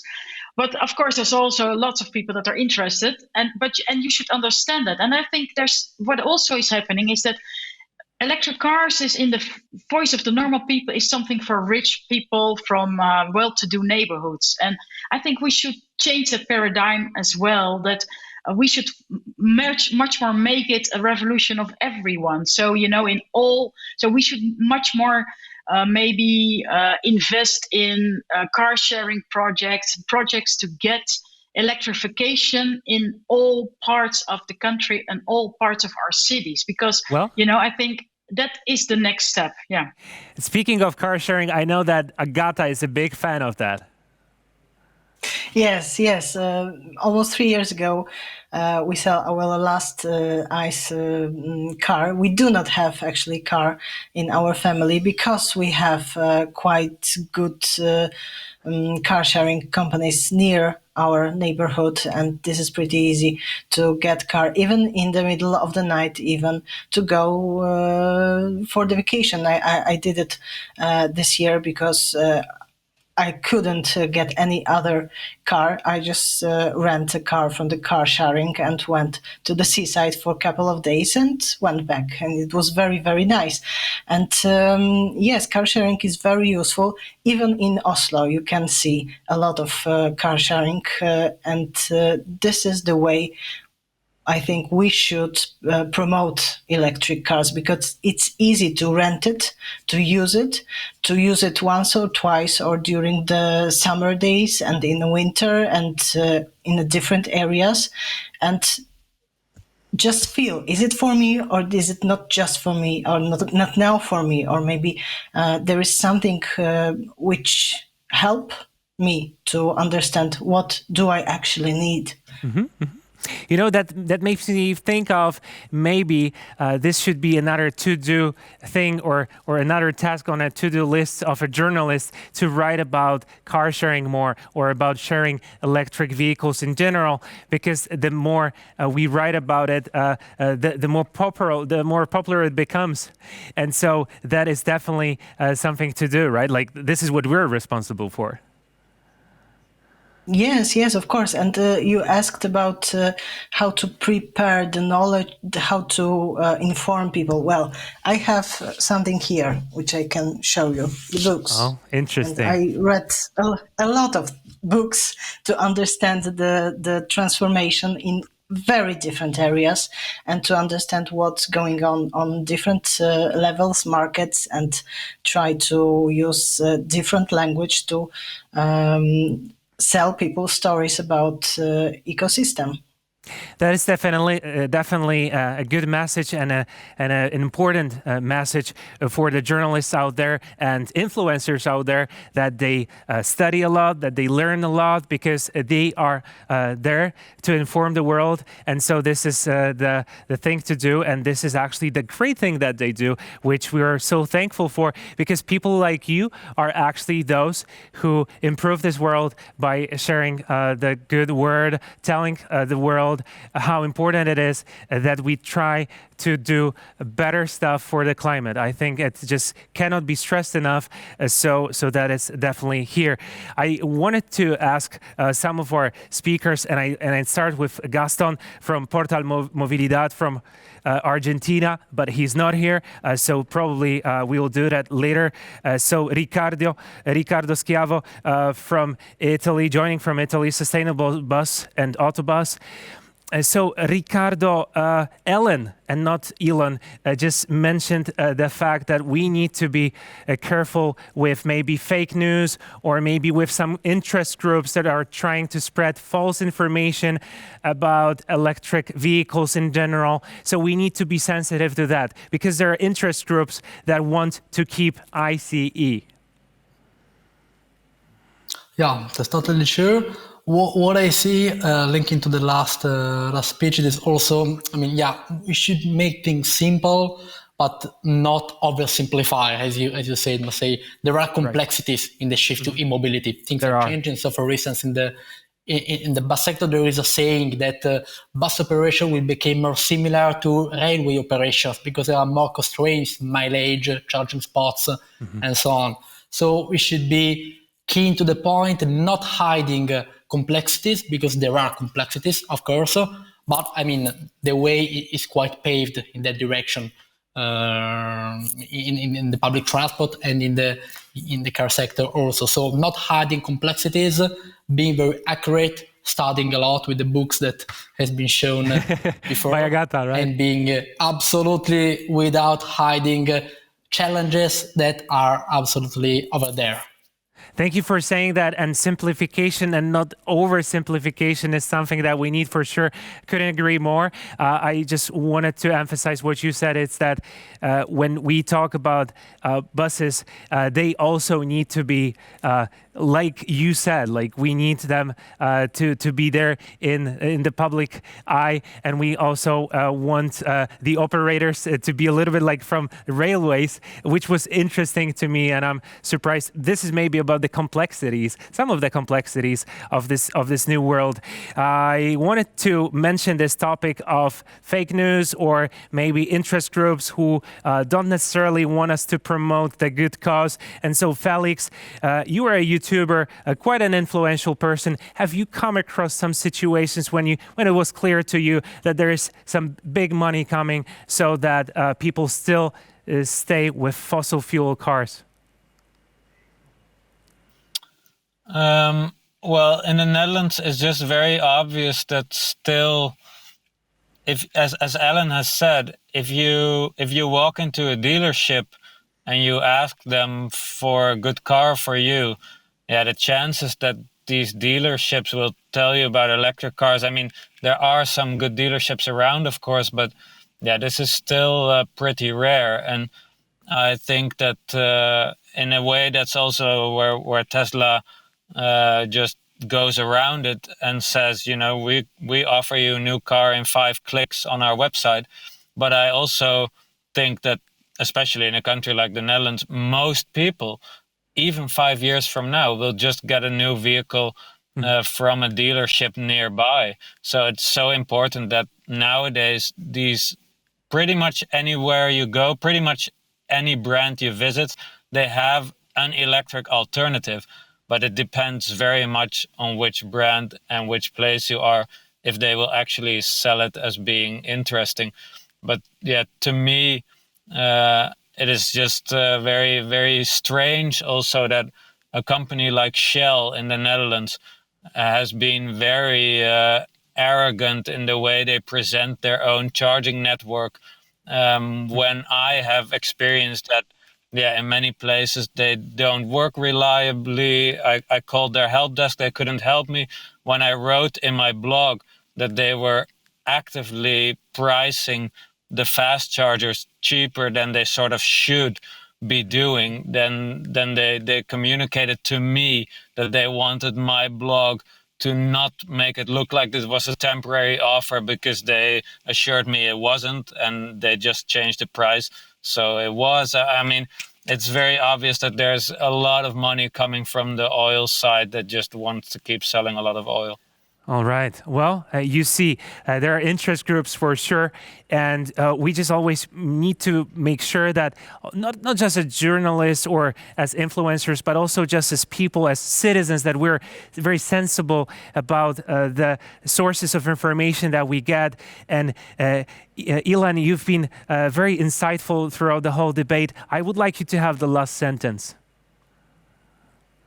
Oh, thank you so much for that. No, but I was going to say, fake news is not only about bad intention. It can also be about people that have difficulties in making the change, and that sort of is a slow stream that you also want to fight. I mean, because and what is that bad news or fake news stays so long on the internet, so you have to keep on debunking it all the time. That's I want to say, it's not only about bad intentions, but it's also about people that have got difficulties with this change.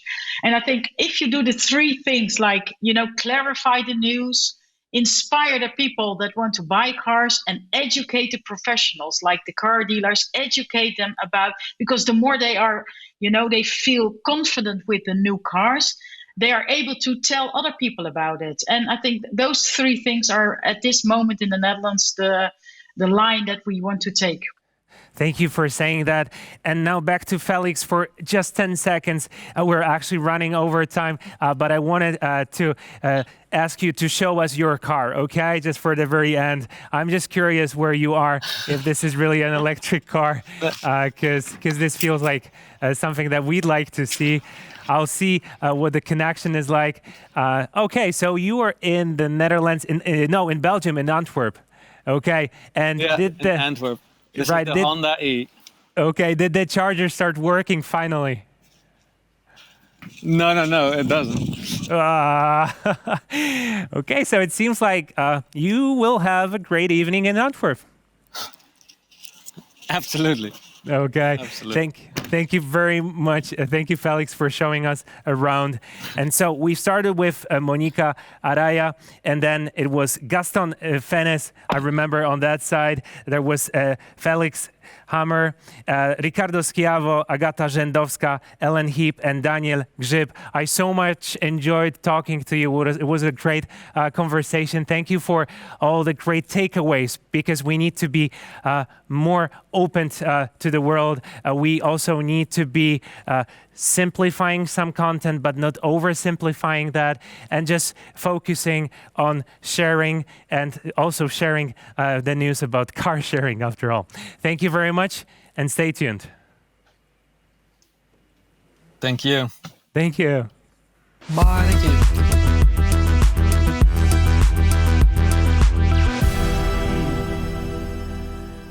Hello, Magda. Here we are. Hello, Maciej. It seems we really need a good storytelling to share the story of electric vehicles, electromobility, and reach different audiences. Because I was watching the your panel, and it seems you gathered passionate people, almost geeks, who are talking about electromobility, but we need good storytelling to reach different audiences. There was a lot of passion indeed, and there were some technical difficulties, which is so typical for this new industry, because e-vehicles also have some teething problems, but it doesn't stop us from loving them. That's true. And it was great to see actually the real life situation that you can connect from any place in the world. You can commune so easily these days. And it's actually about the mindset, the positive mindset. You don't have to have a car to drive electric vehicles. That's what Agata Rzędowska has shown, because she doesn't own one. She actually would use an electric car. And even more interestingly, she would ride a bike, a public bike, a city bike, to get to the nearest EV car. So she does a lot of sharing, and not just car sharing. Yeah, thank you so much for this exciting panel. I think that a lot of people and a lot of journalists can get some inspiration from the people who are really touching the ground, and they're so close to electromobility. And with that, we are actually ending the conference, the Global E-Mobility Forum. That was the last panel. However, that was not the last message of today's conference.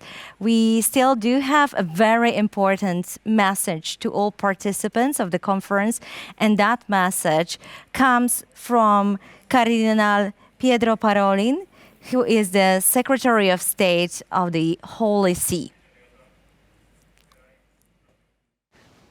Ladies and gentlemen, dear friends, I am pleased to have this opportunity to participate in this third E-Mobility Forum 2021.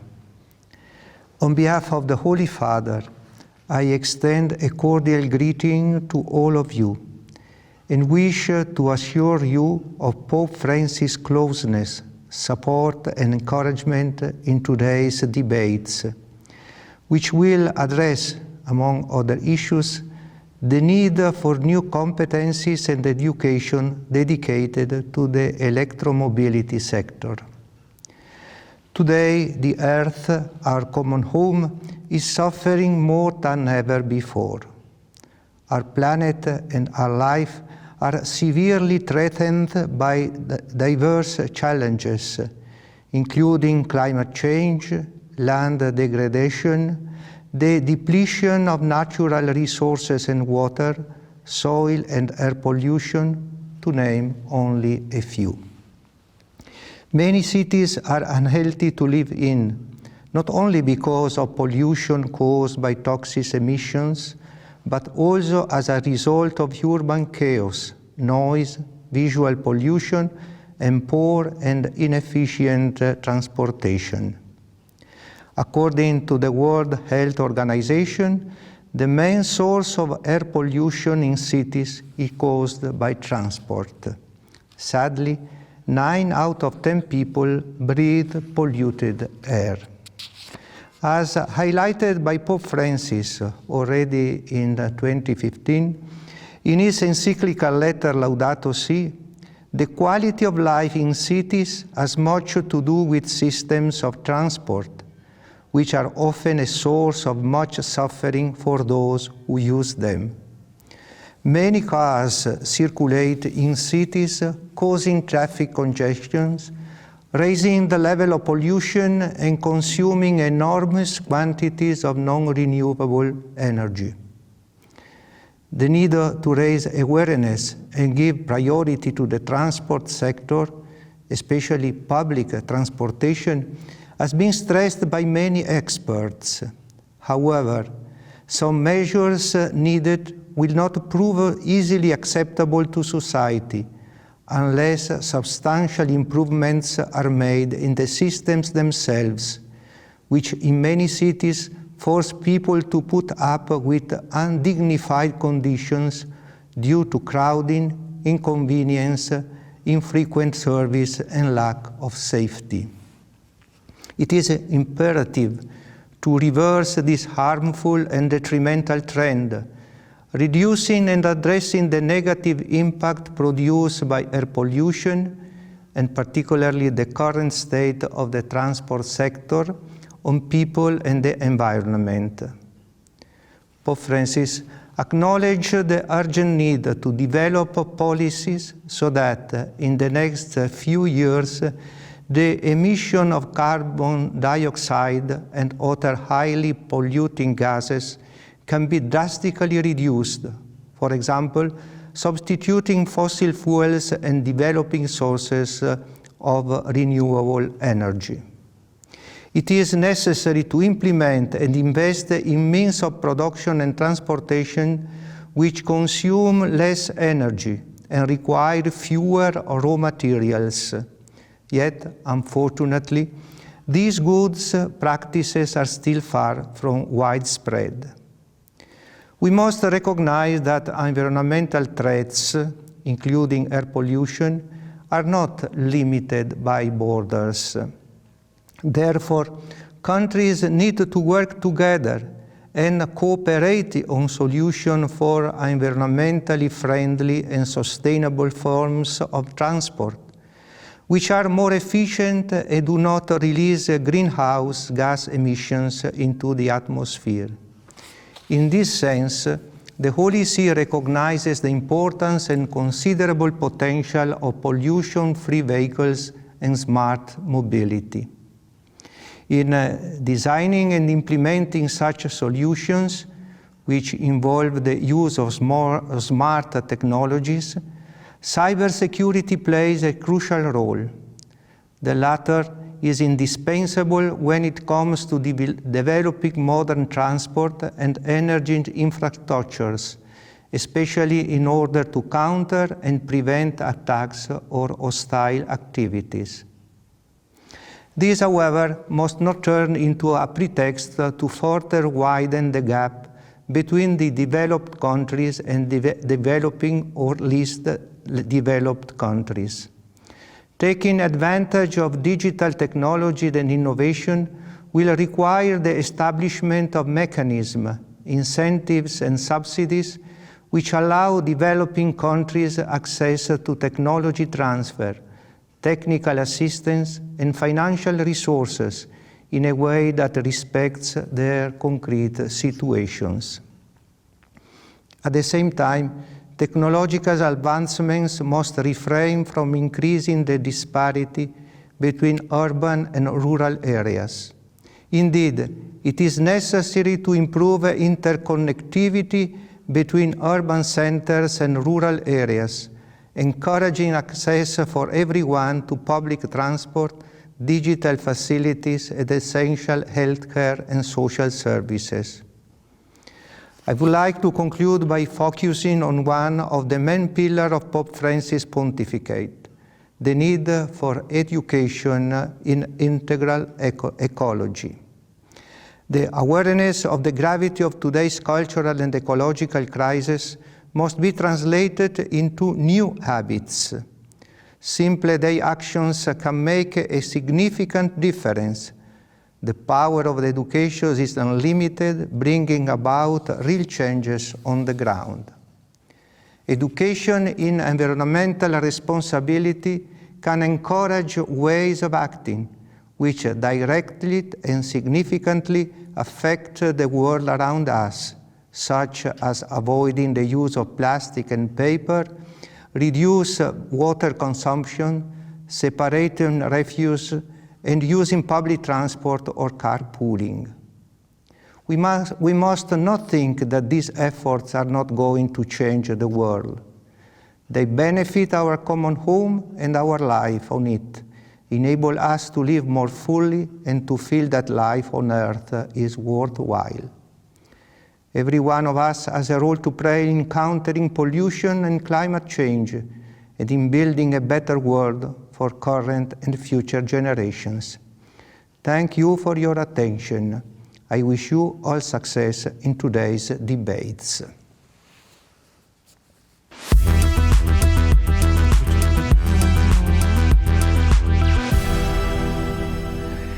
Yes, we are here. We've landed. And thank you very much for the special address from Vatican. Yeah, education is the ground for the changes. This is an important message. And to sum up the day, we would like to probably share the key messages from each and every panel. It all started with the first one hosted by Minister Kurtyka. It was about the potential of electromobility and how it extends far beyond the environmental benefits. That was very important. But we also talked about, that was Markus Heinz from World Bank, but we also had quite the statement from Mr. Kurtyka. Sure. Mr. Kurtyka highlighted the fact that Poland produces 46% of new electric buses in the European Union, which means that almost every second electric bus in Europe comes from Poland. That's very impressive. And then the second panel, Ignacy Ferrer just mentioned this. Any economic transition needs long-term planning, and we agree with that. However, these times are not good for rigid goals, but very good for flexibility. I feel like this is what's been coming back and forth. Yeah, flexibility, collaboration. And the third panel, we discussed the importance of the education and how should the education system adopt. And it's very important to focus education on in e-mobility on experience-based, practical learning, because it's more engaging than theory, and it's actually makes it easier to apply skills in action. I very much agree with Magda, who actually is an educator herself. So that's very meaningful. And the fourth panel, that was about the news and sharing the good news about journalism and influencers. Is it a key that we answer people's question regarding their everyday life experiences? What will happen to my job? What will happen to my community? We have to address this by referring both to people's imaginations and to facts and figures. That's from Monika Araya. And we are truly honored to receive this warm greeting from the Pope Francis and the Cardinal. And one more time, to emphasize the fact that education brings the real changes on the ground. With this, I think it's our great honor and pleasure to thank everyone who contributed to creating this event, all the panelists, all the speakers, and the organizers. Yes, and that is the National Center for Climate Change and our partners, Polish Alternative Fuels Association, and another organizer, Polish Chamber of Electromobility Development Association. We would also like to thank everyone who's behind the scenes, the crew, the production. They've done an amazing job. And our PR and media experts. Thank you very much. This was very insightful and important step on bringing electromobility to the future. And so let Poland drive electromobility and let us drive the change together, regardless of any borders. And already save the date and book your time for the next Global Electromobility Forum next year in 2022. Magda, it was such a pleasure to be here with you. So thanks to the organizers, to you, to the technical crew. Thank you very much again. Thank you, and see you next year.